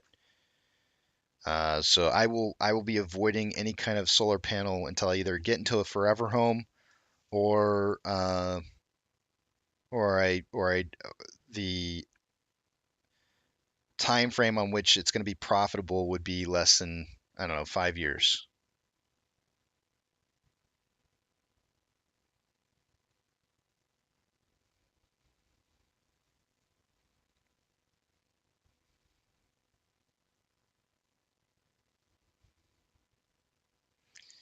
Donna, that's awesome. For some people, it works out great. You know, you've been in your house for a long time, and it ends up being a great thing for you. But for me, I move around far too often for it to be profitable. Danny says Casey is a nomad. He's addicted to that new home smell. You know what it more is, Danny? It's growing up in a military family where we moved quite a bit. In my childhood, let me think here.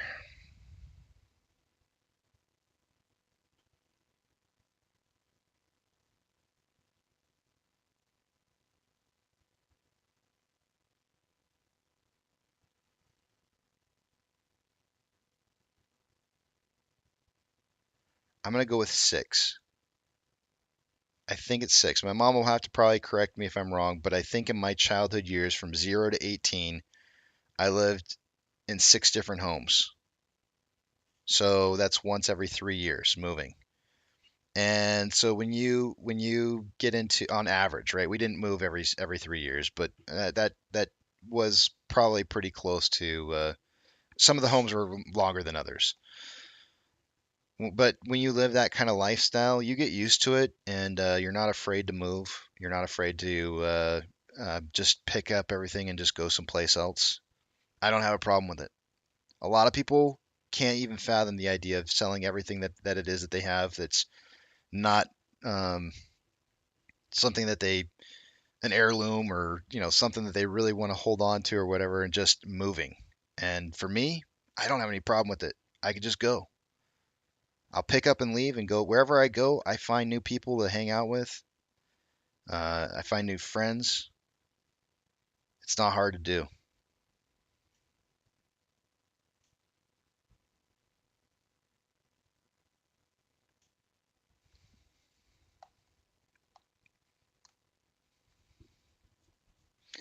Papa Max says my parents moved 5 times during my high school career. I found them every time. That's pretty funny, man. Yeah, I'm laughing, and then you're like, no, no, seriously. I actually did know a guy in I know a guy in high school who was Durham. I'm trying to remember what his first name was. What was Durham's first name? Will Durning. I think it was Durning, not Durham. Will Durning was his name, and he had actually divorced himself from his parents. I don't know how the hell that happens, but apparently you can do it. He divorced himself from his parents and was living with different families, and in order to complete his high school uh, years in the same high school, he started moving around from family to family within other students in the high school.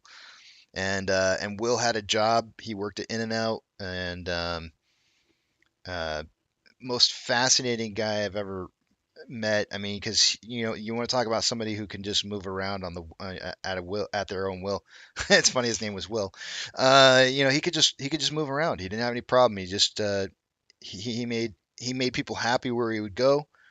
He had a great personality.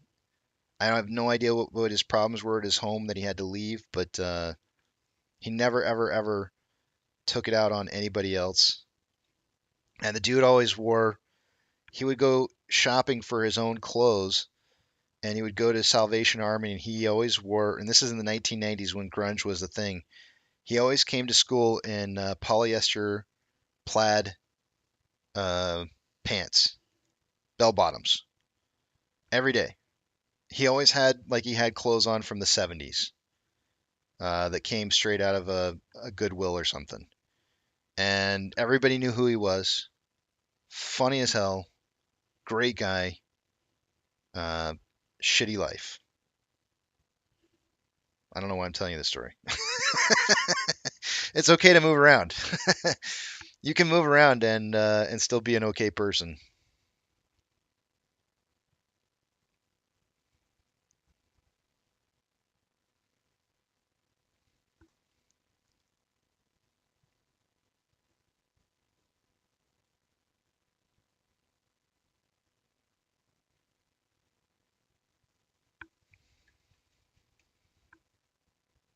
We've got about 15 more minutes before I take a look at the numbers. Wishing right now I hadn't sold when I did out of my trade. Oh well. I'm not talking about AMC. I'm talking about paper trading. I really wish I had more. When I go on my break, I'm gonna be looking for. I'm gonna probably put you guys on another page here, real quickly while I take a look at. Actually, I'm gonna do that real quick. I'm gonna put you on another page real quick while I look and see if I can. Can I put you on this page and still look at my screener? Does it show up the same? No, it doesn't. I can fix it. All right. I'll probably, before I go on break, guys, a little bit later, I'm probably going to put you guys on the just AMC page just so I can check out my screener because I do want to. I'm trying to really kind of maximize my profits that I'm making off of the paper trades. I want to do well on this, and I'm tired of getting beat up every day. So. Oh, son of a gun, Richard. You're right. I completely forgot. Ah, man. All right, I'm going to the back of the big tramp right now. Son of a biscuit. I keep forgetting. I got to remember to do that. I need to set an alarm. I'm going to set an alarm for Tuesdays and Thursdays so it reminds me. All right, I'm in the back of the big tramp. If anybody wants to join me back there, they can. I'll keep the back of the big tramp open for the rest of the day today since I forgot again to do it earlier this morning.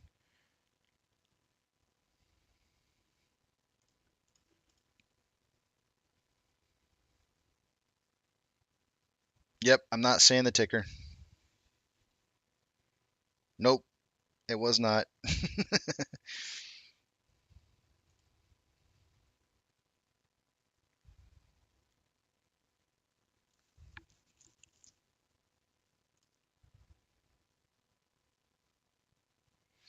You know, that's something I'm trying to avoid doing, Papa Mac, for our kids is move while they're in high school. I really want to. I really want to keep my kids in the same high school if possible. I feel like there's something about living or going through high school in the same place that's kind of important.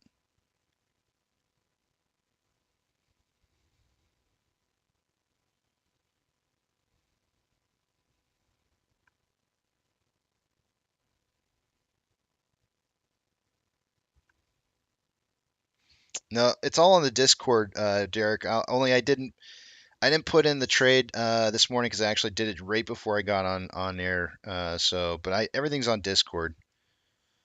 By the end of the day today, you'll see what it is. I'll put it in there. It was something that I wanted to get in on something real fast. It was just a quick in and out kind of thing for me.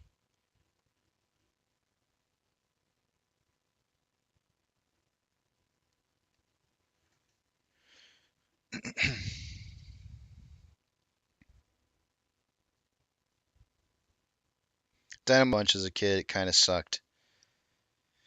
I guess I just learned to deal with it.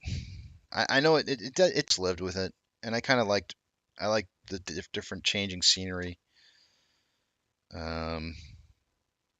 Sometimes it was better than others, you know, depending on where you were at, what you were doing. Hey Casey, how are you? Yucca, how's it going? Can you hear me? Yeah, I can hear you. Okay, cool. Good morning. Good morning. How you doing? Good. Happy hump day. Happy hump day.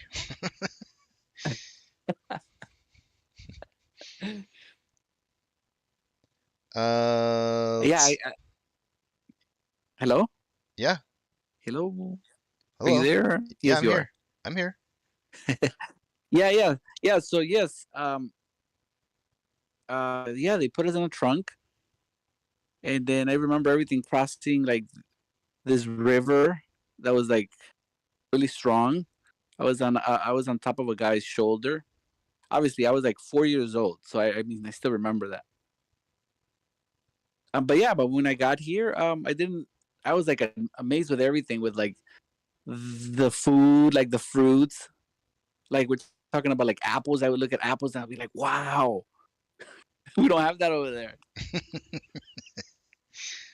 I swear, like yeah, when and then yeah, I mean, obviously we're poor, so my uncle was here. He's a plastic surgeon, so he was waiting for us here in California. I remember coming barefoot. I didn't have on. My brother didn't have shoes. I think my mom was the only one with shoes on. Now, why did your But hey, family here we decide? are. Why did your family Thanks decide that they to wanted to move to the U.S.?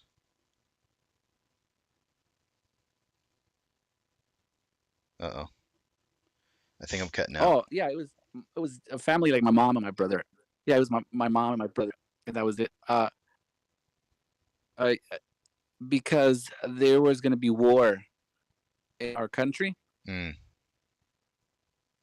and they were gonna take my brother, which he was 12 years old, and they take like even from I think like from 10 years old, and then yeah, they were gonna go to war,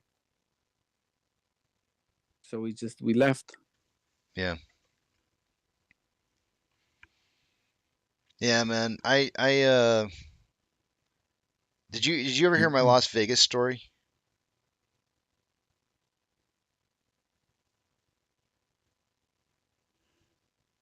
I think it's buffering. I don't think I did. Maybe I did or I did not. No, I did not hear it. I'll just give like a really brief version of it.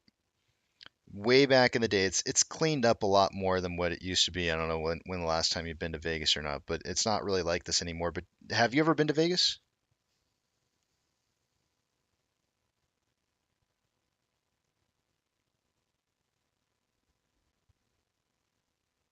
Man, I'm totally getting shorted right now. Uh, Yeah, yeah. You keep getting maybe no. Is it just the Discord that's cutting off, or is it?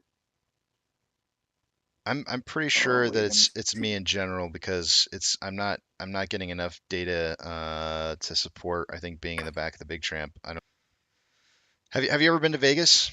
Oh. Yeah. I've been many times. The last time I went was maybe when was it? Last year, September. So it's clean now. Like when you go out at nighttime, there's none of that. Do you remember back Last in the day when they September. used to hand out like the stripper club cards and all that kind of stuff, and they were like littered on the ground all over the place? Do you remember that? I'm sorry. When they had what on the ground? The stripper advertisements, Oh, the little oh yeah, leaflets. It has cleaned up. I didn't. Yeah, I didn't see that anymore. Yeah, Yeah. but I still saw. I still saw women. You know, Oh yeah, like the ladies of the night. yeah.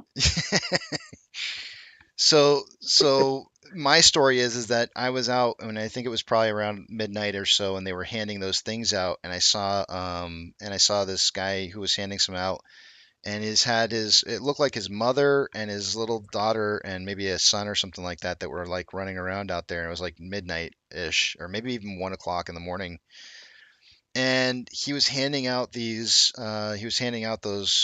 things right in front of his family, like his kids and all that kind of stuff, and it made me sad. It made me really sad to kind of see that was what his life was about. Like handing out stripper advertisements to people on the side of the street with his kids there, and it kind of made me think to myself. I was like, to know the fact that um, wherever he was before was so much worse. That what he was doing now was a better thing for him made me sad, super, super sad on the inside to know that his current condition was a better condition than whatever he came from. And it's changed my entire outlook on, just the opportunity that we have here in the United States and how much we take for granted here. Because there are people who are coming here who are willing to do things that most of us wouldn't want to ever do in our entire lives. And that's better than what they came from. It makes me sad. It makes me really, really sad. We got to fix that kind of crap.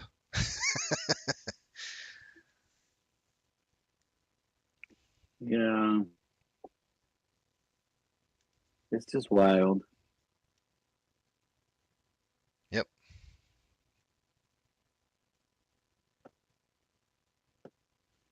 Who else we got back in the back of the big tramp here? We got Roadster Guy and Danny's in here. Danny, are you off school today?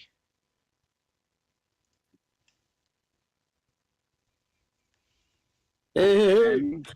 Yeah, happy hump day. Hump day. What is it? Yeah, I'm this week. So. Oh, I was gonna say, is it a teacher strike? Town, that's why I was absent the last few days. I was like, what's going on? A teacher strike or something? What'd you say? Is it a teacher strike? It's just. Not yet. I'm surprised you're getting spring break this late. Isn't this kind of late to be having spring break? Well, we always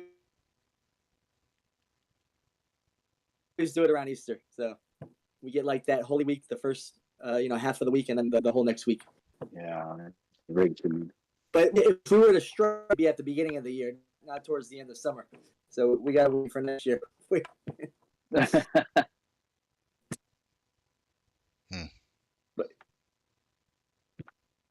now I wanted to come in because you were breaking up on the stream, so I wanted to hear your story. So I came in the Discord. Yeah, I think you're good now. I don't know. It's overall. It was breaking up in here too. Yeah, it's got to be my internet.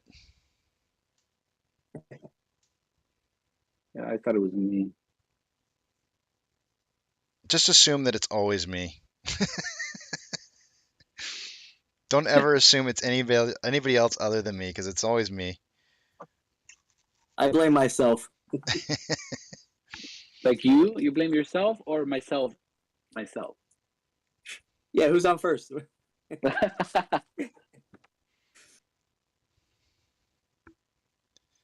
Myself says. Was that the story? Yeah, that was the story, man. That was the story, and it reminds me of your mom not wanting to be a part of war. You know, she'd rather escape war than put her family through that. Yeah. So, yeah. I'm very thankful. And it's okay as long as you don't make it worse. That's what I've learned. Like, if there's people that are going through things, I don't need to be a jerk or make it worse. Like, if somebody asks me for food on the street or money, I'm gonna give them that. I'm not gonna ignore it. Or I've learned that if I have something that I can give, I'll give. I'm not gonna make it worse or go out of my way to destroy somebody's I guess, I don't know. You know how there's like vendors in the street? I've seen videos of people dumping their food just because they don't like it. Mm-hmm. Like that. I don't do that. I think that's just wrong. Do you know, like that? I mean, like Walmart? Walmart's just been like trashing stuff and just like laying it out to just waste. It's a little upsetting for me when I see that. I see it and I go like, that is so wasteful. Yeah. And there's people out there that could use that food, and they in order for them to claim losses, they just dump it. Yeah, but the other thing is, it's not just. I'm sure a lot of like companies would give, but the thing is that you got the other side, that if somebody gets sick, then they'll get a lawyer and they'll say, "Oh, Walmart gave it to us," or that other company gave it. So that I think the liability is another issue. That's what I've heard. That's why they throw it out, because of the liability that they may get sick. Yeah. But there are times where companies could be giving out food to people. Yeah. Like I know that there's some places where the stores have like power outages, for example, and when the power outage happens, they trash the food that was in the refrigeration section. And I go like, why don't you just have like a power sale, and tell everybody whenever we have a power outage, you can come and get it for like a quarter of the price or something. Yeah, I don't know. Yeah, you're right. and then we have, what is that emergency? I was gonna say FINRA. No, there's this what is the, when there's an earthquake or when there's a big tornado or a big storm, they call they call these the emergency, what is it called, guys? Come on, help me here. I know what you're It's talking part about. of it's part of the government. What's the name of it? I mean, the only thing I can think of right off the top of my head is FEMA, but Yeah, FEMA. There you go. That's that too. But then sometimes they're just so late, because they don't let others that are closer to them help. You know, it's kind of upsetting that you have FEMA, but then again, they're sometimes way too late. Like we had that storm up here in California recently with the snow, and people were stuck in there like for almost a month, like weeks, and they didn't have any food. And then the only store that was there, the roof had collapsed in because of the snow, and they were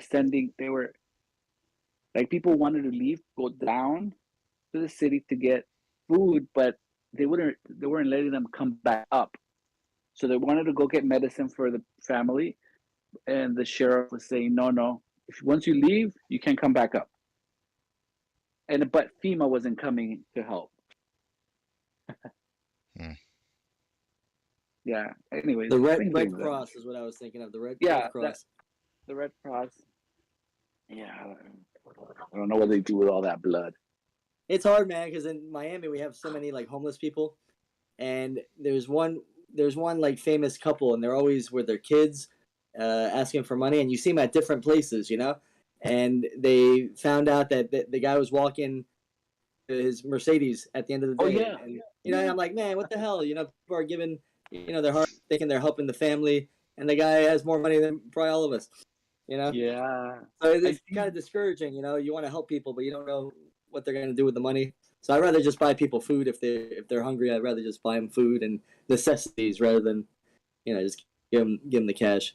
But yep, I've seen that. I bought. Well, I was at Target in the line, and there was this lady. She's like, "Can you buy this milk?" And she had her kids with her. Can you buy? I think she had milk. She had other small items like bread. It wasn't more than like $20. I said, sure. So the cash register person looked at me, are you like kind of weird? And I said, yeah, I'll take care of it. I pay for everything. Then she goes, well, you get credit. She goes and returns that stuff to get store credit. I think she got a gift card. Oh my god! I mean, I don't want to just. She was kind of. I'd rather not say who it is, like what nationality or anything like that. But I've seen them do that a lot. That's messed up. And be careful too, because if you at McDonald's and you go buy a meal, like $17 for a Cardi B. You ever see the Cardi B? Yeah. Like almost $20 for a meal, man. What the hell's going on?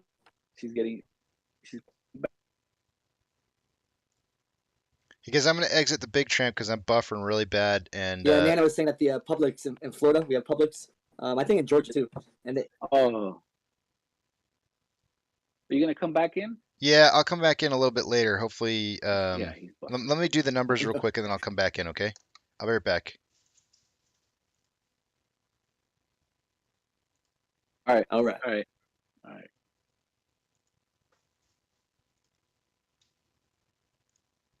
All right. So hopefully the stream will get a little bit better here, guys. I apologize. I know it's not the best. It probably is the worst. Hearing it cut out like that, but I don't know what to do about it. Actually, I do know what to do about it, but I haven't gotten to it yet. I need to get to it. Let's see here.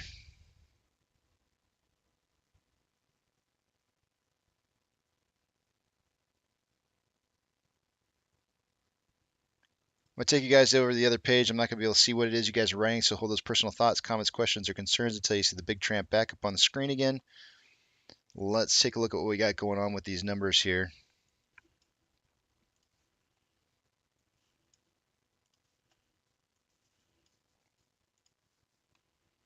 starting with off exchange. By this time of the day, I would expect to see about 62% going through off exchange and EDGX. We got 60.41% going through off exchange, EDGX 9.49, combined total 69.9%. Nice. That's let's see, 7.9% higher than it should be. CHX volume is 0.04 with a 30-day average of 2.11, so it's kind of low.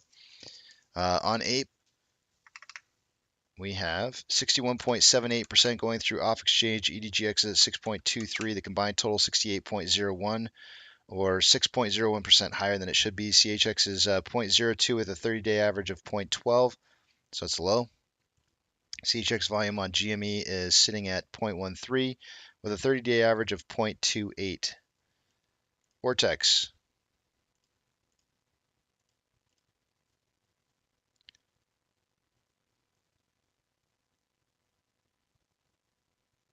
Taking a hot minute here. Boy, I'm really getting buffered pretty bad right now, even without being in the Discord.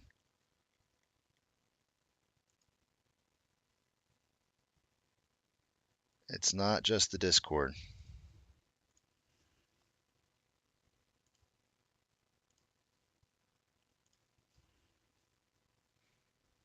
As of an hour ago on Vortex, we had about 4.46 million shares having been returned for the day-to-day. The number is still generating here. Give it just a minute.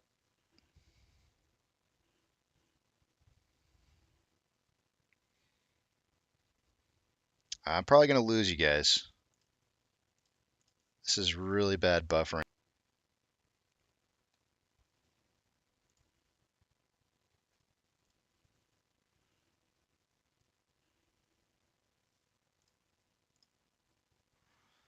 Borrowed change amount an hour ago was 4.46 million shares having been returned. It's now 4.25. It's going to be a small decrease in borrowed change amount, which means that the short-term interest of the free float should increase to 26.41, which is at what it's at right now. Cost to borrow min is at 353.93%, average is 385.66%, and max is 515.95%. Shares on loan for the day-to-day is it's down day over day by 3.46 million shares. However, the increasing amount of short interest was 8.1 million shares, and that's to make up for low estimates over the last 15 trading days. On Ape, the final numbers right now, we had 1.22 million shares having been returned for the day-to-day. On Ape, it's still the same, leaving the short-term interest, the free float, at 5.76. No shares borrowed yet as of right now for Ape, and so there's no change there to cost to borrow. Shares on loan is at 32.7 million shares. That's 2.36 million more shares on loan right now than there was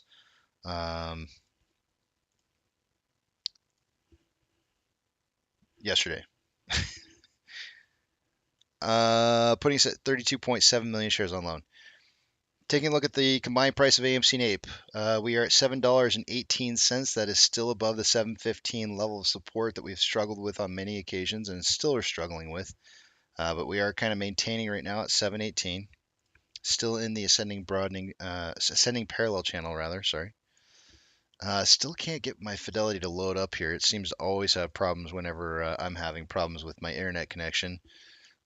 But we have trigger price for AMC for the day-to-days at $4.81 for SSR, and then Ape is at 1.377. Shares available to borrow is still sitting at 250. No new shares having been borrowed. The fees are at 417.8%.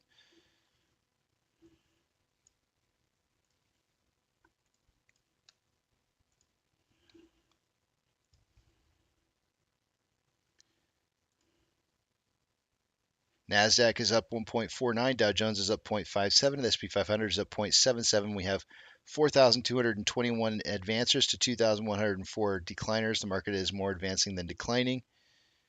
And banks, I'm only looking for banks that have a plus or minus 3% change.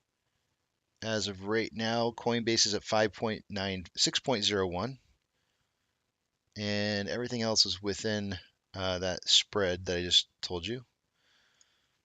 Ethereum Classic is up 0.85. DXY, or the US dollar, is down 0.53. Oil is down, or up rather, 4.09. Mortgage-backed securities are up anywhere from 0.04 to 0.2. I finally got this to show up. AMC, Ape, and GME are the only three I'm looking for here. AMC, GME, and Ape are not on this list as of right now, likely due to low volume.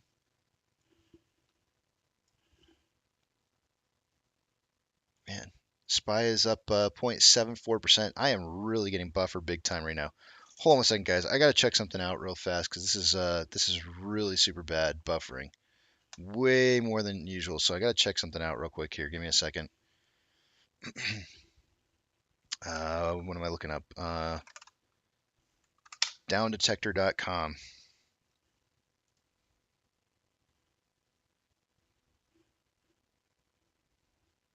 It's not even pulling my charts.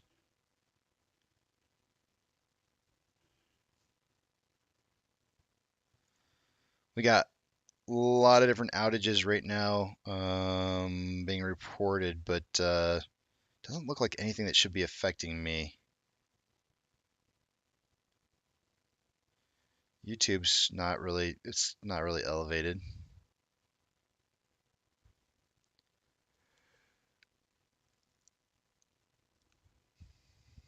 I don't see AT&T on the list. Must just be locally.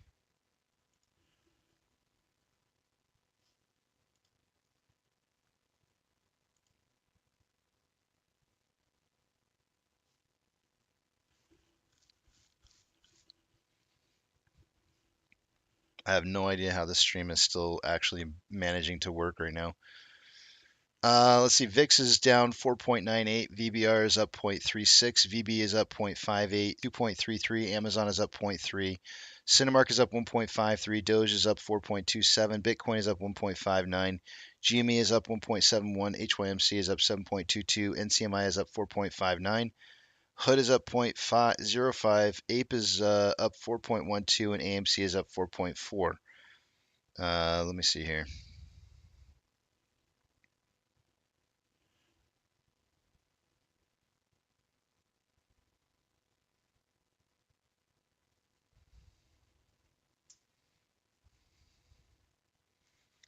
Man, I'm absolutely getting shorted big time right now, guys. It's like it's like my stream's going through a straw right now.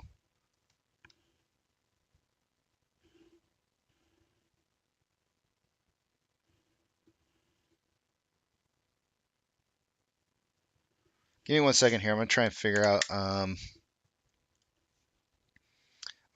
out what's causing this. See if there's anything on my end that's causing it.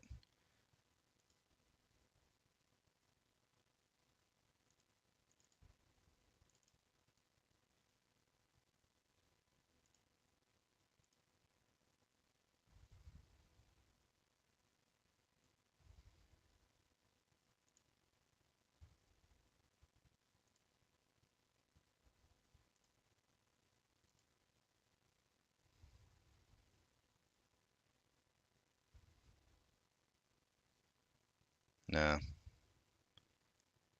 I got nothing on my end here that's causing this. It's not computer related. Let me try a speed test and just see what that's showing up as.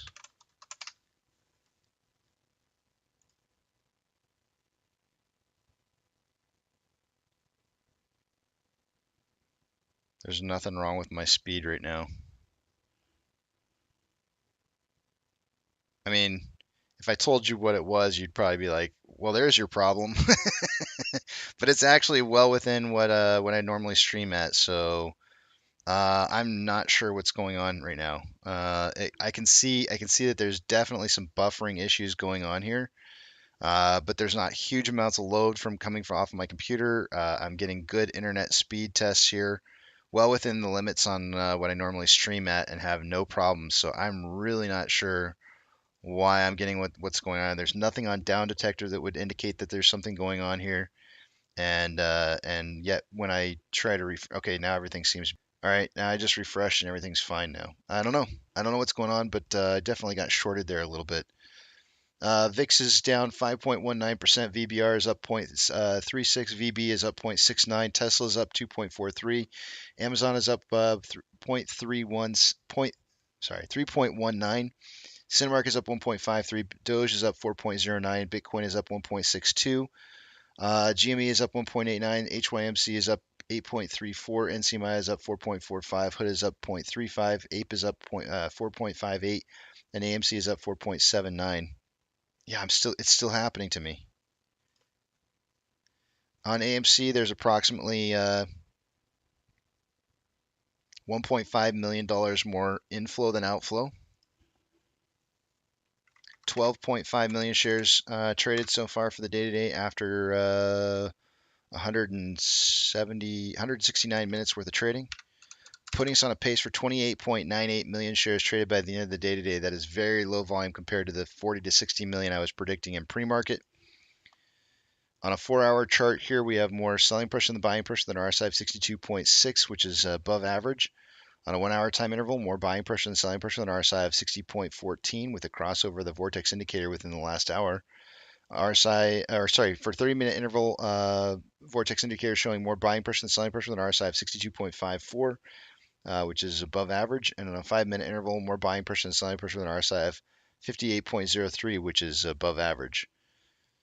On Ape, there's approximately almost $200,000 more outflow than inflow. 3.1 million shares traded so far for the day today after 170 minutes worth of trading, putting us on a pace for 7.11 million shares traded by the end of the day today. I suggested somewhere between 5 and 25 million. I think we'll hit that still.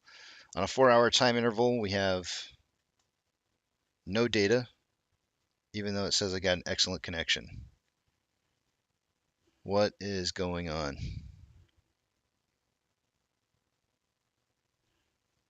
Huh.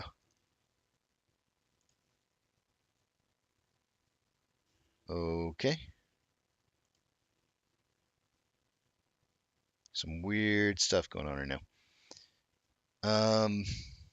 On a 4-hour time interval, more buying pressure than selling pressure with an RSI of 58.72. On a 1-hour time interval, more buying pressure than selling pressure with an RSI of 65.12 and a crossover of the vortex indicator within the last 2 hours. On a 30-minute interval,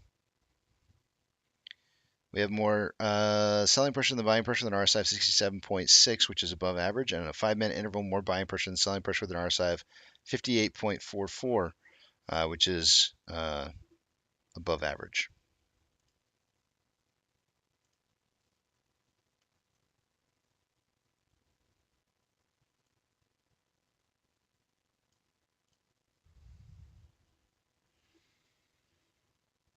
Man, I have no idea what's going on here. Is anybody else experiencing any problems with access to their brokers at all?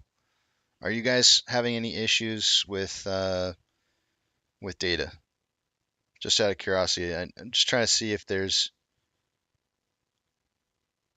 you guys are having any problems at all logging into your brokers or viewing data on your platforms, whatever it may be that you may have. Donna says, I called Apple and it's an ongoing problem. They couldn't figure it out for me. Not sure what that's.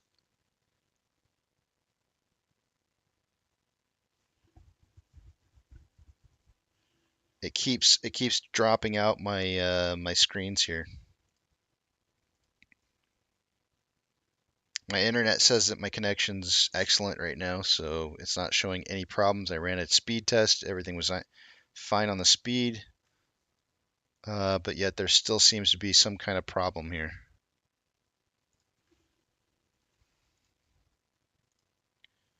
Let me run another speed test just in case. No, it's low. Now it's low. It's intermittent.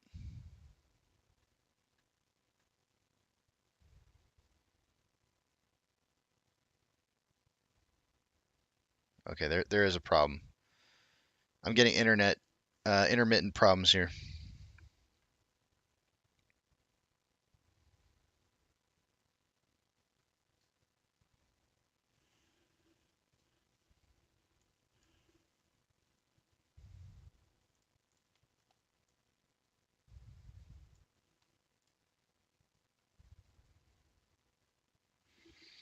Well, I guess it's a good time to take a break then.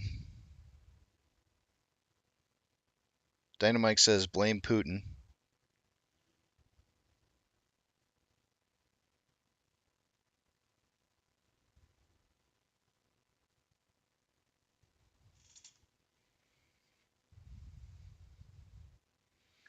Pornhub is down according to Petrofire. ChatGPT is down according to DJ. Okay, yeah, just tell me what your favorite place is to go and if it's down or not. Sorry, Petro. I'm sorry. That was pretty funny though. Tom says I got into Fidelity with the 2FA code. That's good. I didn't have any problems getting in either with the two-factor authentic forever to upload information though. And my internet is hit or miss on its on the speed. The connectivity's not very good right now.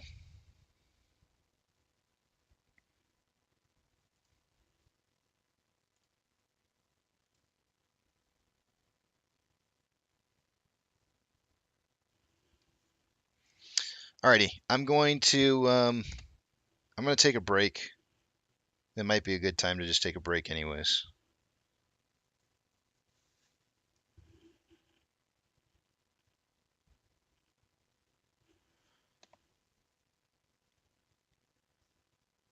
Don't be surprised if the stream just automatically like goes out while I'm gone, because I fully expect there to be problems here.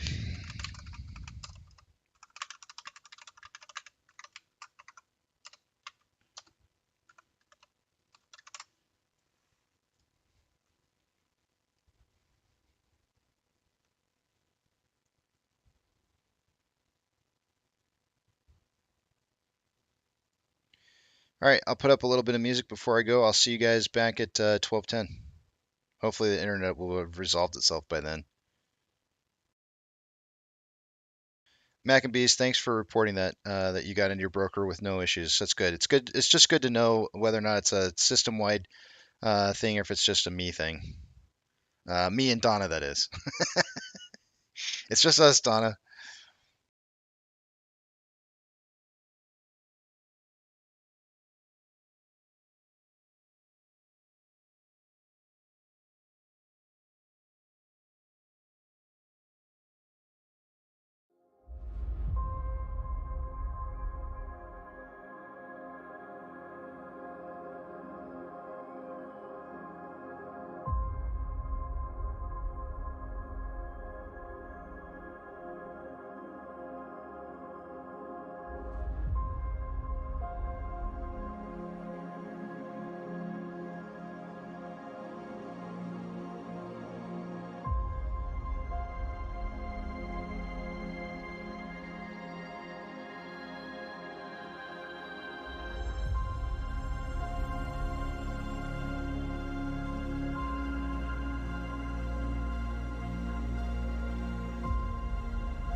Son of a bitch. How long was the sound off for? Was it off the whole time? That really sucks. I've been talking a lot. Oh well, we'll skip all that. What was I saying? I don't know. Who cares? Let's just go into the numbers. I said so much just now, and now I just feel like I completely wasted it all. I'm gonna take you guys over the other side here, and I'll be able to see what it is you guys are. I'm not gonna be able to see what it is you guys are saying, so hold those personal thoughts, comments, questions, or concerns until you see the big tramp back up on the screen. That sucks, man. Let's see here. I'm gonna drink a little energy drink. Let's see if I got to give you guys a two-factor authentication speech. I think I do. I spent a little too long away.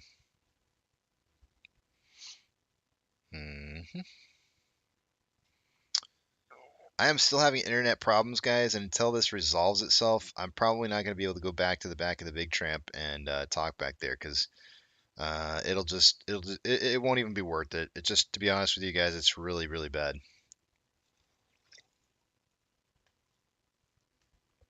I'd like to do it, but it's not working out. Not today, it's not.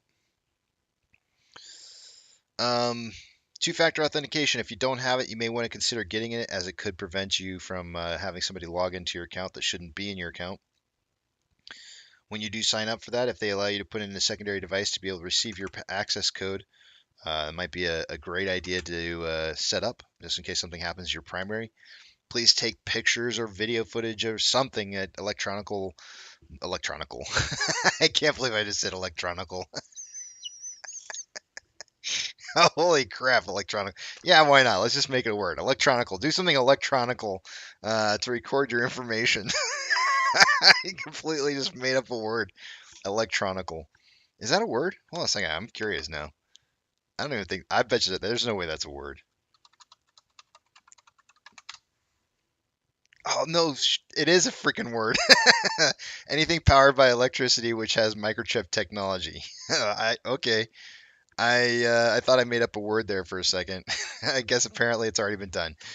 Anything electronical. Yeah, that's it. Anything, any kind of device that you can record that information and save it someplace as an image would be awesome. I'm blown away the fact that that's a real word. Hold on a second. I got to go back over and see what you guys are saying. It is. It sounds cool. I felt like I made up a word for a second there. I was like, no shit. Electronical. I legit thought I made up a word. I was like, oh shit. It's a good word. I like it. It's electron. I want to look up the origins on that one. It's got to be a newish word, like probably within the last 15 years.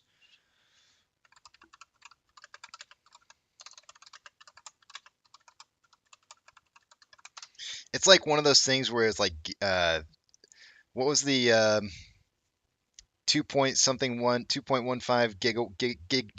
gigawatts. It was supposed to be gigawatts, but they said gigawatts or something like that.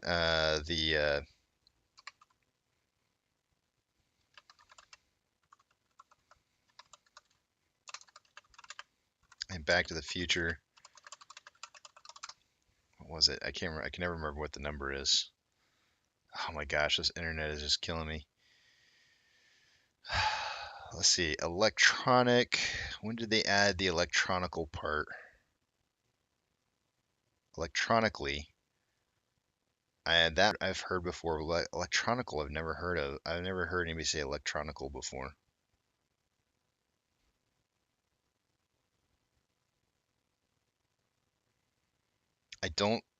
I'm looking for the history of the origins of this, and I don't. I'm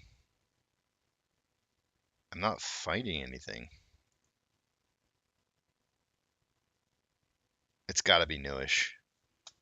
It has to be. There's no way it's that old. 1.21. 1.21 gigawatt. Did he say gigawatts, or he said gigawatts? I'm pretty sure he said gigawatts if I'm not mistaken.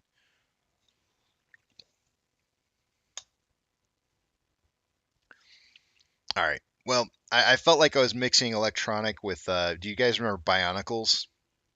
The tools or something like that, but from way back in the day.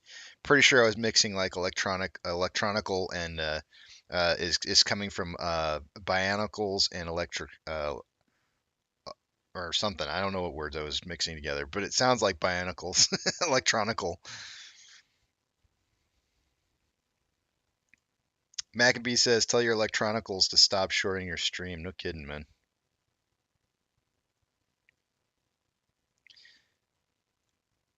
No, we don't use it in that field. We don't. We would say electrical components. We would not say electronical components. We would actually use it.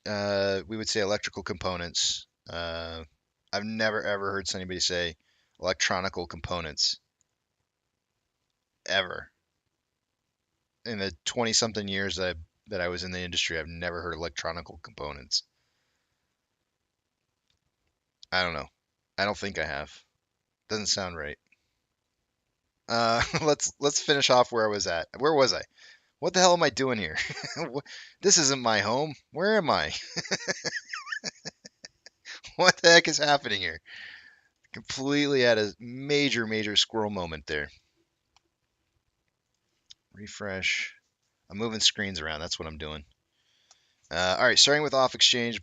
By this time of the day, I would expect to see, let's see, about 63% going through off exchange and EDGX exchanges combined.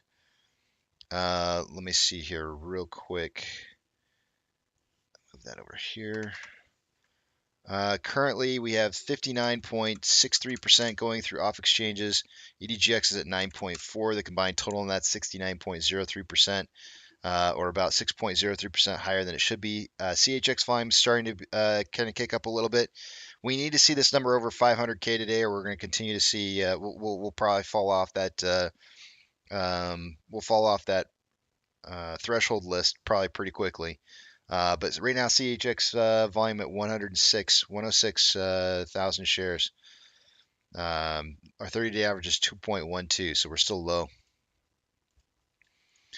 On Ape, off exchange is 58.19%. EDGX is 8.06. The combined total 66.25%. That is 3.25% higher than what it should be. CHX volume 0.02 with a 30-day average of 0.12.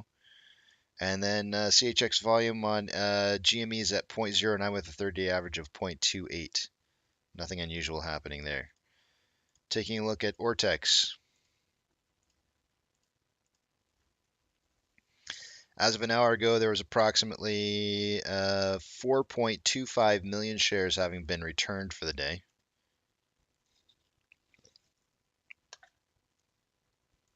As of right now, that number is 5.1. Usually 5.1, anything over 5 in either direction usually results in some big price movements. Not always, but usually. That's going to move that estimated short share interest of the free float down to 26.35%. Cost per mins at 345.43. Average is 385.41, and max is at 515.95. Shares on loan for the day today dropped day over day by 3.46 million shares, bringing us to 197.5 million shares after hitting an all-time high on shares out on loan. And because of short interest being reported yesterday, exchange reported short interest from 15 days ago, Ortex had to estimate an additional 8.1 million shares in short interest as they had underreported in their estimates. So quite a bit of more short interest happening over the last 15 days than we thought. Taking a look at Ape so far for the day, an hour ago there was 0.22 million shares having been returned for the day. That value is now showing up as...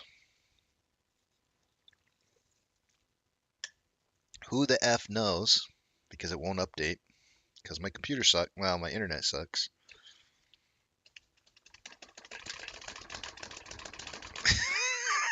What's it going to be? It's a drum roll. It was 1.2 million shares an hour ago having been returned. It's now 1.09. That's a little bit lower than what it was. Actually, I should say higher. It's higher. But it's leaving the short share interest, the free float rate at 5.76%. No shares borrowed yet for the day today on Ape. So we have no cost to borrow numbers. Shares on loan for the day today is at 32.7 million shares.